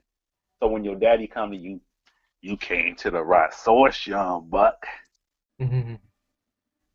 Oh, and we just lost him. Yeah. Yeah. But he's making a good point though. Yeah. Making a good point though. I mean, it's like the ones that they know they should be messing with or hollering at, they don't want to holler at them. But the ones they know they got no business with, but they try, because this is one thing I've come to learn, and I found this to be true. I've heard this from other black commentators. All right. I need to get a shout out to 3 people. Okay. And please stop Facebooking me, you guys, until after the show. Sun Tzu, shout out to you. Dark Spectre, shout out to you. Dark Spectre, prison cell number that you have for your name. Shout out to you. You know who you are. Stop Facebooking me. Because every time people Facebook me, I fucking cut out of this. I love Asa Akira, but you don't have to Facebook me every single picture this bitch puts out. Anyway. Yeah. What was the point you was making? I was actually saying you was onto a good point. Because you got to remind me. I tend to find that women go by what they feel. Yeah. Rather than logic. Oh, yeah. I got it. I had to remember what I was talking about. When I get fucked up on this Japanese Jesus juice, I'm like Ozzy Osbourne back when he was on coke. But when it comes to R. Kelly, cookie, I want to eat you like a monster, crack your back open like a lobster. But anyway, women, they consistently they look at a man, right? As anyone, if you're a football fan, you're a basketball fan, it's like the NBA or NFL draft for women. What's his upside? Oh, he's athletic. He can jump high. He can shoot the 3. Oh, he can run. He can, he can throw it. He's got a good arm. That's how women evaluate men. It's not about whether he's a thug, he's a gangster, he working at Microsoft, he making millions. They don't look at what you are right then and there. They look at what you could be versus what they want you to be. Yeah. They don't look at what you are right now. some women. They look at what you could be in the future. They look at that, you know, and you see it in high school. You have that one quiet girl in the library all the fucking time who wants to holler at the geeky guy that reads Batman comics, and she goes, man, I can see it in him. He's going to be Julius Caesar in the future. He going to be conquering shit. He going to be knocking down fucking walls. He going to be throwing motherfuckers off a stage. He going to be doing that Akon shit. But the thing about it is, women are so good at seeing who they want their man to be, and when he's not aspiring to be that, they try to use the, as MGTOWs call it, the shaming complex. They try to shame you into becoming what they want you to be. I had that shit happen to me the other day, man. You know, real talk, real talk. Oh my God, so many memories. I had a guy in the military who would always say real talk, but every time he would say real talk, it was a 100, maybe 300% lie. Like we would show up to muster, or as we call it muster in the military, but it's called take attendance in the modern world by normal people. And he would say, hey, today's a good day. Real talk, real talk, real talk. The captain is not going to make you guys paint the ship. And 1 hour later, report to the fucking captain. You go to the captain. Yeah, we need you guys to paint the ship. Man, fuck, man. He said we wouldn't have to paint the ship. Every time this man said real talk, you knew whatever he said was a fucking lie right after he said it. I would kill his ass. When he started talking about women, on the other hand, it was real, but every other thing, it was bullshit when he was talking about it. That's why I tell him to shut the hell up, and I don't want to hear it at that part. Well, you can't do it because he's your authority figure. So when you say shut the hell up, he goes, okay. What's the weather? He'll check the weather report. He'll say it's 15 degrees below zero outside. Okay, well, we got a wooden rib boat.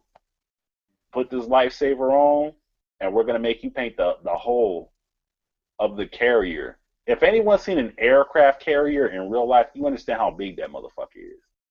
That man says, okay, since fuck me, put this on, go to that rib boat, and you're going to paint the whole outside of this aircraft carrier for the next 3 months by yourself.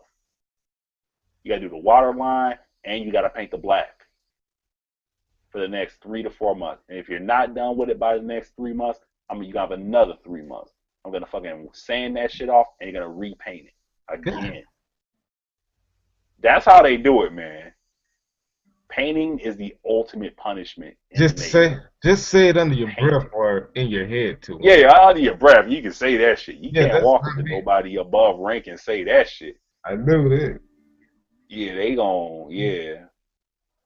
Now, in the old school Navy, back in the old school Navy, there's probably some old heads who might listen to this at some point, or if they were on the USS Kitty Hawk back in the day, you could say that shit, and if you felt some type of way about somebody, he would look at you and say, what the fuck you say? And then he would say, you know what? If that's how you feel, we got a fan room down the block. Come up to the 03 level at this part of the ship. Bring 2 towels with you. You take the towels, you wrap them towels around your hands, and you go ham. And if you win the fight, you don't have to paint the ship. I'll find Seaman Timmy to paint the ship if it comes down to that. But in today's Navy, in today's military, it's some straight bitch shit all the time, man. That's why you see so many people who get so out of tune with shit, like they go in, they think it's this hardcore fuck shit up, real man type shit.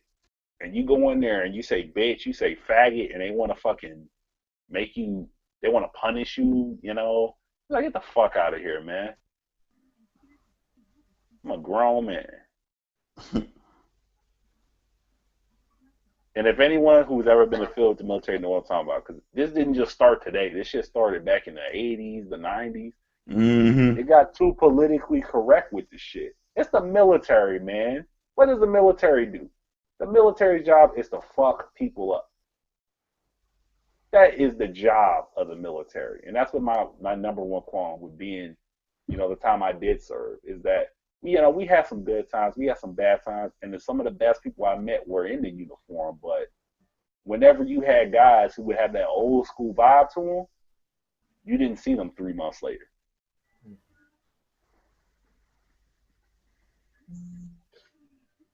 Yep. Because they either got transferred to a different team, a different division, or they got out because they just couldn't take it no more. Mm-hmm. Oh, we need you to be a closet homosexual while you're in, basically. Mm-hmm. At least that's the message I kind of sort of got. We had a dude show up 5 minutes late for work. The guy's moms had just died. I keep telling this story because it's so fucking true. Black dude. Guy's mom just died. His mom's just died, y'all. This man showed up 5 minutes late for work drunk. They masked him. This man went to mass and got kicked out. And then we had 2 guys show up missing ship's movement for 2 hours. They kept those dudes in. I'm not going to say the subtitle for them, but if your ship is selling out, fast cruise or a real cruise, and you miss ship's movement, you know what automatically normally happens to those guys? They get kicked out. Now, a guy 5 minutes late for work, a little fucked up because his mom's just passed, you don't kick that dude out. And here's my wife's phone. But anyway, y'all get to move it a little bit. What y'all got to say about it? Anything? Man, sounds like, because I had to go to the bathroom for a second, guys. But sounds like you was talking about basically just how grown men are basically being pussified these days. And it actually started, and I have noticed that about the military, with the stories you was talking about, how sort of politically correct they've become. Now, granted, some of the old school was bad, but overall, it's the freaking military. I mean, save that more politically correct stuff, which some of it I think needs to be taken out too, but save some of that for civilian life. If you're in the military, you're supposed to be trained to attack and kill people. There is a certain type of roughness you're supposed to have, in my opinion. Y'all still there? Yeah, I'm sorry. Sorry, I'm just really fucked up. Yeah, I'm still here, man. There's just I don't know, it's I feel just a the certain same type way, of man. roughness. And going back to what we were saying about, women tend to go on how they feel rather than logic. Give you a good example. There was this girl. She was actually a twin. She very pretty biracial girl that I was totally enamored with. Like I was in junior high school. Used to walk over to the projects to see her all the time and stuff. Be nice to her and stuff. And looking back on it, I'm like, damn. If only I do what I know now. And one thing about it, one day she just flat out told me, she was like, look, Irvin, I don't like you like that. And this, that, and the other. Oh, I remember. I was crushed. But then, like, my next door neighbor, who everybody knew was a player, he was like a couple years older than me. Everybody knew he was a player. Yeah, but it's all in how. But next thing I know she over his house, giving him some, and he ain't do shit. The thing about it is, all I gotta say about that is just, it's all in how you carry yourself. Yeah. In that situation, it's like you have some cats who know whenever you meet a person, you've got 3 meetings to basically imprint in their minds what exactly the relationship is going to be. Is this just a friend? Is this, my road dog? Is this the dude that I talk to about music, Hugh Hefner and all that shit? Or is this some other shit, You get 3 meetings. 3, men and women. You get 3 meetings before you make a final verdict on something. And I guess within that first meeting, he let her know what it was. First meeting? Nah, man. It's the first. It's like that first sentence. She'll know. Yeah, I'm just saying. Yeah, I mean, there's been times where you need 3 meetings to make it clear, depending on the person. But sometimes you just need 1 sentence to make it clear what the mission is. And if someone understands that mission, and baby, okay. Why do you want to talk to me now? Oh, they're like that. Oh my It's been Look at hours. a puppy. I'm pregnant. Oh my fucking god! It's been Always. She did the pregnant card right after too. She even danced around and she's like, It's been about 5 hours or so. She's I probably. wish I could drown myself when I hear this shit, man. Not joking, man. It's like, come on, man. But yeah, I figured that out later on in life. That a lot of the reasons that I didn't really score that well with women was because I was presenting myself. That's why I said to myself, damn. Yeah. Only this stuff that I'm now realizing at near 40 that if I would have known it back then, who knows? Yeah. Instead of a single guy just doing, not very well, but doing okay, who knows? Yeah. At Well. the end of the day, it don't matter how well or how not well you do, because, like Eddie Griffin said, I've never seen a Brinks truck pull up to anybody's funeral, man. I got this to say. Like, it goes back to my junior high years as a kid. Like, I always made it look like I didn't want anybody, but deep inside, I really did. I think they gotta work because when a girl walks up and talks to me, I kind of like act shy. Like, my communication skills fuck up. I think that's another thing that contributes to it. That makes you attractive. But at the same time, it fucked me over. Yeah, and yet what you just said, yeah, it don't matter. I mean, at the end of the day, we all go to the grave, so but yeah, I thought back on that though. Sometimes I was like, damn, I was a dumbass back then. Okay, because like a lot of black dudes. I mean, I was born in wedlock, but my parents divorced when I was like 6, and I mainly was raised by my mom. And my dad's attitude was, I mean, he just came. I mean, he wasn't a totally absentee father, but there was a lot of stuff that I should have known, that I need to know, that I didn't really get from him. Or if I asked, well, how come you didn't tell me this? He'd be like, well, you didn't write or you didn't call. And I'm thinking to myself later in life, I said, you know what? Because I don't have kids. But I thought to myself, God, if I ever get a kid, especially if it's a boy, please don't let me have that kind of attitude about, oh, you didn't write or you didn't call. Because to me, I'd be like, no, that's shit you should be wanting to tell your sons about. Get them ready so maybe they don't go through the bullshit you went through.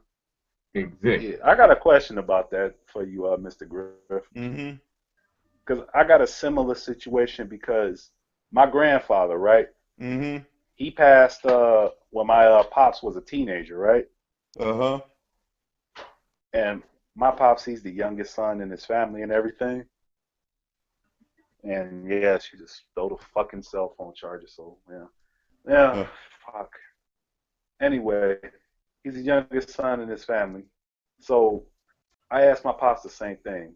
My parents, well, I wouldn't say divorced. He more so ran the fuck away when I was 16 on Christmas Day and everything. But when I asked him, well, why didn't you teach me these things? Why did I have to learn this stuff on my own? He said, well, you didn't reach out to me. And I'm like, and I think about it every day. I'm like, if I had a son, I would make sure I made a list of things he no shit needs to know about manhood. What does a kid need to know about manhood? Number one, how to cook, how to carry yourself as a man, how to swim, some form of self-defense, self-defense to protect yourself, how to protect your family, stuff like that, Well, But you don't get taught none of that sometimes. yeah, the cooking part, that's what I need to work on. Yeah. Every man need to know how to cook, man. And I know don't rely on that woman, cause you can't do that, man. Especially a lot of women don't know and don't want to know how to cook. It's fucking bullshit. Yeah. So don't rely on that. Cause what if I get a good woman that she good with everything else, but she don't know how to cook? I'll be like, I ain't starving. Unless you don't know how to cook. But yeah, I know stuff. And it ain't just my dad. I know a couple of other guys. Just stop taking the phone charger then. You got a phone charger right here. Huh? No, I'm gonna take shower. Then why you take the phone charger then? What? You need it? Yeah, I do. You know I need the phone charger. You just ran up and took it. I just took the phone charger from here to there, and you just take the phone charger. I buy. You say you're gonna use again. You told me, right? So why you open up this shit? I don't like it when you open up this shit. That's daytime.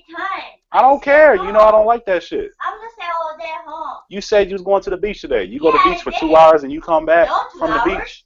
See, you gotta call my friend. I don't want to call your friend. Why I gotta argue with you? Make it 10:45.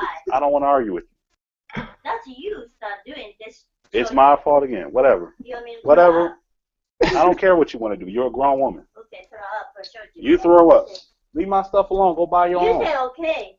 Go buy your own shit. No, I said throw up. Wait. You say okay. Oh my fucking God. You say okay. Leave me alone. Please. I got a ground family there too. Leave me alone, please. Baby and husband always there. Oh my God, leave me alone. Me. I don't have husband. That's your fault. That's you. Stop being so annoying all the fucking time. Everybody asks me, talking to the man. What? You're pregnant. Why your husband don't come with you? I don't know. Fucking God. He don't kill me? Yeah, I think so. This is why you don't get married, guys. No, this reminds me of mommy and daddy.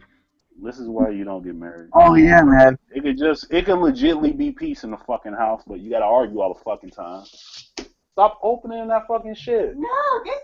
You're not sitting here. I'm sitting right here. You about to go take a shower. So why you take the phone charger all the way across the fucking place? If you ain't gonna be shower there. Always. So why are you opening up the window then? Always do. No, do it then. Go take a shower. Open up the window after you take a shower. Are you okay? What's happening with you? This makes so much sense when I say it, but it don't mean whatever. Stay here. Then go back to the fucking beach then. Fuck. I fucking hate women. I'm gonna be a homosexual in the future. No, I wouldn't go that far. Fucking damn, man. You're fucking retarded. No. Oh man. Nowhere near this window, but you keep opening it. You're gonna be halfway across the fucking house, but you wanna fucking open up this window. It's not nighttime. Stop opening the fucking window if you ain't gonna be next to it. I'm sitting right next to this window. Expensive. Then turn the light on. That's why I open the window. It's just as retarded as turning the light on of a room you're not gonna be on as opening up a fucking window that you're not sitting next to. Oh my fucking You don't do anything. Washing dishes, nothing. Go back to the goddamn fucking beach then. You said you was gonna be at the beach all goddamn day. I'm tired too. Then go to sleep if you tired. No! That's a total daddy house. Ain't nothing wrong with the fucking house. Go back to the beach. Hell fuck no. Everybody ask me. You tell me. I don't want to stay there by myself. You don't know how to tell them to mind their own goddamn business? That's what Beyonce do. Try to talk to me too. Beyonce told them mind their own business. Why can't you do that? Yeah, this part is hilarious. Well, if you lonely and sad, go do what you got to do. Yeah, go ahead, do what you got to do. Are you sure? Yeah, Magic Johnson gonna get at you. Huh? Magic Johnson gonna get at you. I am okay. I'm not worried. I'm too old to worry about this shit, Yogo. I'm too old to worry about this shit. We too old to be arguing about something so fucking stupid. Because you can't close a window. We got to argue about that. Because you got to move a cell phone charger 10 feet away when you know you're not going to use it. You gotta pay. Do you remember? You said. What are we talking about? That's broke Oh, yesterday. God. You broke He's that just your finding charger. stuff to argue I about don't use now. that charger. You did. You. I use the same charger. It gets worse about a minute. I'm leaving. I'm about to leave the house. Because I'm not about to sit up and argue about this stupid shit. I can literally walk down the street and talk to these same people that I'm talking to right now. And you can be alone by yourself again. If you really want to do that. I'm not about to argue about something so stupid. You say, Okay, abortion your baby. then go ahead. Go ahead. Okay. I'll be back all tomorrow. Oh, do it. And go, okay?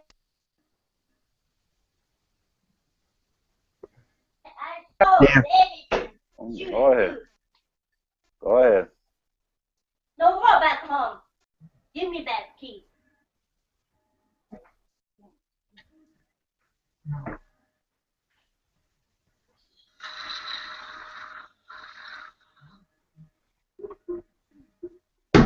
I got a little dark at the end. Oh my. Is that over with? No. 3 more hours. Maybe 5, maybe 6, maybe all day. This is what marriage is called, guys. I don't know, man. Do you want? 5 hours. Stupid. I don't know. You guys want to end the show on this note? You can go talk to his wife. You knew I was a geek before you married me. You used to always joke about it. Hey, man, let me mute you first. Then we'll get back. Go ahead, man. Go ahead. All right. Man. I did it, but anyways, I forgot what we was talking about. This shit was fucking funny. It took. Oh man. Oh. It took me. Yeah, but I gotta say. I mean, she was just trying to find stuff to argue about. Notice though, man, she's pregnant though. Women, when they're pregnant, they got that hormonal shit going on with their body though, and they're like, you know what I mean? So they're not in the right frame of mind. You know, they're not themselves really. They have all those extra hormones going through their body. Man, know what?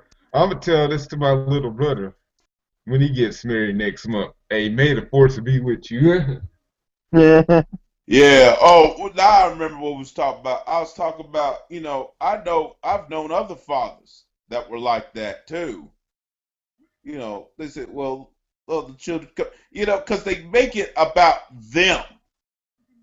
And I'm sorry, if you're in the father position and you know you got kids about to go through certain situations at certain ages, no, it shouldn't be about they got to call you and stuff. You should be contacting them or talking to them. Yeah, because, you kind of pay for that when you get older because, and I'll admit, part of me was missing my dad and I went along with that. But as I got older and he was still kind of doing that stuff, I'm like, you know what? No. No, because number one, and now, we both older and stuff. I think he realized he getting older, and because he's like mid-60s. And once you get about mid-60s and older, you on borrowed time anyway. Especially once you get past 70, you on borrowed time. Mm-hmm. So at that point, he's probably thinking, well, let me go get, and and I noticed that. I mean, fathers in general, I'm sure there's white fathers and stuff that are like that too. But black fathers especially, they wait until, they grown or are pretty much settled in their own ways and personality. They want to get up when I'm thinking to myself, no, you should have been doing that years ago. What, want to spend time with you and all that stuff? Oh yeah, or when they come around you, they try to act like, you're still like 12 or something. Yeah. Well, Yeah, and they forgetting, no, you a grown man now. I mean, you can't just drag people along like that. yeah. I'm like, it's too late now. I don't care anymore. I don't want the toy anymore that you probably. It's too late. Or they basically by themselves. Because I'll tell you when it started with me and my dad, really. My high school graduation. By this point, my mom had got with the man that's now my stepfather and everything. And, my mom, was dating him and everything, getting ready to go to graduation. Now, this is according to what they told me. I wasn't there. I was at the ceremony, getting ready, to walk the stage or whatever. But apparently, from what mom told me, dad came by the house. I think he thought that my mom and him was going to be like going together or something. And he was talking about, oh, come on, we got to get out to boys' graduation. And then like he heard like a snore or something because my stepfather was taking a nap before the graduation. And he was like, Louise, that's my mother's name. Like, Louise, who's this? And then he was like, that's my boyfriend and stuff. And basically it was just kind of awkward because he wasn't expecting him at all, at all and stuff. And I could tell Dad was out of it for most of that day and stuff. And then Mom told me about it later. He's like, well, maybe I should have told. You know what? I just laughed. I laughed. And I was like, no, because he's off doing whatever he want to do. Y'all been divorced since 1980. I graduated in 1992, in case you're wondering, from high school. The year I was born. Yeah. Huh? You graduated the year I was born. Yeah. I was out the country then. Yeah, so I was like, no. I thought it was hilarious, actually. But I think that's where it kind of started, in a way, because I think he realized, because I think, for some reason, I think he thought Mom would be hanging on him the rest of her life, and I was like, nope. So really, all he's got really is me. And that's another thing I noticed with people in general in America, but black people in particular. They always be competing over stupid shit. Yeah. And I do think it became a bit of a competition. And my stepfather was like, I'm not trying to compete with your dad. Which I knew he wasn't. But that's the way it is in my dad's family, though. They're always trying to like compete with each other, which brought them great success. I mean, they're very successful people, very overachieving people, actually. But one thing I've noticed, though, too, when it came to like their families and personal life, and this is the sisters too, not just the men in that family. This is their sisters as well. While it helped them in their professional life, the same things that brought them success in their professional life didn't translate well when it came to their personal lives. And I think only maybe one of them actually got it. That you can't do that. The rest of them, including my dad, never really got that. And I was like, if I ever ever get married or take and have a kid, I hope I'm smart enough to at least try to avoid that mistake.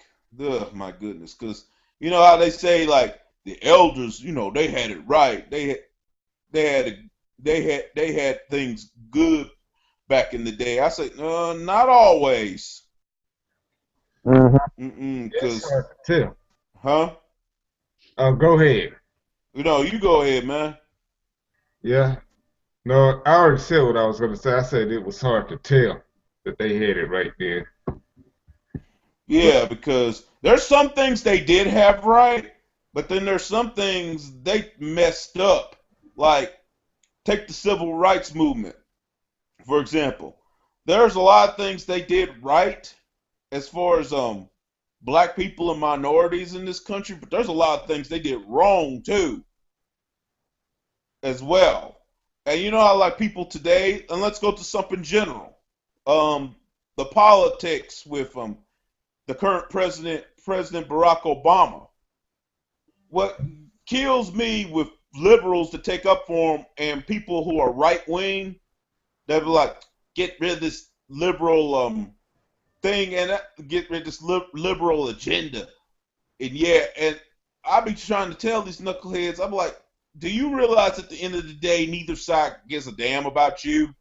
Yeah, exactly. They don't give a fuck. Quit talking about right wing agenda or left wing agenda. Neither one gives a fuck about you. Yeah, and then they, as far as them calling him like this liberal agenda or whatever and all that. You know what? All I gotta say, dude got limited power. He ain't got all the power in the world. Yeah. Plus, he's not the one really pulling the strings. Yeah. So they need to knock. The president never is. All right, but they need to eliminate the fact that he's a dictator. I keep on saying he's a dictator. This, a dictator.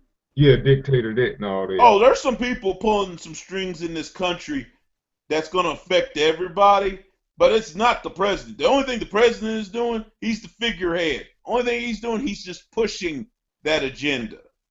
Yeah, exactly. He's not the one creating the agenda. Barack Obama and all the presidents before him, that's all their job really was. Yeah. Very rarely did they make any real change. And the ones that did, either they killed him, a.k.a. John Kennedy, they either killed him or they tried to mess him up. Like when Clinton tried to make any real change, the Monica Lewinsky thing happened. Yeah, and he ended up out of there.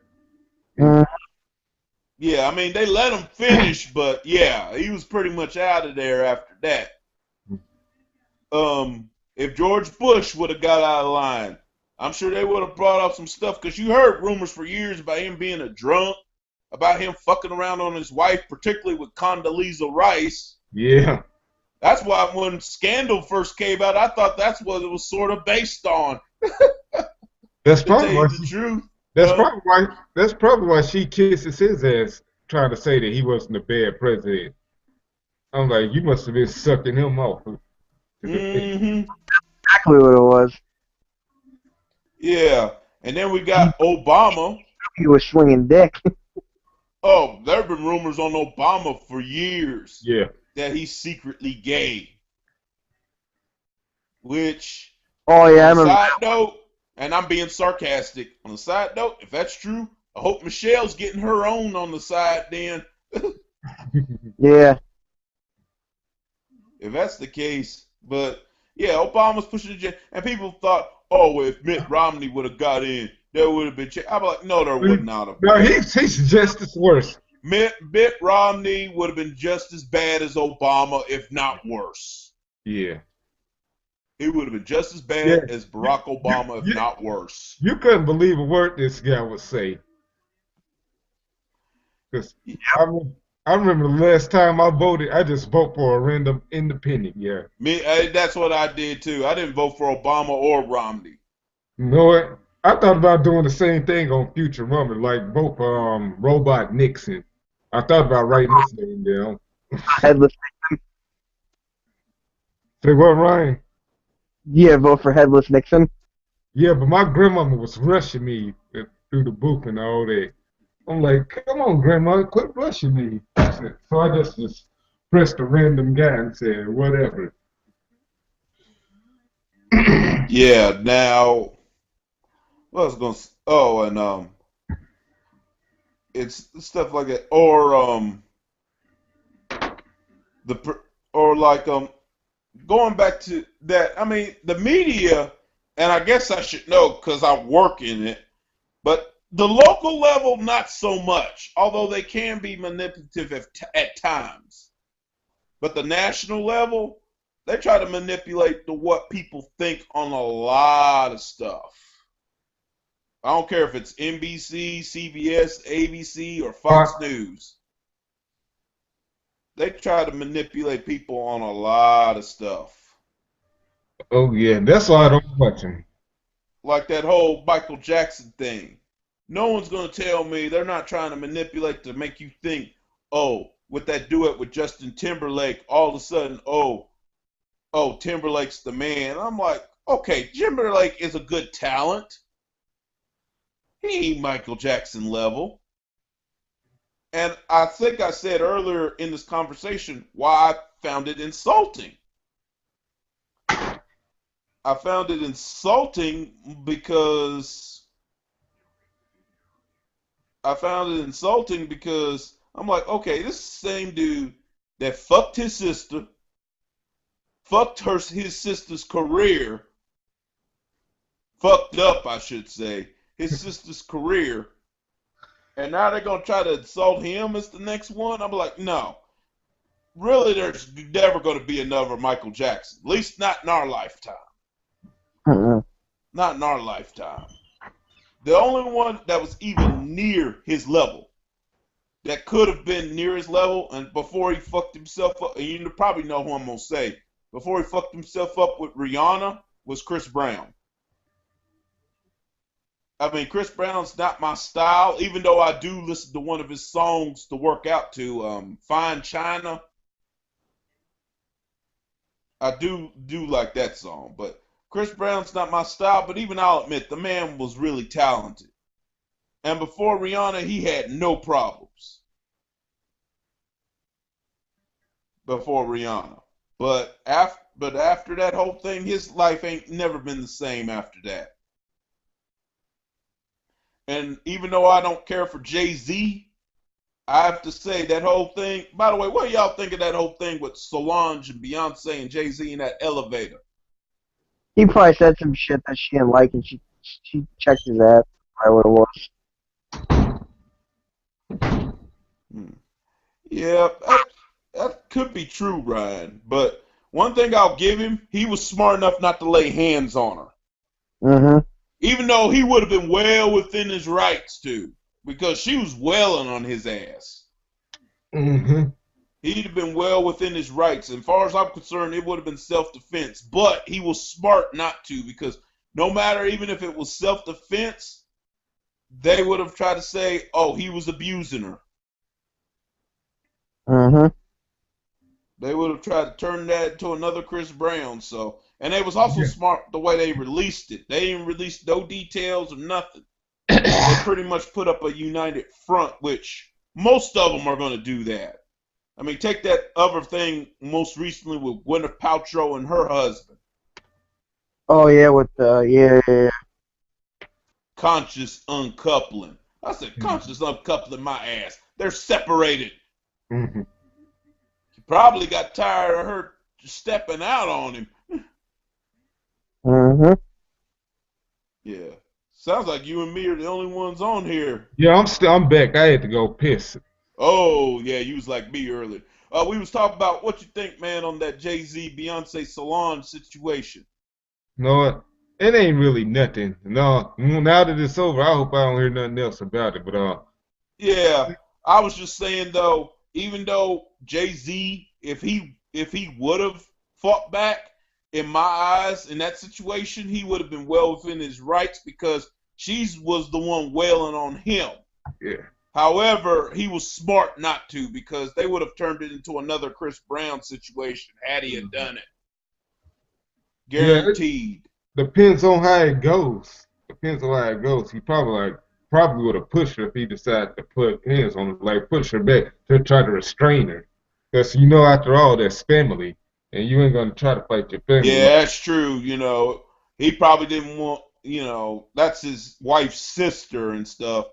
Solange, though, seems like she kind of ghetto anyway. Even though I do like her music, okay, if you've ever heard any of her stuff. And then we was going on, kind of like that Gwyneth Paltrow situation. Which, by the way, I have no doubt she probably did mess around on him. Her now estranged husband, Chris Martin from Coldplay. Yeah. Just because no woman that is being accused of adultery, they're going to come out, if they're going to defend themselves, they're going to come out and say, I would never do that. I love my husband. I would love my family. How dare these magazines say that? This, that. At least try to put up a front. She just more or less said, and this is actually in print. She said, "Who gives a shit what people think?"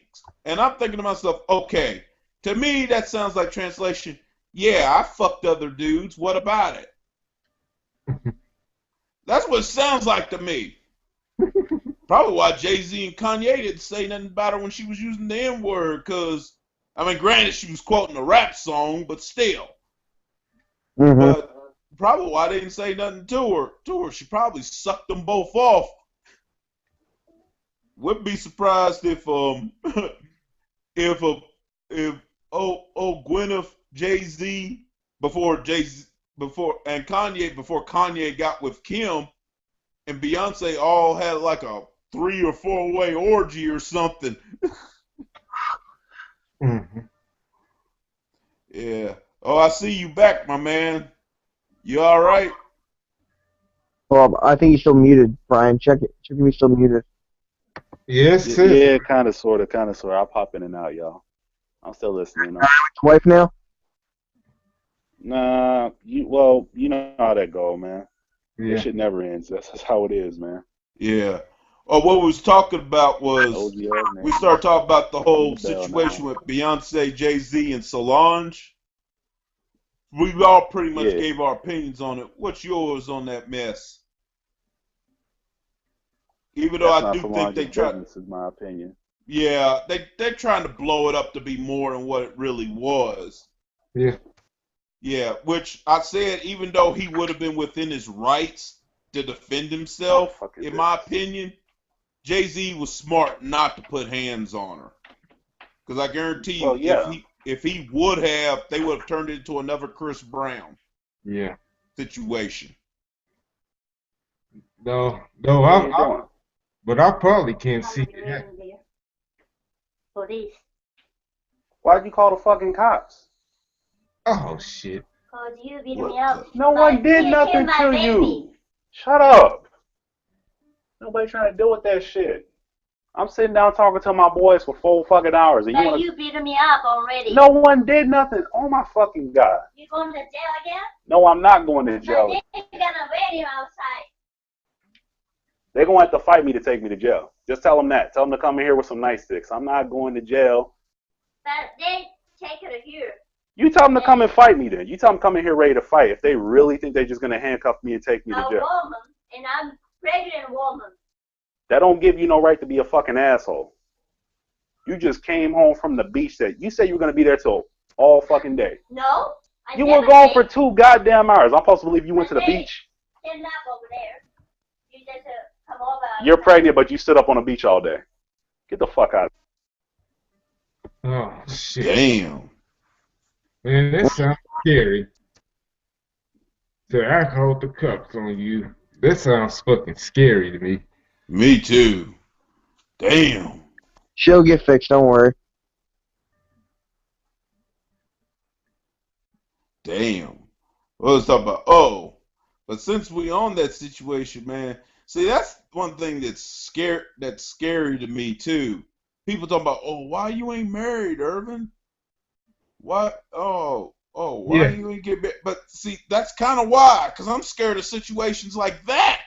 Yeah, plus, and I'm gonna say, now that my little brother's about to get married, they get people asking me, like, when are you gonna get married? Are you gonna get married next?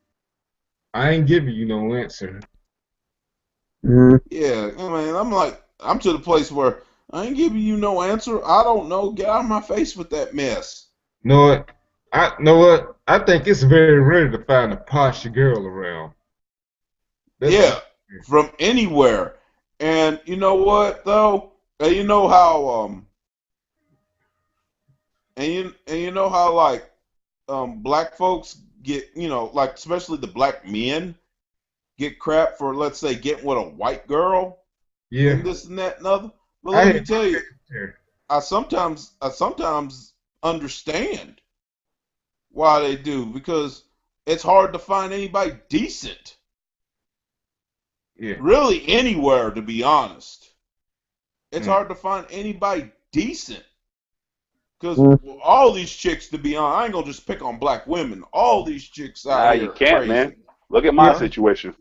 Yeah, the You can't. young. Look at my situation. Yeah, these young ones, they're scary. But There's no Gmo. I can help you out a little bit. Let me tell you what. You know you need to do with her, man.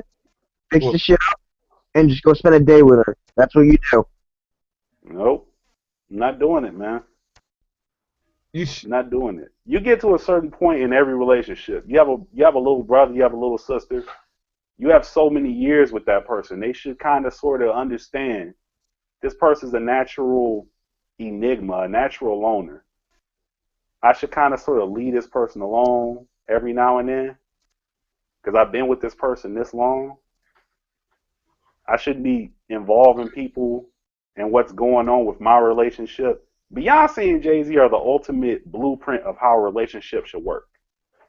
Yeah, Relationships, family work best when no one understands what's happening. But when you want yeah. to be a That's show why a off, lot you of want to celebrity tell everyone, relationships this is fail. my marriage, this is what's going on with my marriage. You shouldn't have to do that. That's Yeah. nobody's business. But that's why a But you lot have of some celebrity people who want to relationships tell fail people, that's how relationships and marriages fail. You want to tell people because too your many business, you people want to be are a show in off. your business. Exactly. And everybody want to give input, everybody want to say do this, do that. That's not their business. You know, from a real perspective, that's nobody's business but your business and your girlfriend, your wife, your brother, your sister, whoever is in that relationship. You supposed to tell everybody to mind your own fucking business. If I'm at this restaurant by myself, you never know. My wife might have to work today. My husband might have to work today. My husband might not have felt like it, but that's not your business. Mm-hmm. And some people just can't do that. They want to be Russell Westbrook. Russell Westbrook. So Yep. that's how I feel about it.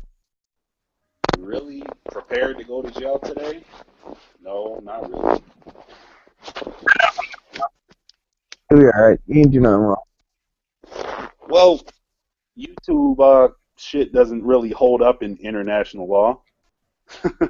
Mhm. But at the same time, it's like, I said it already, where when you do go to jail and you see the 2 or 3 guys who are just really pissed off, those are the guys who didn't really do anything worth going to jail for. Yeah. And you see the 4 or 5 guys who just don't care, those are the guys that probably done stabbed somebody, you know, did something really, really fucking bad. Yeah. But it's like, where I live at, it's such a quiet neighborhood. We have one fucking argument. 5 minutes after every argument, I got somebody ringing the bell. What happened? What happened? And I'm like, man, part of me like, don't even answer that bell because it's not your business what happened. Mm. And part of me is like, don't talk about this shit. But it's like everybody else talking about this shit. I got people ringing my bell 5 minutes after every argument. You know, you don't just ring someone's doorbell 5 minutes after every argument unless someone in that household sets it up so it happens that way. You know, I'm not dumb. Yeah, I would say just So people in general, not just couples. I think people would be better off, unless it's something really, really serious. yeah, it's like, yeah, you Unless it's don't hear something no really, really American serious, I Psycho think people scene in going on general in would this be better motherfucker. off if they mind their own business. Yeah. But people can't mind their own business, man. Yeah. That's some damn high They school just can't. shit. That's some high You school just shit. can't just mind your own business, you know? And, you know, these are people above the age of 25. both parties are above the age of 25, and it's still this high school shit where I can go, I'm this emotional, I've got this going on, so you should understand this shit. No, it don't work that way no more, player. No. Once you get over the age of 21, you can't bring any sort of emotional baggage into it unless it's like a family member passing away. That someone can understand, but I'll bring up that's another. That's like me going, I got a muscle cramp. So it's okay for me to just start shouting and throwing open windows and kicking in doors. It's okay because I got a muscle cramp. Come on, man. Yeah, I'll give you another example from Hollywood that's like that. The Smiths, for the most part. You don't really know too much about them. I mean, they try to make a big deal about that photo with Willow and that dude, which I don't think anything sexual going on. Although, personally, if I was a father of a 13-year-old daughter, no way in hell I'd let her take a picture like that with a 20-year-old. Yeah. But at the same time, one, I don't think anything sexual was going on, and two, ain't really none of our business. Yep. They tried to make a big deal about that. I mean, people just love to nose in. That's why whenever people love to be nosy. Yeah, until it's them. Yeah, then it's them, and they be, stay out my bit. Nah. I mean, depending on the situation, it's different if you got a guy and the girlfriend he met 1 week ago, you know, breaking fire extinguishers and all this shit. You know, that's the girl he met a week ago, but this couple is married. You legitimately know this couple is married. Marriage is a whole different level. Yeah. And if you're married, you should understand that. If you're not married, you shouldn't even enter that realm. That's a whole different level. A whole different level of mind games, of bullshit that both sides have to deal with. Man and woman. And now I guess today man and man have to deal with. Yep. Yeah, now, and using the example of the Smiths, I mean, how many people have predicted, they're getting a divorce, and have predicted it for years, but it's never happened. Yeah. For who? The Will and Jada. That ain't gonna happen, man. Yeah. If after the 5th year, people need to stop predicting it. Yeah. It's almost like people are rooting for them to get divorced. Yeah, once you hit that 5-year mark and nothing like that has happened, you should kind of sort of let it go. Yeah. Exactly. I mean, and why would you be rooting for a couple to get divorced anyway? I didn't see nobody trying to root for Gwyneth Paltrow and Chris Martin's coupling to be demised. That's why I root for Beyonce and Jay-Z every day. Yeah, because 11 years. 11 years, man. Yeah, because Gwyneth Paltrow all but admitted she cheated on her man. It happens though. Yeah. Especially in, that long of a time. Yeah, I guarantee you that's why they got divorced. He probably got tired of it. Mm-hmm. And with those lifestyles that the two have combined. Oh yeah. And that's another one. Remember when the People magazine named her most beautiful woman in the world? What, Gwyneth Paltrow? Yeah. Oh. Well, you want to know who beats Gwyneth Paltrow? Who? If I did a Kate Beckinsale versus Gwyneth Paltrow, I guarantee you, a lot of more people would pick Kate Beckinsale. Kate Beckinsale, Please. definitely. Let's That's put it what I'm this saying. way. People magazine be on bullshit. You can't take everything they say by face value. Yeah, and let me put it this way.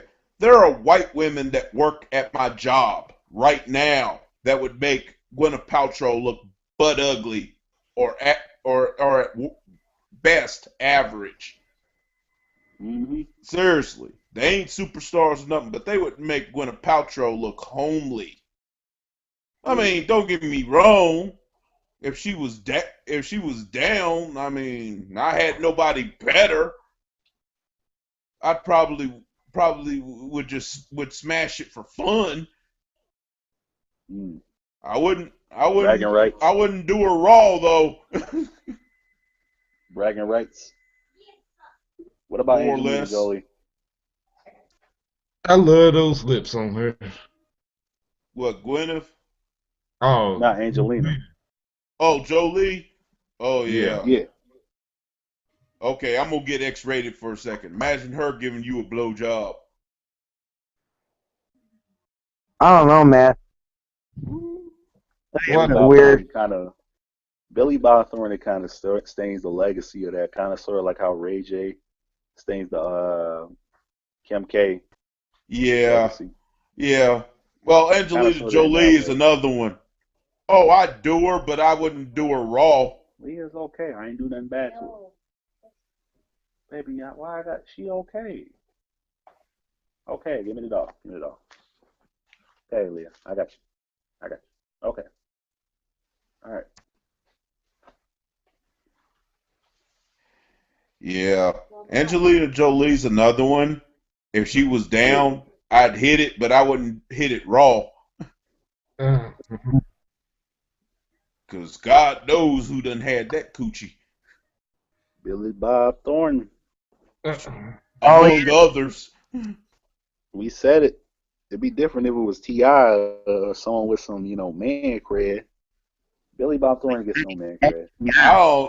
Oh, no, though. Billy Bob Thornton done had some pussy. I don't know That don't how, give him though. no man cred. I don't know how, though. Prince got his man cred from being just a badass musician and a rock star. Just the epitome of a rock star. Yeah. He just did stuff because it was his style. You don't see him doing interviews saying, Yeah, and look at me, look at me. He tries not to do interviews. And that's part of the appeal of Prince. yeah, I'll tell you another one that probably has man cred even years after his death. And also, I guarantee you, even though he was married and had 2 kids, I guarantee you he was fucking other women. Bruce Lee. Oh, hell yeah. That's already been admitted to. Oh yeah. Even though they don't talk about it much, I guarantee you he was fucking other women. Especially in they his try to leave home that out of the country of documentary. China. Yeah, Huh? he can't resist that. Yeah. But he was like getting that. more fights down there than he was actually having fun. Oh yeah. Oh, many say, that woman that was he in was getting Enter the 3 Dragon fights with in him, one day. the Asian girl. Yeah. That Yeah, girl many was say he was sweet as dark. boinking her while they was making that film. Yeah, I remember that movie. Well, he's making Enter the Dragon. They say he was boinking that Asian chick. That was the secret agent in that. Enter the Dragon. It's Bruce Lee. You can't deny Bruce Lee. Bruce Lee was a man's man. You don't meet too many men out there that had a balls to run up on Bruce Lee. That takes a lot of balls to run up on Bruce Lee. Even though you're probably going to get the whooping of your life. Oh, Yeah, you're going to get the ass whipping in your life you run up on get Bruce that Lee, ice man. pack ready. Yeah, Hey, do you know there was a joke? you What was better that? have some What was that ocean joke? ready. Oh yeah, or here's another one that even though his martial arts is more comedy and stuff. How do y'all feel about Jackie Chan? Jackie Chan's still a badass. Yeah. But I wouldn't fight him don't in know. real life. I don't care if his stuff I is kind of comedy. I want to put Tony Jaa from Ong Bak above that though, just because his fight scenes are more brutal. That's a good one. And his movies are a lot more serious than Jackie Chan's movies. Yeah. Like you said, Jackie Chan, it's more family, comedy oriented. The Ong Bak movies are not for little kids. No. Ong Bak, he breaking people in half and all this shit. Yeah. Oh yeah, I guarantee you though, old Jackie Chan. Oh, I guarantee he's another one.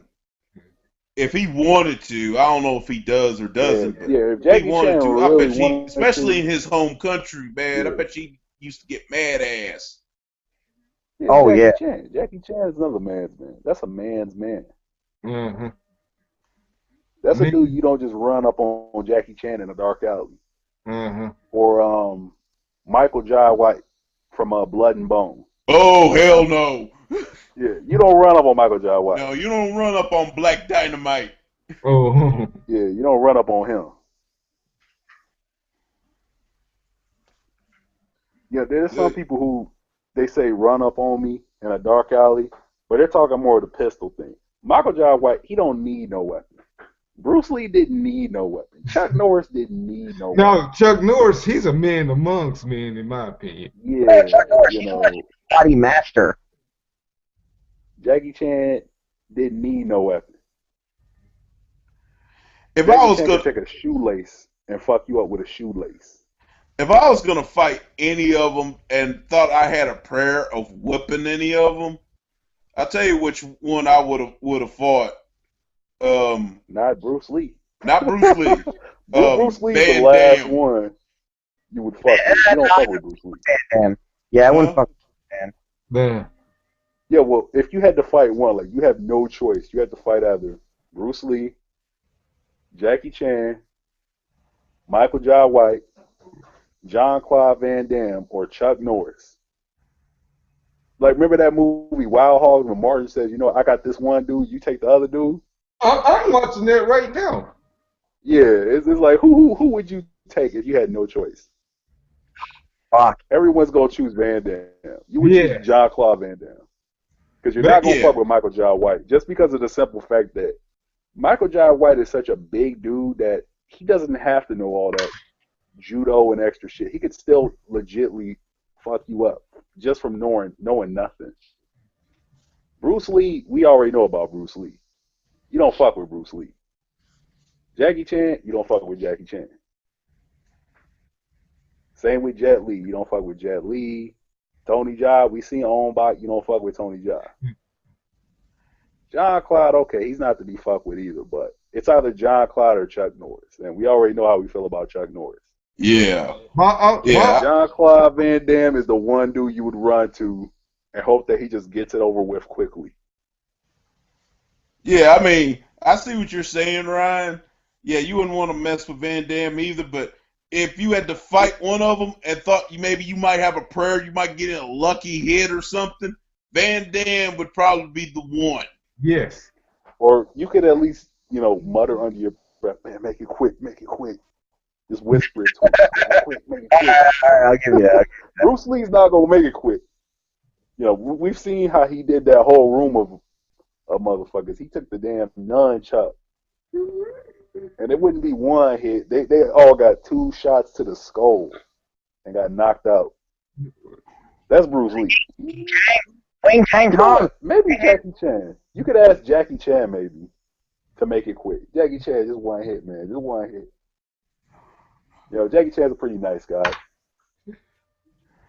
But if you were to run up on Jackie Chan in a serious type manner, someone's going to pray for you. You go to church the day before and pray. Yeah. You better I'll tell you Jackie what Chan movies. is in a really good mood.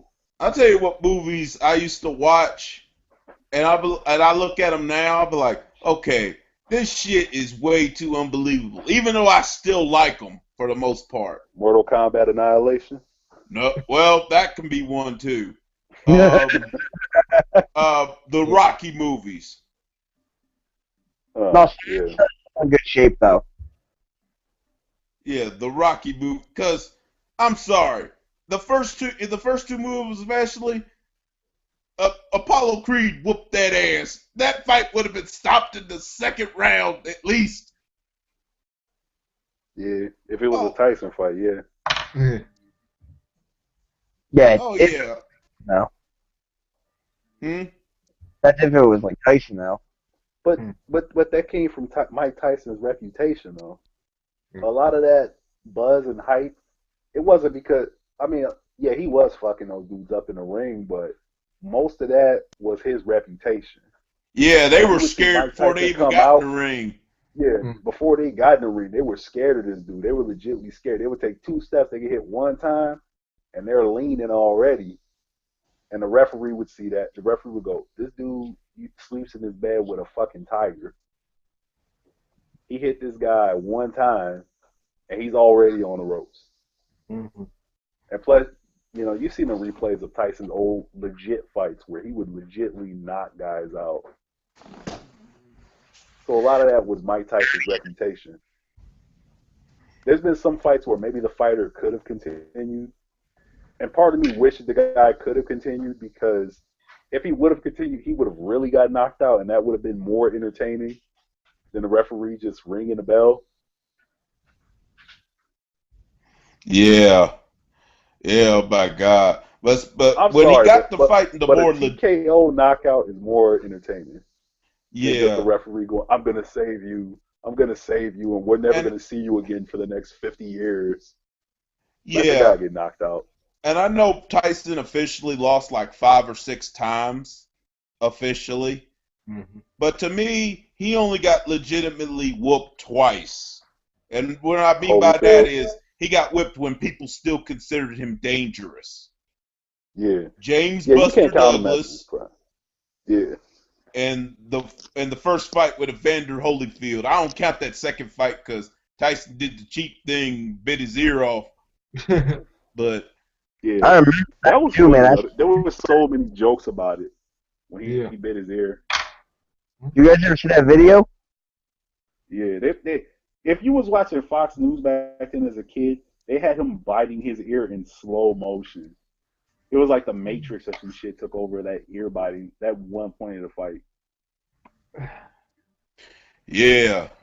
And then Tyson couldn't fight for a while, so he had to help out WWE with WrestleMania 14 with Austin and Michaels. Which, by the way, I couldn't believe how many people got all hyped up into it. Like, oh, Tyson and Austin. I was like, no, Austin's going against Michaels. That ain't going to happen. I thought to myself, okay, I know Stone Cold's a man's man, but I don't think no one really thought Shawn Michaels was going to win that match. No. Because, there's that old story backstage, and Undertaker actually confirmed it not too long ago, where he said, he wasn't going to job to no Austin and this and that, and where Undertaker more or less came up to him right in front of Triple H in China. He came up, Michael said, if Vince tells you to job to Austin, you better do it. It could have been the two of them. Or else. He said he legitimately was waiting at the gorilla position until the match was over. If Michaels did not job to Austin, basically Michaels was going to have an ass whooping waiting for him. Mm-hmm. Yeah, this wasn't just one day. Some people remember the potato chip story I told. It was going to be one of those ass whippings. Yeah. You gotta hear that story, man. Oh my God! Tell him that story. Yeah, I don't think I've heard that one. I forgot what episode it's on. It's too long to retell it, man. Okay. It's too long to retell it. Yeah, it's a funny story though. It's on one of the older episodes. That potato chip story on my little. Yeah, man, it was hilarious. It involved his little boy getting his ass whooped over a bag of chips. Over a bag of chips. Yeah, and we was talking about people who legitimately from wrestling wouldn't want to fight. Undertaker's another one, and not just because he's big. Even some of the big guys don't even want to fuck with him. He's the Snoop. He's the Snoop Dogg of wrestling, man. He's the Dr. Dre of wrestling. Where if you raise up on Undertaker in a room full of wrestlers, or even in a room full of fans, Undertaker don't have to raise up. Undertaker's like the Godfather. It's gonna be 50 other guys that raise up that you have to go through just to get to him. He's Shao Kahn.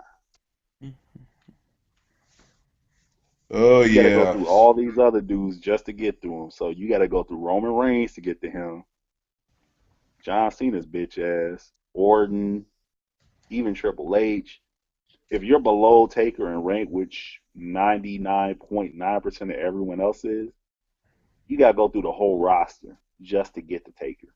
Oh, by the way, what did you think of the streak ending? Yo, we talked about that. Man, I'm over it. I'm like, damn. you know what? I mean, if on I one had to talk hand, about my emotions at that very moment versus my yeah, emotions now about it, Yeah. I'm still pissed about it, to be honest.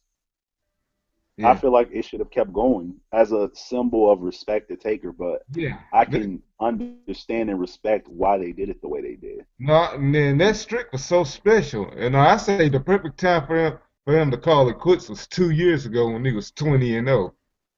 You know what? This is my opinion on the streak ending. WWE is so shitty right now. We have to look at characters like Adam Rose and Fandango, and the streak is one of the few exciting things every year about it. yeah. And they If this would have happened back in the Attitude Era, imagine if, let's say, Vader was 15-0 at WrestleMania 17 and the streak ended for Vader. No one would care because you had Austin and The Rock following up. Because you had a TLC match right before that. But when you have a card so, I'm not going to say it was a garbage card. It was a good card, but there's only one or two decent storylines going into the entire show. Mm-hmm. Versus back then, you had 8 storylines, even 18. You had Booker T versus Edge for a hairspray commercial. That was a pretty goofy, funny storyline, but it was something. This last WrestleMania, you had 3 storylines going into it. Yeah. So the only matches people were legitly invested in, because you had only 2 or 3 storylines going in, was Daniel Bryan, John Cena, and the Streak. So WWE, that's your fault. Yeah, and I will say this though. The if tag team Undertaker division had storylines back then. And I know I fussed about him losing initially to Brock Lesnar. Well, that's because you're he's an old part-timer school fan. But if he had to lose it right now, who better? Yeah. Mm-hmm. He's legit. Well, yeah. Well, the thing is, I grew up watching mostly Taker in his second incarnation. I think most of us did, but I think that if you legitly saw Taker from start to finish, it depends on how much time you have invested in Undertaker. It's like investing in a stock. Yeah. Continuously investing in it. See, I remember. If you saw Taker from start to finish, it hurt more to see it. I remember if Undertaker before he was Undertaker. Watching him. Yeah, if the first Taker match you saw was Taker versus HBK, you're not as invested as guys from way back are. Hmm. It's like when kids see Hacksaw Jim Duggan on TV, and the only thing they take away from, it's an old white guy that keeps saying the word "ho," so it's funny, He says "ho, ho," which means something different to us because we know what young people think when we hear the word "ho" versus what someone from back then would think. Mm-hmm. Ho wasn't considered such a big word like it is now. Yeah. Now, but, may I say on a side note, if you really want to see the best of Hacksaw Jim Duggan, have y'all seen The Legends of Mid-South? No, I want to check. Not yet. Oh my God. Take a look. When you take a look at that, all I gotta say is, after you see Hacksaw Jim Duggan in his Mid-South incarnation, you'll want to drive up to Stamford, Connecticut, and bitch slap Vince McMahon. It's kind of like Daniel Bryan in Ring of Honor versus Daniel Bryan now. Yeah. Because Daniel Bryan in Ring of Honor, he had that Bruce Lee mystique to him. This was a dude who would kick your fucking head off. He didn't say much, but he would kick your fucking head off. The American Dragon. Mm-hmm. Yeah. Versus a buffoon that says one or two words every sentence. All he says is yes. He tries to cut a promo. No one's into it. And he goes, yes, yes, yes. What grown Now, that's one thing. I think Daniel Bryan. Grown man wants to be that dude. Yeah. I think now, when we move to CM Punk. I think that's what I was going to say. I think Daniel Bryan and CM Punk in-ring wise, they're about even. In fact, I even like Bryan better. But mic skill wise, Punk is easier to get into. In-ring wise, Daniel Bryan is better, and we know why. Daniel Bryan would be Chris Benoit, and CM Punk would be Eddie Guerrero. Yeah, because Guerrero was just as good as Benoit, but Guerrero had more character. Yeah, he was more charismatic. That's the best comparison I could make for. And Daniel Bryan, he was trained by one of the best. Who? Oh, Shawn Michaels. Yeah. No, he wasn't. Yeah, Shawn remember Michaels he took went to $100 from him. He trained with him for 2 months, and he went to a different trainer. Yeah. That's already initially. That's who trained him. Well, that's like me saying initially I was trained by. One more hour left. Yeah. I'm just saying, like, it's not about who initially trains you. I'm trying to think of the perfect example of this. The person Y'all you remember who? Dragon Ball Z. Who initially trained Goku? Master Roshi, right? Yeah, in Dragon Ball, yeah. In Dragon Ball. Now, if we move on, once we got the Dragon Ball Z, that Dragon Ball bullshit just was not cutting against Vegeta or Raditz. So who trained Goku to fight Vegeta, to fight Raditz, to fight Frieza, to fight Cell, to fight Majin Buu? King Kai. Mm-hmm. So I would say Shawn Michaels was more so like Master Roshi. You know, of course you want to go to someone who's an actually established name to get your training from. But when you only train me for 1 or 2 weeks and you tell me, oh, you just can't cut it, and I go to a different trainer, that doesn't give you the right to take credit for the fact that you shook my hand and then say, oh, you trained me. Get the fuck out of here. Nah, I wasn't aware of that. Thanks for acknowledging that, because I sure didn't know that. Yeah, I know a lot of fans, especially internet fans, throw that out because so many internet fans, they're Shawn Michaels fans. And I'm a Shawn Michaels fan too, but you got to give credit where credit is due. Yeah. And if I'm wrong, don't just say you're wrong and run away from the fucking comment section. Leave a link to your source in the description box. Or Fair in the enough. comment section. Leave a link to that so we can at least research what you're saying. Yeah. And if you're right, we'll give you £1, man. We'll let you know, hey, big ups, man. You're right. But yeah. You know, HBK trained him for 6 years, but HBK, in my recent memory, he didn't train him for that long. Mm-hmm. Daniel Bryan learned a little bit of something from HBK's school, and then he had to go to a different school, if I remember correctly. But what's going to happen is Daniel Bryan's going to have a book coming out within the next year or two because he's got time off. Well, how else can he make money? They're going to say, well, you know what, Daniel Bryan? Strike while the iron's hot. We either make a DVD about your rise to fame with the Yes Movement, you doing group therapy and sex ed with Kane, or write a book about you. Team Hell No. Which actually, that, yeah, I think that angle was meant to bury him, but they made it work. Yeah. Yeah. I think that Team Hell No was entertaining. Yes. But my problem with Team Hell No was, and this is my problem with all X-Pac tag teams, he never stays in them long. It's like writers just don't know what to do with Kane. Remember Kane and X-Pac? How long were they together? Yeah. And they were actually a pretty good team. Yes. And they were a good team. Kane and Taker, how long were they together? Kane and the Hurricane. I mean, Kane and Big Show. And Kane And Kane and Undertaker should be the easiest to write. Yeah. They was unbeatable. They should be like almost the modern Road Warriors. Yeah, but basically, Kane and Taker breaking up, I can understand why the writers did that. Because there was no stopping that team. Yeah, there was nothing you could do. It was impossible to beat that team. But every other team, Kane and Hurricane, you can't tell me that could have never gone on. Nah, we got to bring out Katie Vick. Yeah, Kane and Hurricane wasn't bad. Or here's another one that they eventually had to break up because they probably would have been unbeatable too if you booked them right. Kane Big Show. It's the Big Show. No one takes the Big Show seriously. Yeah, but you know what? That made me. Big Show was taken seriously his first run when it was him versus Austin, and he was basically Vince McMahon's secret weapon against Austin. Mm-hmm. Yeah, and that was it. After that, no one took Stone Cold seriously. You mean Big Show? Yeah.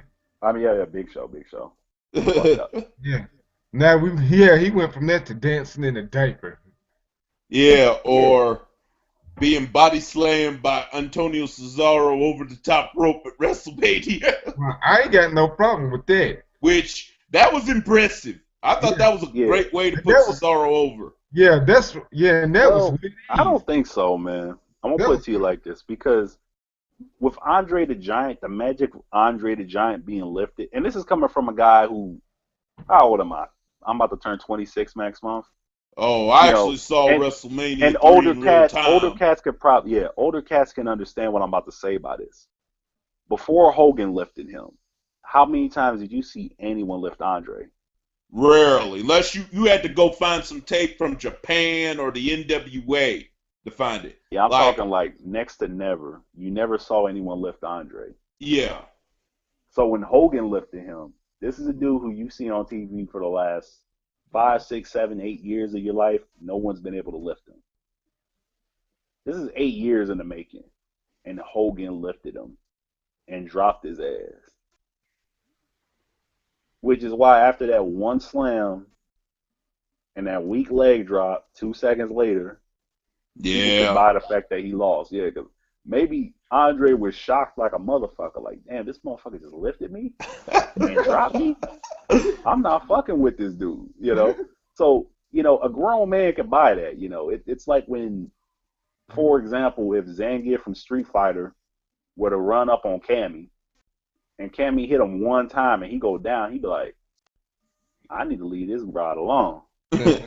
Yeah, and going on the Hogan Andre thing, because people like to compare Hogan to John Cena, and I'm like, wait a minute. I see where you're going with it, but here's the thing. Hogan in the 80s and early 90s, unless you was talking Randy Savage or the Ultimate Warrior, Hogan was the man.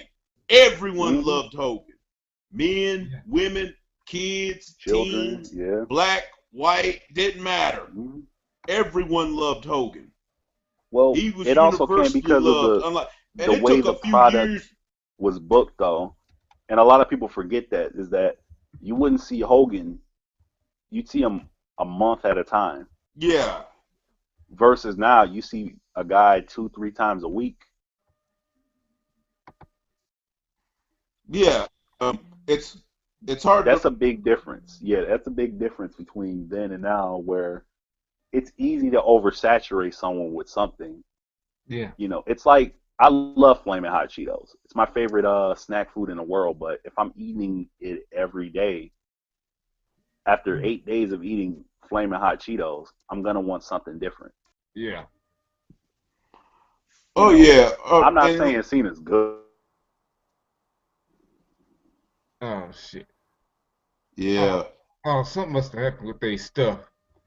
Yeah. Yeah. Hey, but I get what he's saying though, plus with Hogan, like I said, he was loved by everybody, and he wasn't overbooked. Of course, things were different back in the 80s. You had one show a week. You didn't have pay-per-views every month. In fact, pay-per-view really didn't start until late '86. early '87, and you didn't have pay-per-views. Pay-per-views were more special back then too. Mm-hmm. They were a lot more special because you had WrestleMania, and you didn't see. Well, SummerSlam didn't even start at that point. You didn't see another pay-per-view until maybe Survivor Series, which would have been about 5-6 months later. So the events felt more special. Basically, the only way you could keep up with the wrestling was to watch either Saturday Night Live or watch some primetime wrestling on USA at the time. Hey, yeah. Hey, Ryan just went to bed. He's tired. Yeah, I told him we got 50 minutes left. Yeah. Okay. Well, there's one thing I wanted to ask to each guy. You know, everybody's got that one diva knockout. If you were to meet them under the right conditions or right settings, how exactly would you step to them and holler at them in that situation? Ooh. Like Black Ice, he's a big Layla fan. How would you holler at Layla? No, I think I do the easy thing. I don't know. I'll probably like give her a flower, bring flowers or something. Well, you have to. Keep in mind this is a WWE diva, so she deals with some of these things on a regular basis. So, I mean, just giving a present or sending her a card. That probably don't impress her. Yeah, that probably don't do it. You know, you probably have to legitly do something. Maybe even something simple as far as just saying, "Hey, how you doing?" Like holding the door open for her and then say, "Hey, what's up?" Because like she'll start the conversation when she says, "Thanks for holding the door open for me." Then after that, we can like get to talking and all that as we like go along. Okay, that's how you would start with Layla. No. Okay. Well, it depends on how I ran into her. Yeah, well, let's just say, I don't want to say a library because library is so inappropriate because it's so hard to talk in a library, but let's say Starbucks. Uh-huh. That's a pretty common place. You're at Starbucks. Mm-hmm. Yeah. And let's say I'm in line already, and she comes in after me. Yeah. And then I was like, you know, I ordered, and she starts to order. I hear that lovely, and she has a very pretty English accent. Mm-hmm. And I hear that English accent, and I'm like, oh, you have a very lovely accent. And I would try to play it cool, even though my brain's saying like, oh shit, it's Layla. And I was like, okay, hey, what brings you in the WWE through? And you know, try to start the conversation that way. That's that OG shit right there. Mm-hmm. Because what he did was he acknowledged the fact that he kind of sort of had an understanding of exactly who Layla was, but at the same time, he wasn't overbearing with it. That's that OG shit right there. Mm-hmm. Because it's like if if someone, let's say a girl were to run up on John Cena and then try to pretend like she didn't know exactly who he was.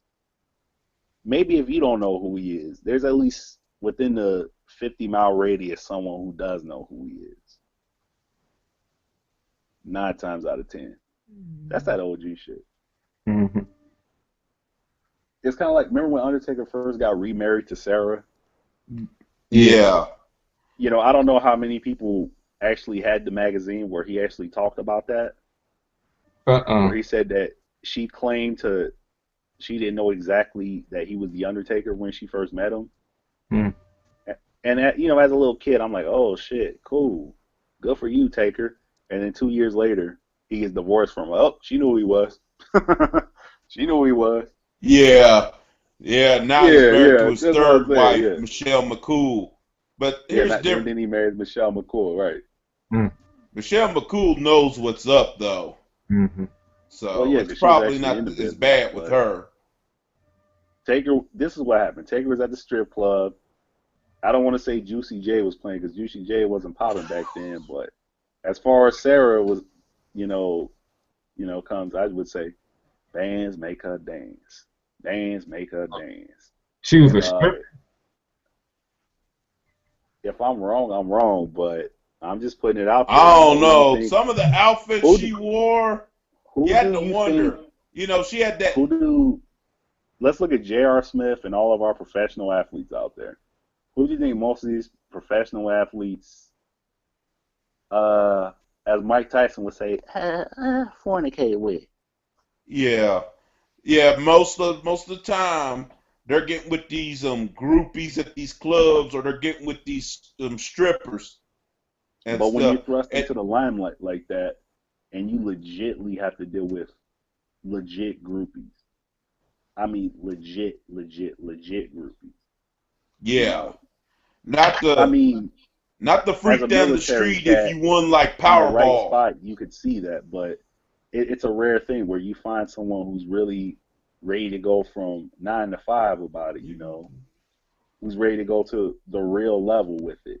And I'm sure if Chris Brown were to walk down the street, sure he's got a lot of money in his pocket, but you know he whooped Rihanna's ass. So how many groupies do you think will be down to spend the night with Chris Brown, knowing that? You know, he has to legitimately find someone who's going to go from the first gear to the fourth gear in their Yeah, chase. there would still And be some, but now not in as the yeah many as in the before the 80s, Rihanna thing. yeah yeah in the 80s it's a different situation. With Rick James and Prince, you know, there was no social media, but Yeah, in the Undertaker's case, she knew who he was. yeah. In the case of LeBron James walking into a club right now, and he were to say, "My name's LeBron," and this guy's just, you know, got a stack full of ones, someone's gonna get it in their mind to Google the name LeBron. There's not too many people named LeBron in the world. And then when he pops up, you do a Google image search, you go, that look just like this guy that's dunking on Jason Terry. Oh shit, that is him. Hmm. And then it clicks in the head like, do I go from gear 1 to gear 7 with this, you know, LeBron or not, you know? Now, when you're Yeah, just a regular dude that's not an all-star athlete, let's say, for example, if you're just a local rap star, you're the local rock star that's got, you know, a cult following in that area among certain people, you know, it still takes a little bit of dedication to go from gear 1 to gear 7 with certain people, regardless of how big of a groupie you are. Maybe you're the groupie that just washes the group's draws, but you never smash, you know? Hmm. But or like, here's another example. If you're just a regular guy, and let's say you won the Powerball, and let's say it was even a high amount, let's say 500 million, and then after taxes you got 232. You're not gonna get. You might get a few freaks in your local area, but you ain't gonna get like the best women necessarily. Mm-hmm. Or if they do come around, they're only gonna want to come around so they could get whatever they can get out of you. At best, at best, they're gonna try to avoid giving up that ass Yeah. because they ain't really That's why into you go to you. They Vegas. just know you can do shit for them. Exactly. Whereas if you a superstar athlete and stuff, and they know you can have the best pick of women.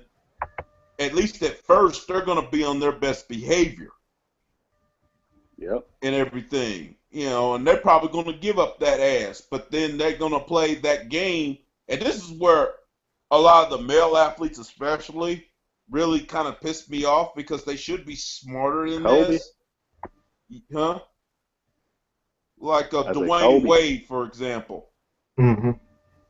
Went and smashed Oh man, you some gotta talk about my boy random D Wade. groupie who has a reputation of get with name people. Like she already had a son by Damon Wayans' son, Mm-hmm. and now she got a son by But the him. thing And is, it's like I'm sure Damian Wayans wasn't the only guy. I'm sure that oh Chris no, there's Brown one probably other got guy at it. they Shane named, but I Battier, forgot what his name was. Chris Bosh, Birdman, Eric Spoelstra, Paul Oh George. yeah, Names travel in circles, especially when it comes to guys. And you have a prospect who is just that good to be on the team, if you know what I'm saying. Yeah. Now, Dwayne Wade, and I know, we talked earlier about mind your own business with the couple, and I totally agree. Yes. But that whole Dwayne Wade's story, not married though. huh? Dwayne Wade's not married though. Yeah, he's not married to Gabrielle When it Union. comes to marriage, yeah, that's a different situation. But if someone's, girlfriend, boyfriend, you can't tell someone Yeah. to mind their own business if it's just boyfriend, girlfriend. Yeah. Unless you're married, that's a different situation. Yeah. If you're married, that's when you tell people to mind your own fucking business. Exactly. Yeah. But I mean, I- I get you. Boyfriend, I still girl. don't mess with him. But I Yeah, never because bought it's like, that story. well, if you're boyfriend, girlfriend, and you just break up, that's all it is to it for boyfriend, girlfriend. Yeah. But with marriages, you got lawyers, you got lawsuits, you got to divide the shit, you got to move this out of here. There's just so much more stuff legally and emotionally that go into a marriage. And if you got kids, it's 10 times worse. So, and you're legitly legally attached to this person with marriage versus if you're just boyfriend, girlfriend, baby mama, baby daddy, or whatever. Yeah, You can just walk it's away. more wide open. So, Although I do yeah. think people sometimes should mind their own business there too. Yeah, I mean, yeah, they it's should more do that wide anyway, open. But I mean, if it's family, and if you're dealing with family and it's boyfriend, girlfriend, and you're not even engaged, yeah, that's different. But when you're married or fiance, about to get engaged, married next month, yeah, that's when you kind of start to tell people to just mind their own business. Yeah. Yeah. Especially if you're an adult. If you're a grown man or a grown woman, and your whole life is about looking at another couple, you really need to take a look in the mirror. You know what? I don't care That's how high old you school. are. High But you should school. have kids. You should have a job. You should have something else. Yeah, Instead of a that's some different high couple. school bullshit. Yeah, you Yeah, should have I a TV witnessed it. show. You need to watch One Tree Hill. You need to watch the OC. You need to do something else. You shouldn't be looking at another couple majority of the time. You got a whole, just saying. Once someone, if it's a real couple, just leave them alone. They'll either Yeah. A, work it out, or B, they just weren't meant to be together. And Yeah. they have to decide that. That's not your business to decide that. That's on them Yeah. to decide that. Yeah. That's for all couples. You Yeah, shouldn't and be I'll sitting admit. down on some Miss Cleo shit. You need to do no. That's for that couple to decide together. Like the Yeah. Jay-Z and Solange thing. If it was about that, that's not on Solange to do anything. That's for Beyonce to go and have an epiphany. Maybe Beyonce drinks some orange juice and go, you know what, it just ain't. Or maybe Jay-Z go do some Tybo and figure it out. But Mm-hmm. that's their marriage, Yeah, If it's I on mean, your and I know marriage, that's what some it's people not were on you. saying. Yeah. Some people were speculating on that, saying, "Oh, that Jay-Z's been stepping out on her, and Shalon's got bad." But I was like, okay, even if that is true, that ain't really Solange's business. I can understand her wanting to be with her sister, but her sister's the one that ultimately has to confront Jay-Z, not Solange. But What she pulled was some ghetto bullshit. Jay-Z to step out on anyone. You know how many cameras follow Jay-Z everywhere he go? How many cameras follow Beyonce everywhere she go? Like hundreds. Jay-Z gets adapted. It would be almost impossible for them to have an affair Exactly. Jay-Z with goes to anybody. take a shit at 7-Eleven. Somebody got a picture of the bathroom he took a shit in. It is impossible for those two to cheat on each other. Yeah. There's cameras on them everywhere they go. Yeah. Remember I was we were gonna talking say about Tom Cruise and Katie Holmes? Uh-huh. They went to lunch together. They went to Starbucks and had just one latte together. Yeah. And Tom Cruise is nowhere near as big as Jay-Z is. But they got pictures of him. Not now. Yeah, not anymore. Never. Tom Cruise has never been as big as Jay-Z is. He's been big, close to the level. At the prime of his career versus the prime of Jay-Z's career. Well, okay, since you put it that way, yeah. Yeah. if you go to the prime of Kanye West's career, nah, Jamie Foxx can't touch that. Yeah. No. Anyways, we got 30. Well, maybe with the Ray Charles movie.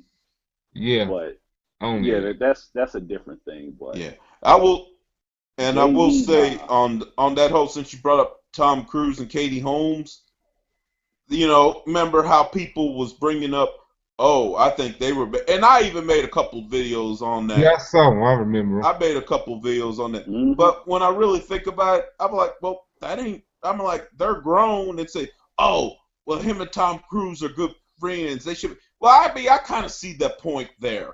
There is a certain guy code, but it wasn't like Jamie Foxx was plotting to get with Katie Holmes. Yeah, this isn't Penelope Cruz, you know. And even if it was, they're already divorced.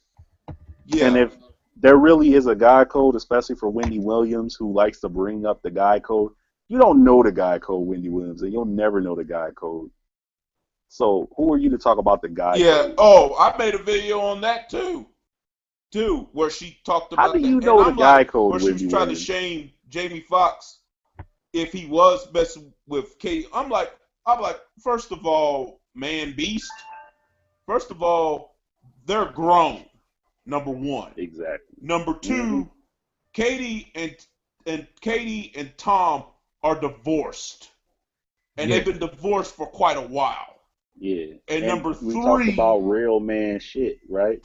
Yeah. And number three, Tom Cruise really garnered like that Jamie. real man respect. If Tom Cruise really garners that real man respect like Wendy Williams think he does, Jamie Foxx would have hollered at him about it before he talked to Katie. Yeah. And you know what? And that's why I said, you know what? I personally hope Jamie is I mean, he said he's not, and there's nothing going on. Already did. Probably years ago before anybody personally knew about think it. He's lying on that. Yeah. Well, he got to. Yeah. Because what woman, if you go by what the reports say, what woman is going to hug a man that's not her husband and let him pat her on the ass and she don't check him? Especially a white girl versus some black Fox, dude. though, man. Huh? Jamie Foxx, though. Yeah, I see your point, but you know what I'm saying generally. Ray Charles. Yeah, generally. If you're just a regular guy, yeah, but it's Jamie Foxx, man. Mm-hmm. Well, I mean, I see what you're saying, but you know, Jamie Foxx gets a little bit of, yeah. Well, I mean, in general, I mean, yeah, someone would, I guess you would try to check him, but I'm sure Tom Cruise, you know how men do it. Men call other dude, hey, man, what you know about so-and-so? You know, and so-and-so, oh, so-and-so this, so-and-so that. Oh, you know, I know you used to hang with her. Is it cool, man? Yeah. Nah, I ain't worried about it, man. I ain't worried about it. Go ahead. And I'm like you. Did what he did. I'm like you, Prince. If I'm wrong, I'm wrong. But I do think Jamie did fuck her. Oh, and yeah. if they did, well, you know what? They both grown. Yeah, so what? Grown. Yeah, so what? Go on with what you doing. Yeah, and I hope Katie loved every minute of it. Yeah. I'm thinking about how exactly would Prince holler at Trish Stratus. How would I do that? Y'all got to give me a setting so I could kind of sort of visualize it. And this is blonde Trish. Okay. Or Tori Wilson. I can even give you a scenario. Now, yeah, if you gave me the Batista scenario that Melina had, there's not too much to think about. No, I got a good one. You're at the gym working out, and then working out now. Ready to go. I wouldn't say nothing working out. I heard they don't like being bothered while working out. Nah, it ain't even that. It's like even when I'm working out, if I'm going for a quick run for an hour, a mile or two, I'm so focused on running that I'm not thinking about that. You know, no. Like when you see a guy, I'm gonna listen. Let's say you're finishing, okay? You're just about to finish. You know, you wiping yourself down, about to call it, but then out of the room, and this is pretending she's not married or nothing like that. Out of I the don't care. room, let's say It's she Trish. finished doing her yoga, comes Trish Stratus, BBC yoga. and y'all bump into each other, Right? and y'all make eye contact and everything. What you do then? Man, let's say I showered before this whole thing happened. Because Okay. when I finish working out, the first thing that pops in my head is shower. Okay. Fair enough. That's just me. Hey I'm guys. real sensitive about that. Fair enough. Hey, I'm gonna let y'all two go on. I'm about to head out. It may All not right. be live anymore once I stop Nah, that's cool. We just this chatting, thing, but man. y'all can still. Okay. All This will I'm gonna probably be the say this. last thing, and then I'll probably be out too. I'm gonna, right. are you gonna end it now? Y'all want to end it now? Yeah, we'll let Prince have the last word. What was you gonna say? Damn. Damn. Well, both showered. Let's say both parties are showered and everything. I mean, you just introduce yourself. Hey, how you doing? My name is blah, blah, blah, blah. What's your name? And then you kind of sort of feel the vibe out. Where is this person serious? Is this person not serious? And if, person seems serious, you ask them what their situation is as far as, status, single, married, whatever. I'm saying, oh, okay, well, there's a really, really nice, you like jazz music? Yeah, well, you know what? You always go with jazz music because if someone don't like jazz music, I wouldn't fuck with them, Everybody Yeah. like jazz music. You like jazz All music? right, they You give know me. what? There's that one cafe down the block. You know about it? There's a band playing tonight. You want to go tonight? Yeah, sure. Okay, well, let me call you up. We go to the jazz bar tonight. And, you just kind of sort of go from there. That's it. Yeah, Good. I need to quick to remember. the point. Well, yeah, I mean, if someone don't like jazz music, it's like if you ever meet a woman and she doesn't like candles. All women like candles. Yes. A woman that like to smell good and take care of herself, she like candles. So if a woman don't like candles, like if you're ever lost on her birthday or Christmas and you just don't know what to get her, you go to an aromatherapy store and you buy her candles. Whether it's your mama, your sister, your girlfriend, your wife, you can always buy them aromatherapy candles. And they will never complain about it. You just make sure you actually put some time and effort into picking the right candles. You learn what candles she do have and what candles she don't have. All right. If she got candles that smell like peach, you get her something different. All right. All the real classy ladies like candles. If a woman's classy, you get her candles, she ain't gonna complain. Uh-huh. Now, if you get a woman candles and she complained, then that ain't no classy lady. Mm-hmm. But on the note, Just a rule of thumb. all right. On the note, hey, thanks for joining us on this episode. This is the longest episode we didn't ever win. Yeah. Record breaking. Well, all right. Nice talking to y'all. Yeah, and thanks for dropping Yeah, that for real. OG knowledge to us. All right. Yeah, we needed that sometime, man. All For right, real. man. Have a good night. See y'all. Yeah, just slide on through whenever you can, man. Whenever you see the thing pop up, just head on through. You always welcome. All right. And a Thank certain other someone Yeah. knows who he is. Yes. Undertaker freak. UTF. All right. Just saying. I like to see him go off on shit. Hell yeah, love to see him go off on shit. All right. Well, Yeah, man, peace. it was just fun. Mm-hmm. Yeah. Well, peace out, man. Hell yeah, man. Good times, y'all. So it was In Space or Lost Galaxy, because I'm probably gonna watch that in a minute. All right. See ya. All right.